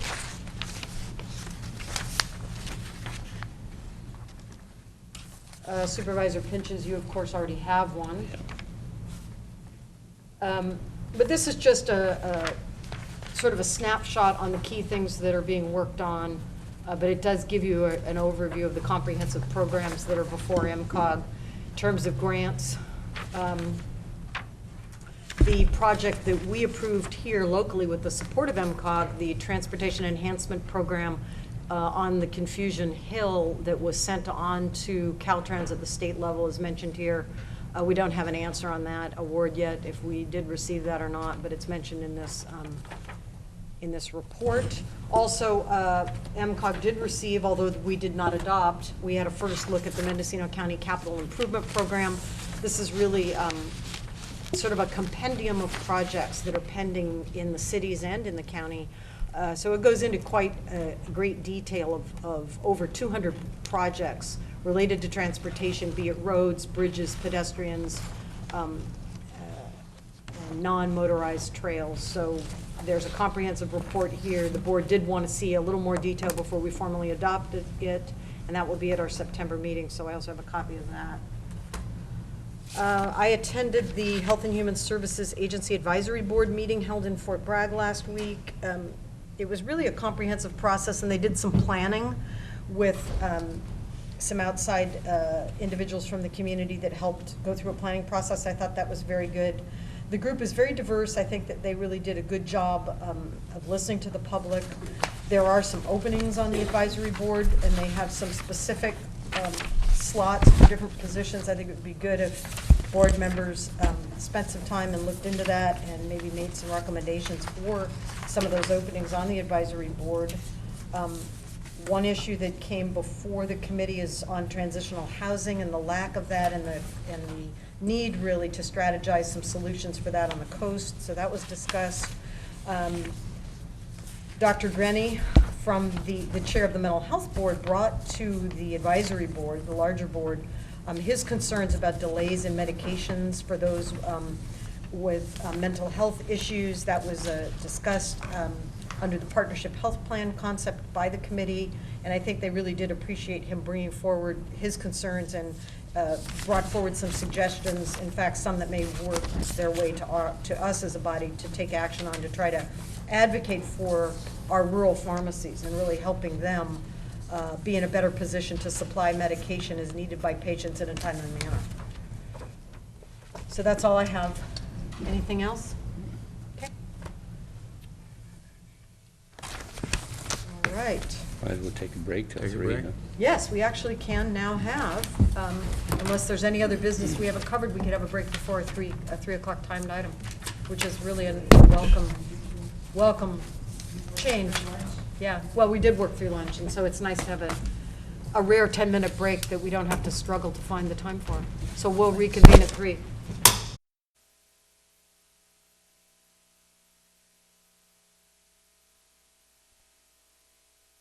Returning after a brief recess at 3:05 p.m. for the August 23rd meeting. So we'll go now for two timed items. This is the notice public hearing for item number 6A, and then a notice public hearing for item number 6B. So I'll go first to the, well, first we're going to go, let's go to 6A, and we'll have staff, I guess, introduce the item, then we'll go over the specifics on the notice public hearing. So I believe that would be Mr. Mobley. Actually, I'm going to have staff member John Spica introduce this. Thank you, Roger. John Spica, planning staff. So the project at hand is a general plan amendment and rezone for what used to be called the Pear Sheds on the south end of town. It consists of an approximately 15-acre parcel south of Ukiah off of Taylor Lane. The official name actually was the Thomas Pear Packing and Got Fruit Facility, and was used as such for quite a few years in the past few decades. In any case, the request is for a change from agricultural land use classification. That's 6B, right? We're on the wrong We're on one. 6A. Are we on 6? We're on 6A. My mistake. I thought that was 6A. Does that work? We could, they're both noticed for 3 o'clock, so. Okay. You're right. I stand corrected. That's okay. I'll introduce 6A. This is also a general plan amendment request and rezoning request for a property in the Hopland area. It's a 257-acre property that is currently zoned land use designation rangeland and zoned RL 160, requesting to be rezoned, or excuse me, redesignated in a general plan designation of ag, and rezoning redesignation to ag 40 with a PD combining designation as well. This is an existing winery and vineyard operation. So, Mr. Mobley, excuse me, before you go into your specifics of the report, so you let us know what the item is. Let's go to the process for the notice public hearing. I should probably go through that first. So I'll go first to the clerk to establish proper notice. Proper notice has been established. Thank you very much. So then let me just go over what the procedures are. The chair will open the public hearing, then the clerk will report any correspondence or communications received on the item. We will then have a brief staff report. This would cover summary information from the published documents that the board has received and has been noticed to the public. And board may ask questions then of staff. Then we will go for public input and public comment. Those wishing to speak on the item are requested to fill out a speaker form that is at the back of the room. Bring it forward to the clerk. Your name will be called in the order it was received, and you'll have 3 minutes to state your concerns or opinions before the board. Then staff will be given a chance to provide final remarks. The board will then have another opportunity to ask questions of staff or the public. Then the chair will close the public hearing and the matter will be back before the board. There will no longer be public comment permitted, and then it will be before the board for any proposed action coming from the board. So let's go. So we've established proper notice. I've read the procedures. So let's go now to the clerk to comment on correspondence and communications received. All correspondence on the item has been distributed. Great, thank you very much. So we'll now go to, again, to you, Mr. Mobley, and you'll give a brief summary of the staff report that we have in front of us. Thank you. It's Roger Mobley, Chief Planner, Planning and Building Services. As I stated, this is both a general plan amendment and rezoning for the property in the Hopland area. It's actually addressed at 10275 and 10501 Old River Road. It's a long linear piece that fronts Old River Road, laying along the east side. It's currently in both vineyard and winery production use, and there are a number of existing uses on the property, single-family residence, some farm employee housing, the winery itself, and there is an event center as a part of the winery operation. The request to rezone, obviously the significant difference between the two designations and two zones is the lot size requirement. The applicant has indicated that they intend to re-subdivide, probably by minor subdivision, but that's not a part of what's being proposed today. This is just the general plan amendment and rezoning. The PD combining designation included with the zoning does allow them some flexibility on lot size, and when that map comes forward, I guess we'll see what their final designation is there. The uses, some of the uses on the site now are either have lapsed permits or are unpermitted. So we are using the contract zone process to take care of those, bring those current, and properly provide for those. This was heard by the Planning Commission at their July 21st meeting. There was actually no comment. I don't think the staff received any letters relative to this. The applicants and their representatives are here, of course, to answer any questions. But I don't think at this time staff has any further comments, or we'll be certainly happy to answer any questions you may have. So to the board, any questions of the board members at this time? Supervisor McCowan. So there was previously a use permit on the property, and so then part of the contract rezone, they would, I guess, reapply for that to get approval for the uses that were permitted, subject Correct. to that use permit? Yes, that's correct. And I think one of the residential uses was not permitted at all, so that would be required to come forward and be permitted based on our current standards. And is the item that was not permitted at all the reason why there needs to be a zoning change also? No, it was a residential unit that was actually a mobile home that was placed on the property and simply not permitted. So then why does the zone change need to occur? I believe it has to do with lot size, that I think there's a desire to further subdivide or re-subdivide and potentially have lots that are certainly less than the 160 and perhaps part of those less than 40 acres that would be what would be standard under the Ag 40 zone, but with the PD, they have flexibility to look at smaller lot sizes. So in effect, it's to accommodate the subdivision of the property, and it's really independent of the event center approval? I believe so, yes. And are they being required to pay the penalty fees to update the use permit and the other things that had lapsed? I don't believe so. I don't.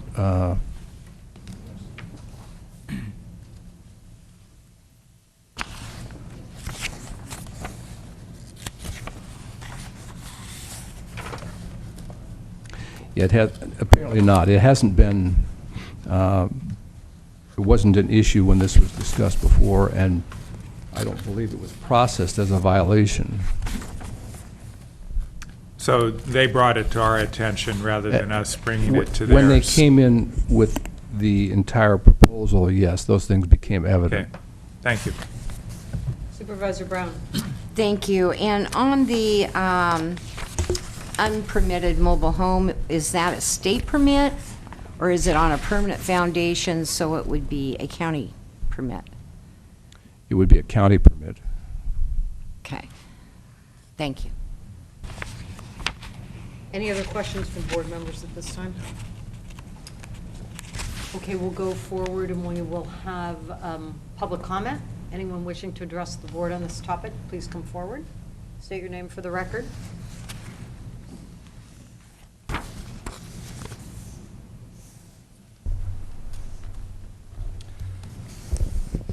Good afternoon. My name's Andy Gustafson. I'm representative for the applicants, Mr. Chris Bilbrow and Jake Bilbrow. They're here today.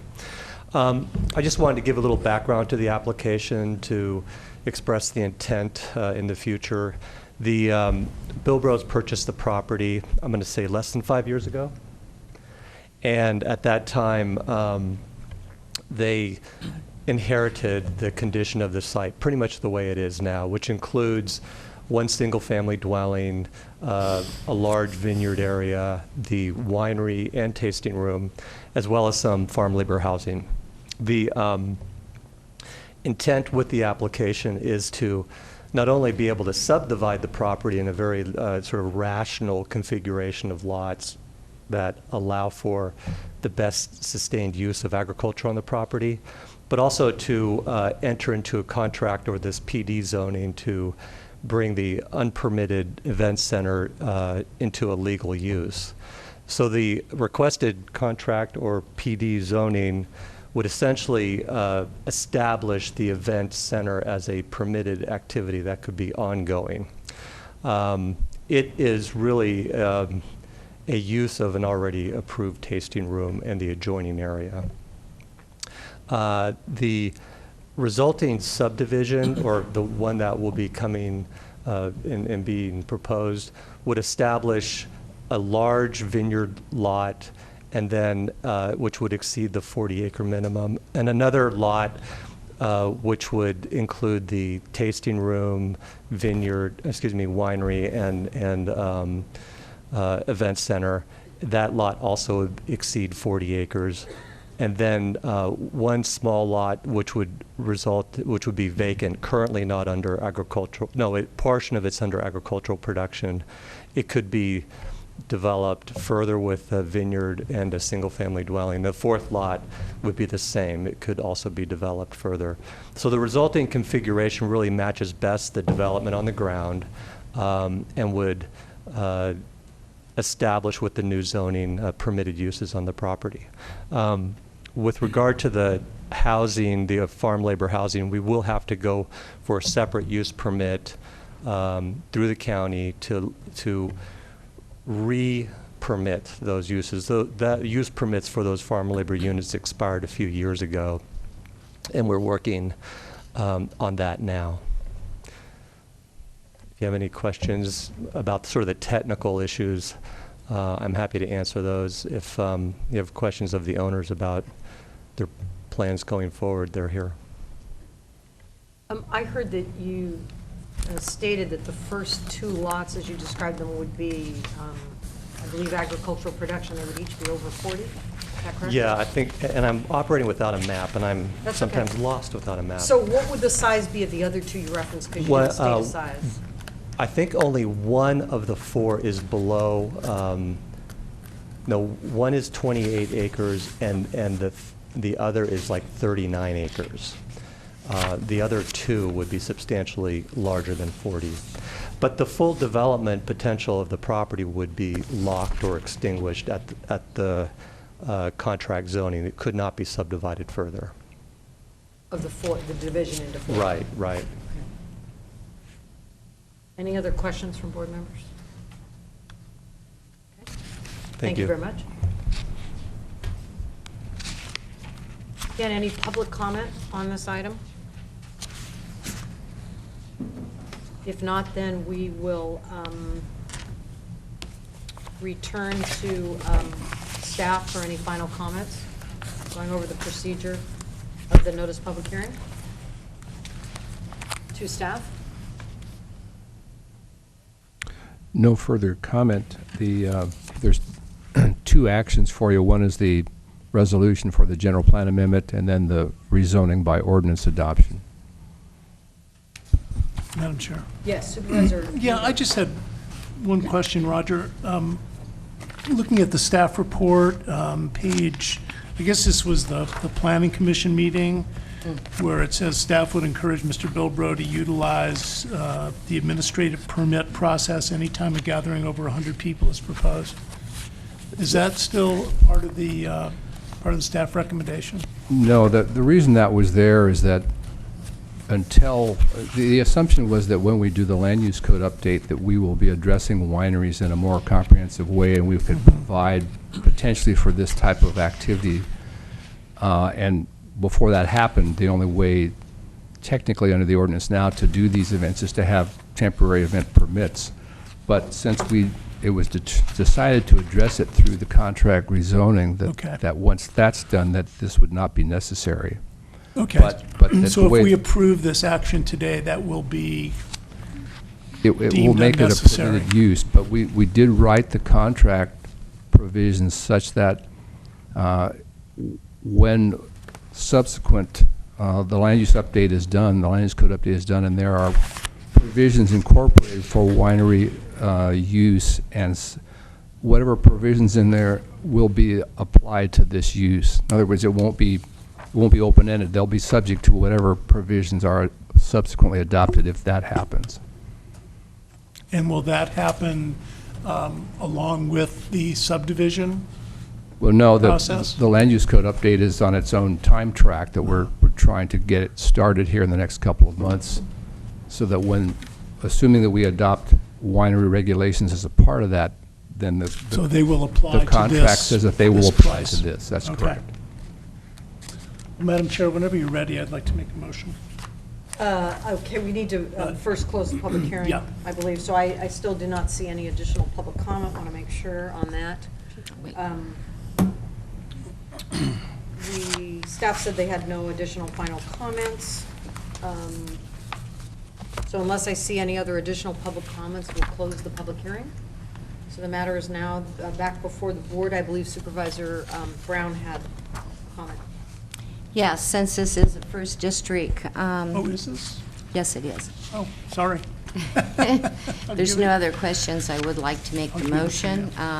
The Board of Supervisors adopts General Plan Amendment GP 3-2006 by resolution amending the general plan land use classifications from rangeland to agricultural land.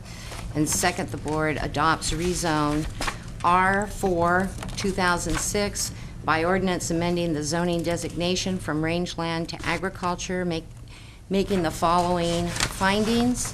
One, that an initial study has been prepared resulting in the determination that the project will not have a significant effect on the environmental, and it is recommended that a negative declaration be adopted. Two, the plan is consistent with the applicable goals and policies of the Mendocino County General Plan. Second. So we have a motion on the recommended action from Supervisor Brown, and we have a second by Supervisor Hamburg. Any other discussions to the motion? Okay, let's vote by the buttons then.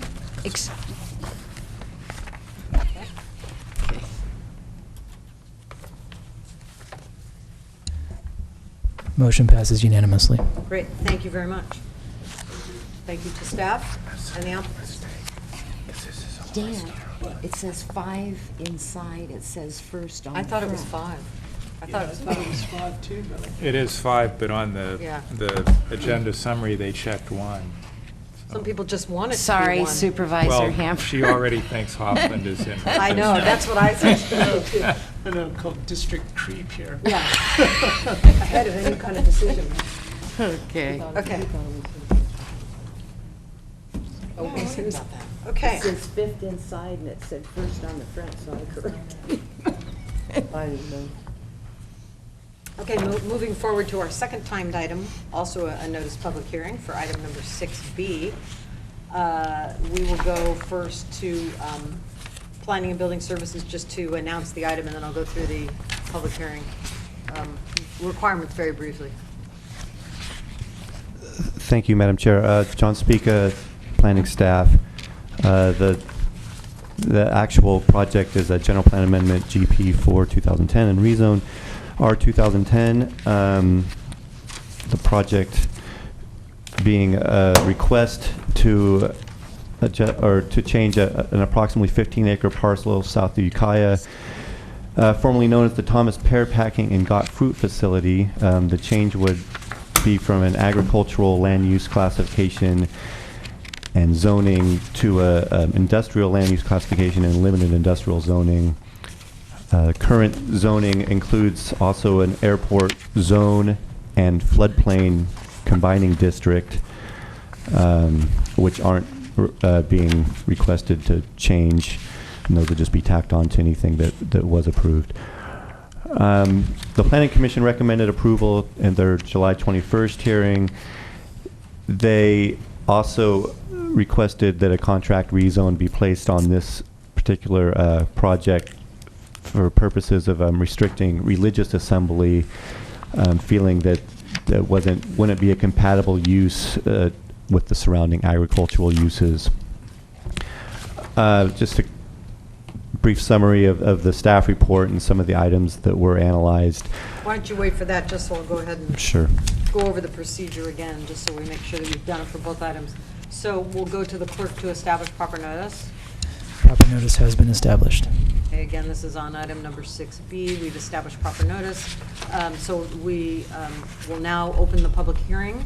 We're going to go first to Mr. Speaker to give a brief staff report on the contents provided in the published agenda under item number 6B.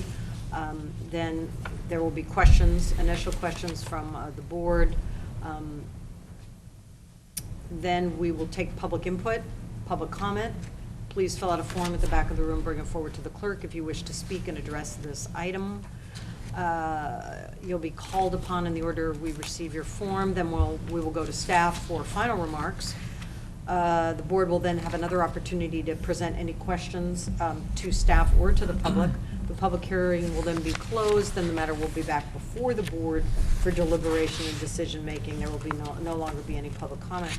So if the clerk could just note any correspondence and communications received. All correspondence on the item has been distributed. Thank you very much. So we'll go back to Mr. Speaker for his brief overview. Thank you, Madam Chair.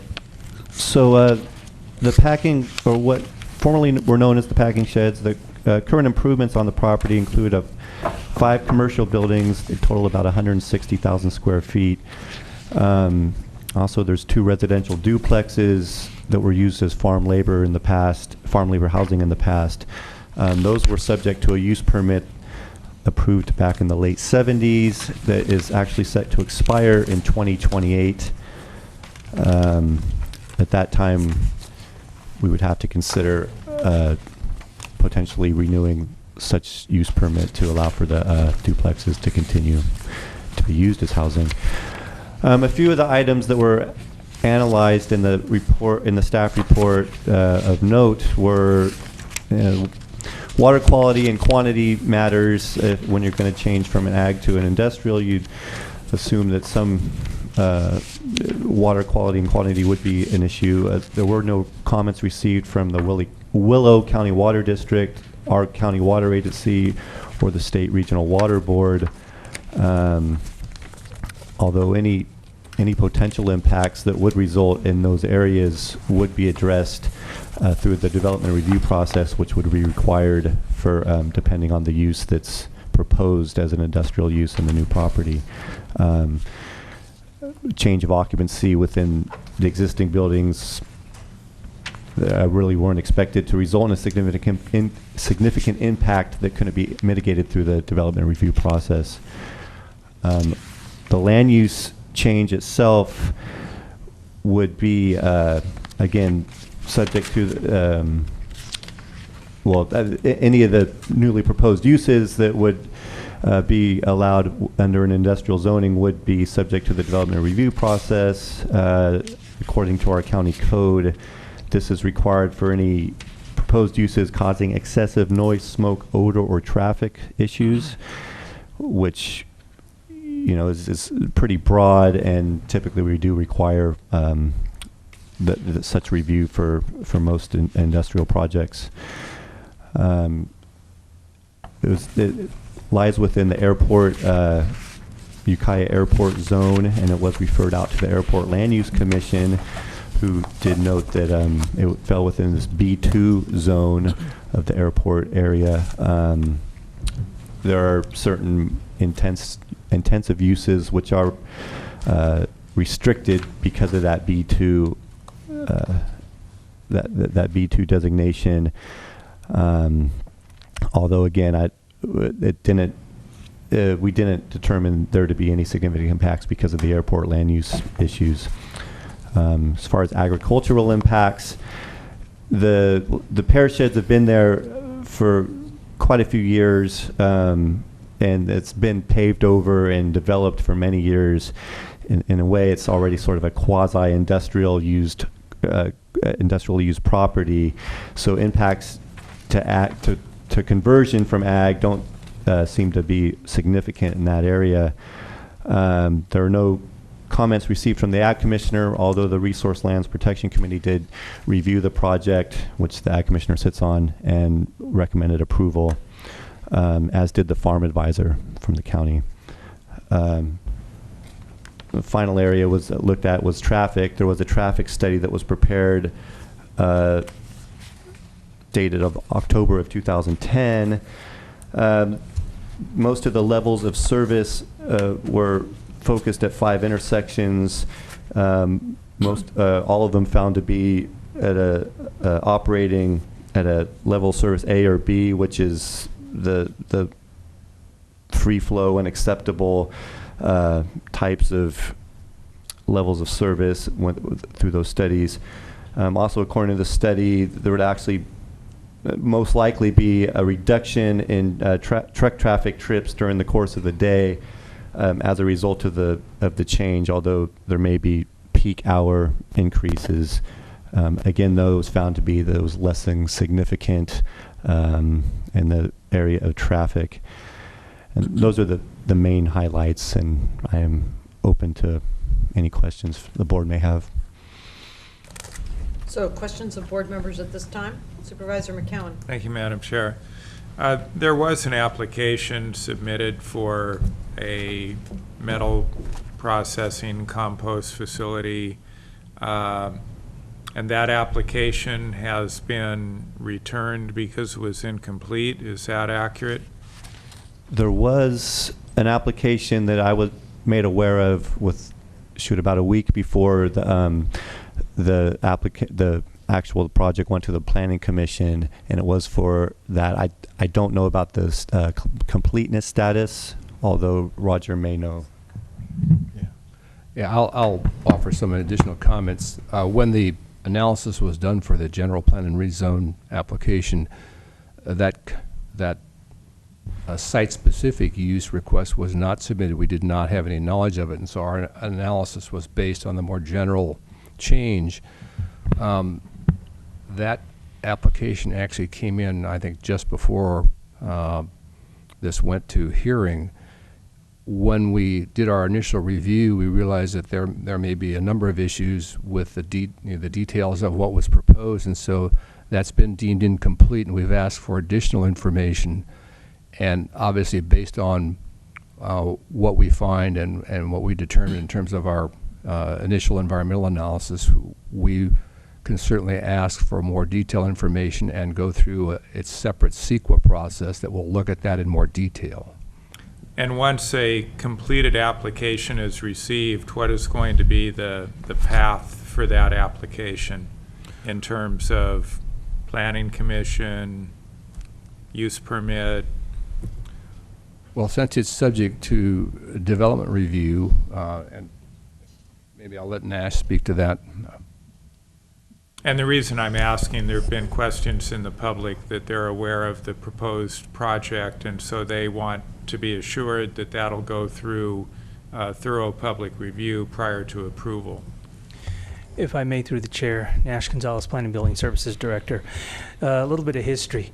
There was an application for development review that was submitted, but it was deemed incomplete because development review would not be the appropriate mechanism to process this application. So the appropriate process or entitlement will be a major use permit, and that application will need to go to the Planning Commission. Staff is working to determine its completeness and has asked for additional information. The application will be referred out for comments from what we call responsible or reviewing agencies. At that point, it'll be determined what path in the CEQA process it'll take, and then it will be subject to a hearing before the Planning Commission. And because it is a use permit, it is appealable to the Board of Supervisors if indeed it has to go in that direction. But again, it is a use permit. The development review application was deemed not to be appropriate, even though it is going to be industrial. The industrial zoning requires that such use be treated as a use permit and not under development review. So it will go through a more stringent review process. Mm-hmm. And it is appropriate because the action we're actually taking today is the general plan amendment and rezoning. So it's not required, even though we did know about this just ahead of the approval by the Planning Commission. The secret review that was done for the general plan amendment and rezoning is adequate, and we're not required to go into a more in-depth examination of the particular impacts that this proposed use may entail? At this time, the action before you is appropriate to look at just the land use itself, because again, as Roger pointed out, we didn't receive the information until just recently.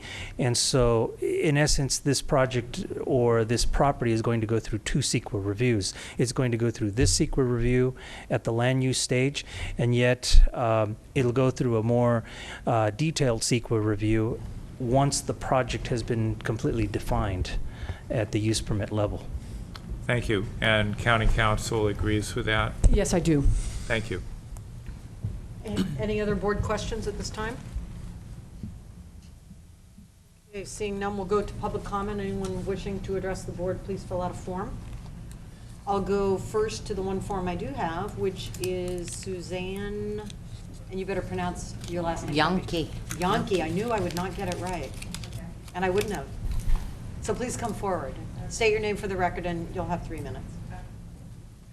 Hello, my name is Suzanne Yonke, and I'm one of the partners of Nova Partners, my family's partnership, which owns Schrader Ranch Vineyard, which is about 2,500 feet to the south of the Taylor Street property. And the other two partners of Nova Partners are my father, Gordon Yonke, and my brother, Michael Yonke. My home is on the Schrader Ranch Vineyard, where I've lived for 14 years, and I live there with my husband and my son. My father, Gordon, lives in another home on the property with his family, and he's lived there for 20 years. We have 3 generations of our family living on the Schrader Ranch, and we are raising our families, which include our children, who range from 5 to 16 years. We are opposed to the rezoning of the 15-acre Taylor Street property from ag to industrial use. We bought our property 20 years ago, which is zoned ag, with surrounding properties zoned ag, with the expectation that we could live on our ag property and raise our families in this environment. We are opposed to this rezone because of the increase in noise, smells, hazardous waste, and truck traffic. My father's house faces north onto the Taylor Street buildings. I go to the waste recycling site on a weekly basis to drop my recycling, and it smells really awful, which is not surprising since it is where household waste, refuse, building supplies, hazardous waste are dumped. Not only does it smell bad, but it's really noisy. They're crushing scrap metal, loading glass into trucks, operating equipment, and loading trucks. If this rezoning went through, the noise and smells would increase by many times because it would now be an additional 15-acre site instead of the 1 or 2 acre piece where it is now. There is not a shortage of industrial land in Ukiah. There are other places that this waste facility could locate on already industrial zone property. There is no need to remove ag property from our community. The Taylor Street property is at the entrance to Ukiah. In fact, the Welcome to Ukiah sign is on our vineyard property. After passing the sign, the next thing visitors would see and smell is a 15-acre recycling waste station. It is in full view of the highway. This location is also right at the intersection of where Highway 253 from Anderson Valley intersects Highway 101. So visitors from Anderson Valley will hit the Ukiah Valley and be faced with this industrial site. There are other uses that this site could be used for that would fit in a lot better with the ag community and the vision for it remaining ag. Other ag uses could help give Ukiah and the Ukiah Valley a friendlier, more appealing, and welcoming feeling. My last point is concerning the process that this rezoning application has gone through. In July, I saw the notice for rezone in the paper relating to the Planning Commission. I wrote a letter of opposition. One of my comments in the letter was that it seems fundamentally wrong for a bank who does not intend on owning the property to request rezoning. I believe that whoever the current owner is should be the entity to request rezoning, and they should be public about what their plans are and why they want to rezone it. The first time I knew what the intended use was when I read a very short article in the Press Democrat, and on Sunday I read in the Ukiah paper that if it rezones, it will be sold to the waste company. I read a quote that this would be consolidating the waste transfer business. Increasing from 1 to 2 acres to 15 plus acres does not sound like consolidating. It sounds like a major expansion. I also read that the truck traffic would be 75 trucks a day with the waste company, which comes to over 27,000 trucks a year. In comparison to the pear business, which used to have 200 a day during pear season, which is at the most comes to 6,000 a year. That's over 20,000 more trucks. This is a major project, and no extensive studies and impact reports have been done. It would change the whole landscape and entrance to Ukiah. The industrial zoning for this property does not fit in and is not compatible with the surrounding land uses. To the west, within 2,500 feet, are about 50 homes, a school, and a health club. To both the east and the south is ag land and our homes. I request that you deny this application. Thank you. Thank you. Jason McConnell?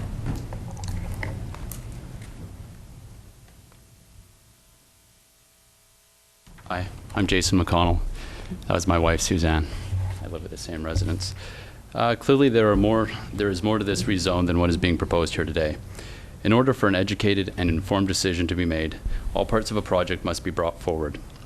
Today, you are looking at a rezone without considering its newly proposed use. This under CEQA is referred to as piecemealing and is not advised. Although a formal application may not have been submitted, which I guess maybe now it has been, the recent articles in the Press Democrat, Ukiah Daily Journal, the Willits News all clearly reflect that there is a known project. In order for full transparency, I would ask that the rezone be combined with the applicant's soon-to-be submitted use permit. This will accomplish two things. First, removing the current piecemealing approach. Also, secondly, in the event that the application is unsuccessful, the property will be maintained as an ag-zoned facility that can then potentially be used as ag in the future. It seems that there is already an overabundance of unusable industrial property in our valley. Why are we trying to create more when we can't even use what we have? I guess I've just looked at other projects that have come along recently, and it seems that having to combine the rezoning with the actual application does make sense, although it seems like it's a bit more cumbersome at the time. And in this case, I guess Masonite could have come along and changed it to commercial and then put in an application later on for whatever they wanted. But it's piecemealing, so that's not really what's asked for a lot of the times. So I would recommend that it gets included in the whole process. Thank you. Thank you. John Lazaro?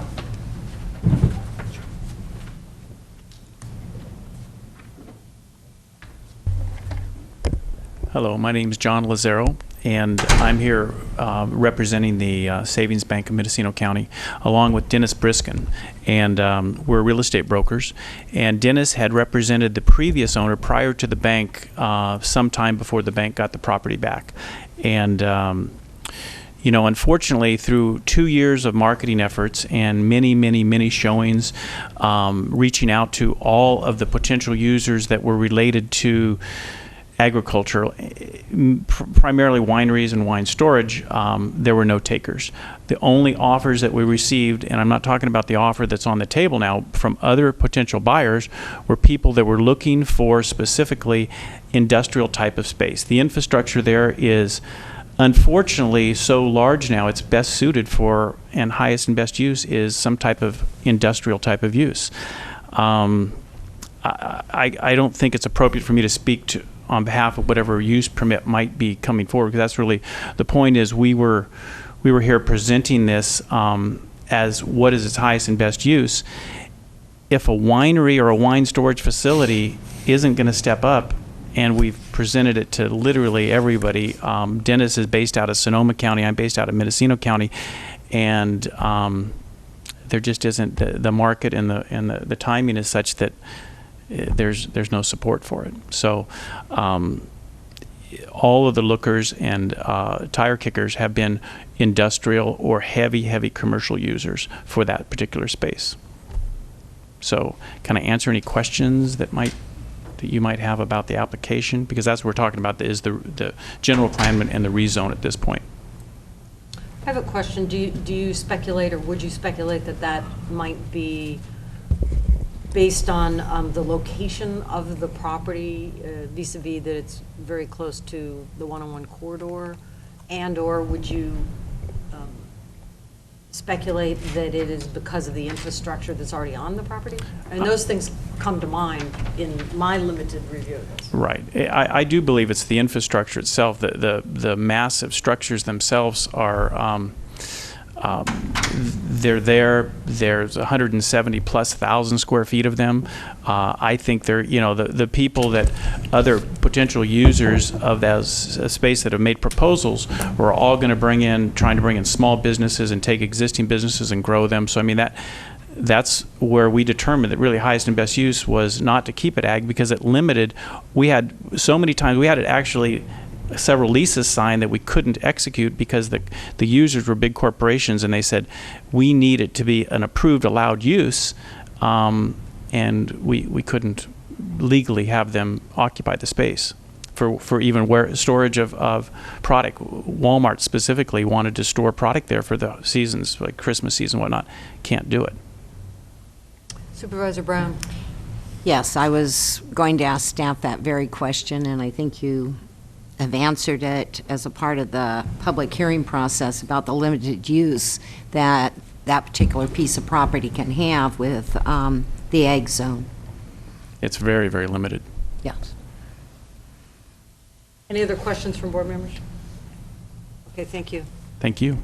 So we'll move on now. Public comment, Megan Metz. And anyone else that would wish to comment, please fill out a form and bring it forward. Hi. And I just kind of wanted, I've kind of just come into knowing about this issue. Your name for the record. Megan Metz. And I represent the Mendocino Wine, Grape, and Wine Commission. I'm the Director of Marketing and Communications. And I've had several conversations with other members of the community that have tried to look at this piece of property to actually convert it into a fresh grape program, because we actually do ship a lot of fresh grapes from out of county to other states. I believe there was complications in regards to that conversation that they had with the powers that be to move that type of project forward. We've been researching a lot of other projects, even with the USDA, with Glenda Humanston, to actually create a little economic kick in this county, which we all need, from the wine industry side, to actually create growth and jobs here in the county. And keeping it green, America's greenest wine region, it used to be as a pear packing shed or cold storage, and I think that it could probably at some point be used for that if funds were found for grant approval for District Number 1, or the North Coast, so to speak. There's also been my understanding is that was approved through the planning department on a unanimous vote, and it was because that there was no letter of opposition received, so it was approved by everyone, and I have that as inside information from actually someone in the wine industry. So I'm a little concerned about transparency and everything else that's going on with passing this through, and making sure that we all communicate with each other. And I've actually never heard from John as far as marketing to the rest of the constituents, and I would be happy to, push that out to the 91 wineries we have and the 343 growers to work together to actually utilize this property as an ag piece of property. So that's what I have to say. I do have a question. Sure.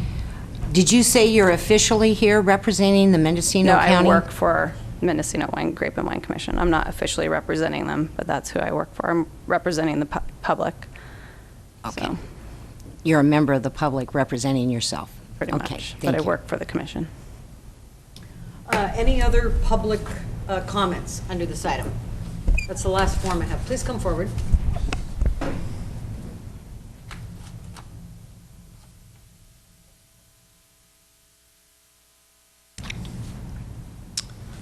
My name is Dennis Briskin, and I am the co-marketing agent for the property.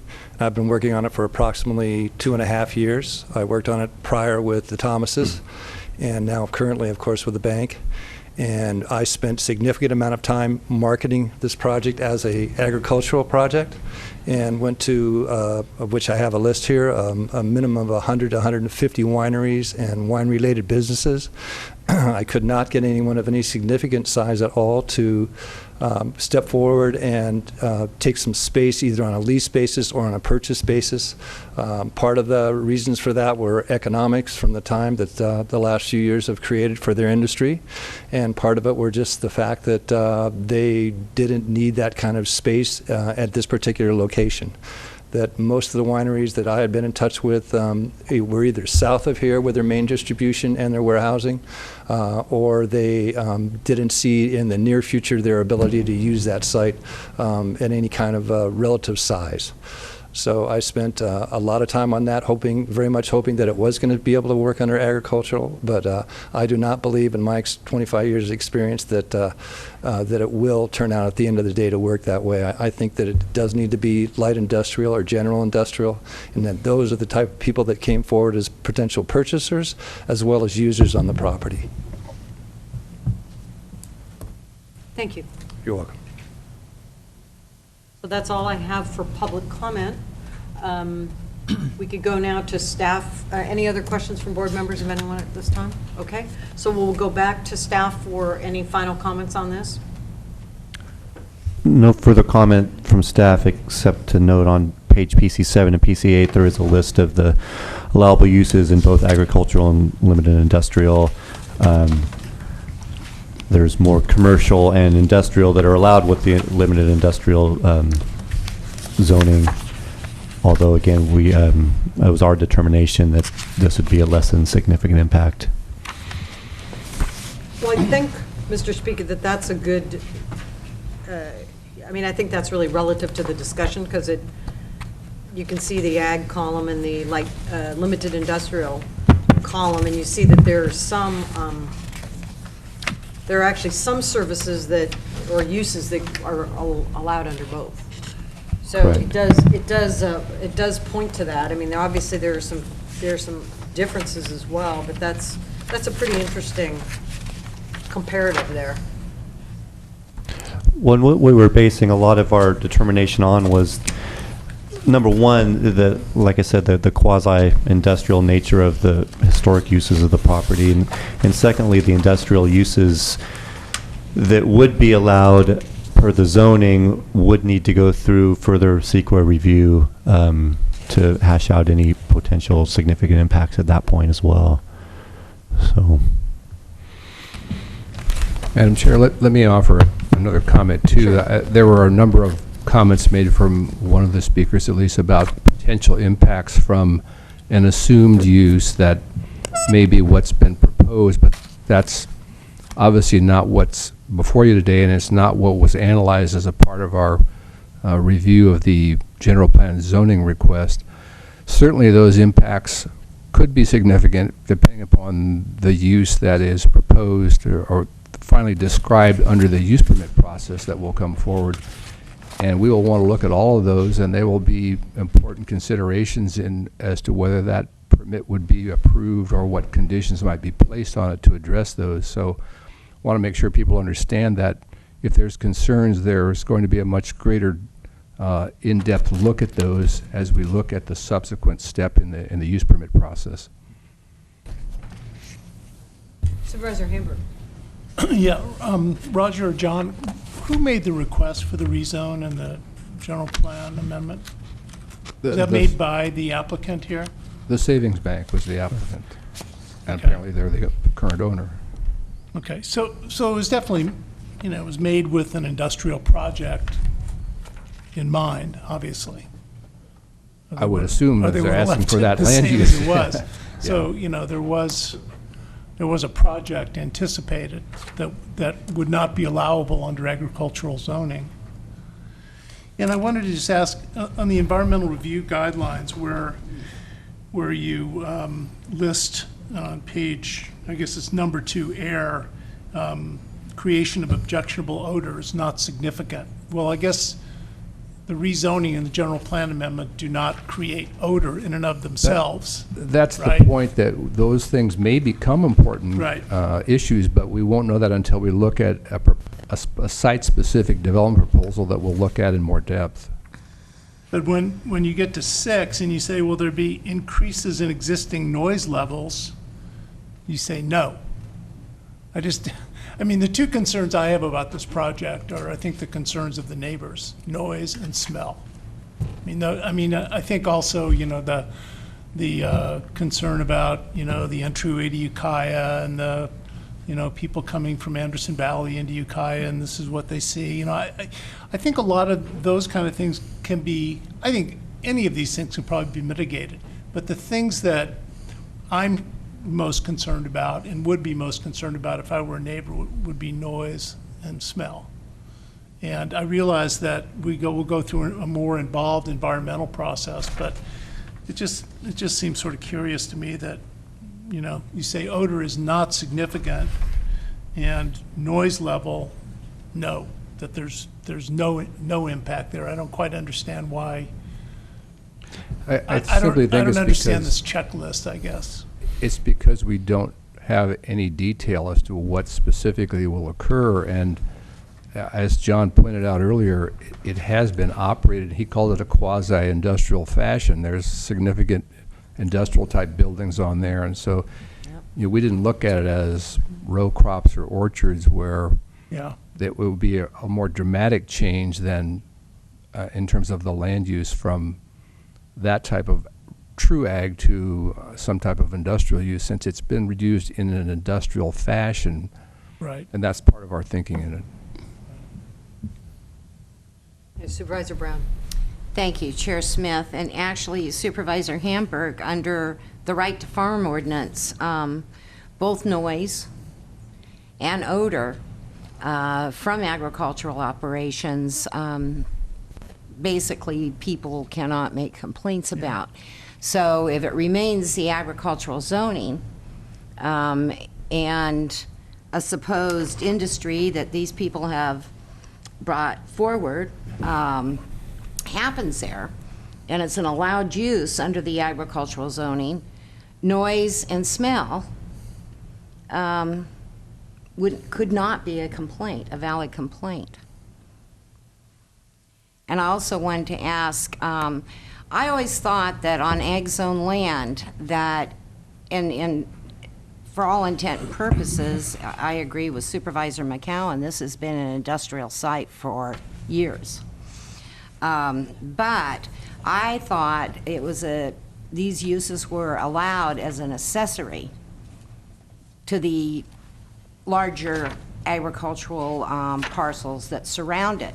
Like if you have grapes, vineyard, that you get to build a winery. Doesn't mean you get a tasting room.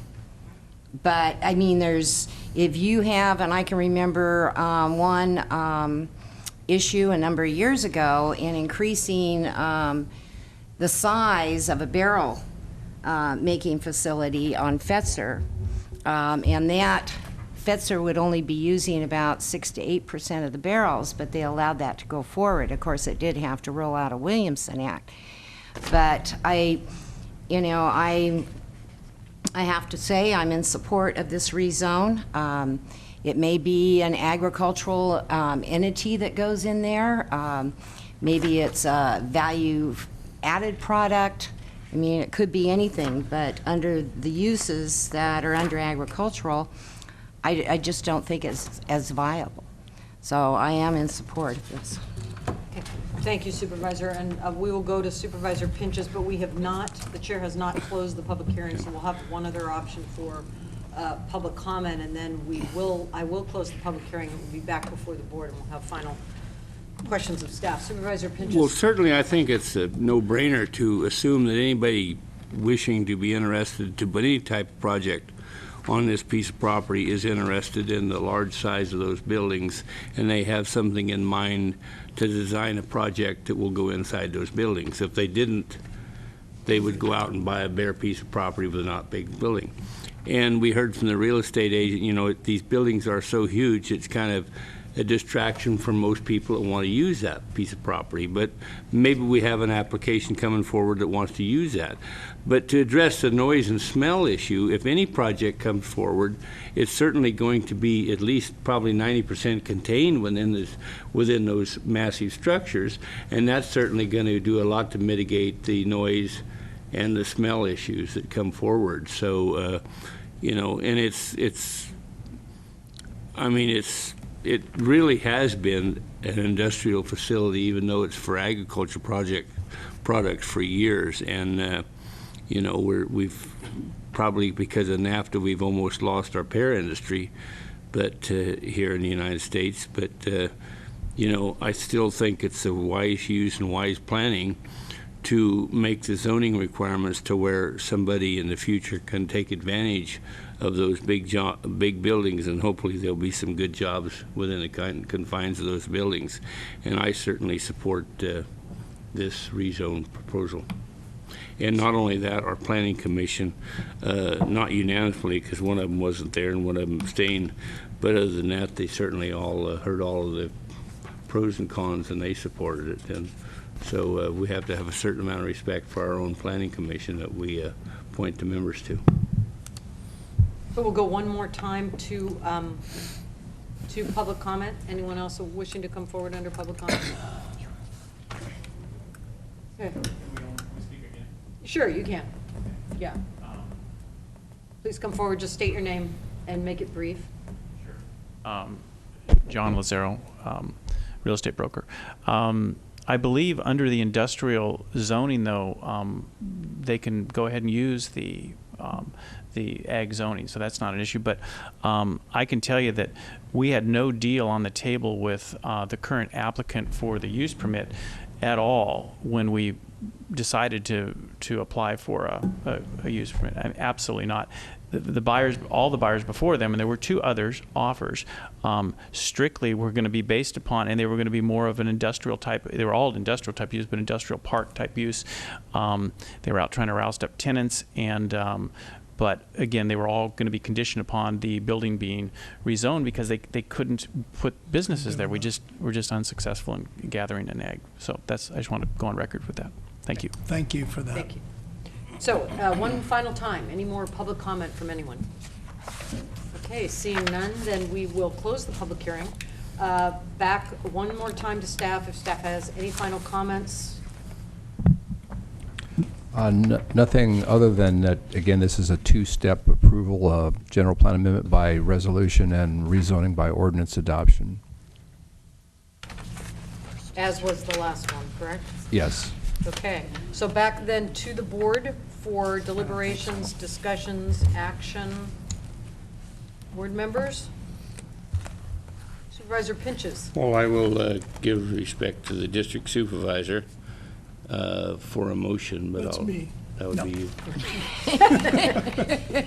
Does it say the 5th? I do Somewhere apologize for Go the for it, last Gary. time. Yes, I would, Chair Smith, like to make the recommended motion. The Board of Supervisors adopts General Plan Amendment GP4 2010 by resolution, amending the General Plan land use classification from agricultural lands to industrial. And second, the Board adopts rezone R5 2010 by ordinance, amending the zoning designation from agricultural to limited industrial, making the following findings. 1, that an initial study has been prepared resulting in the determination that the project will not have a significant effect on the environmental, and it is recommended that a negative declaration be adopted. 2, the project is consistent with the applicable goals and policies of the Mendocino County General Plan. Second, although it would be on that finding 1, it would be on the environment.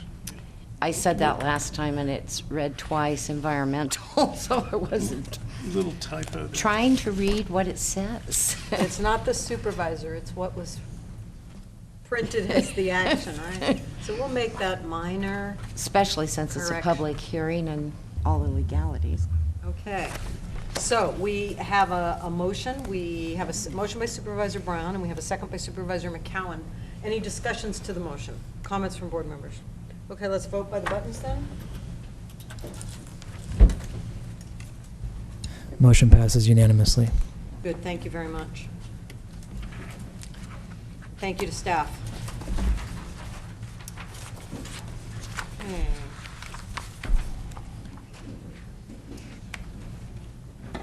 So I believe that concludes our business for the day. Does the clerk have anything that I might have missed?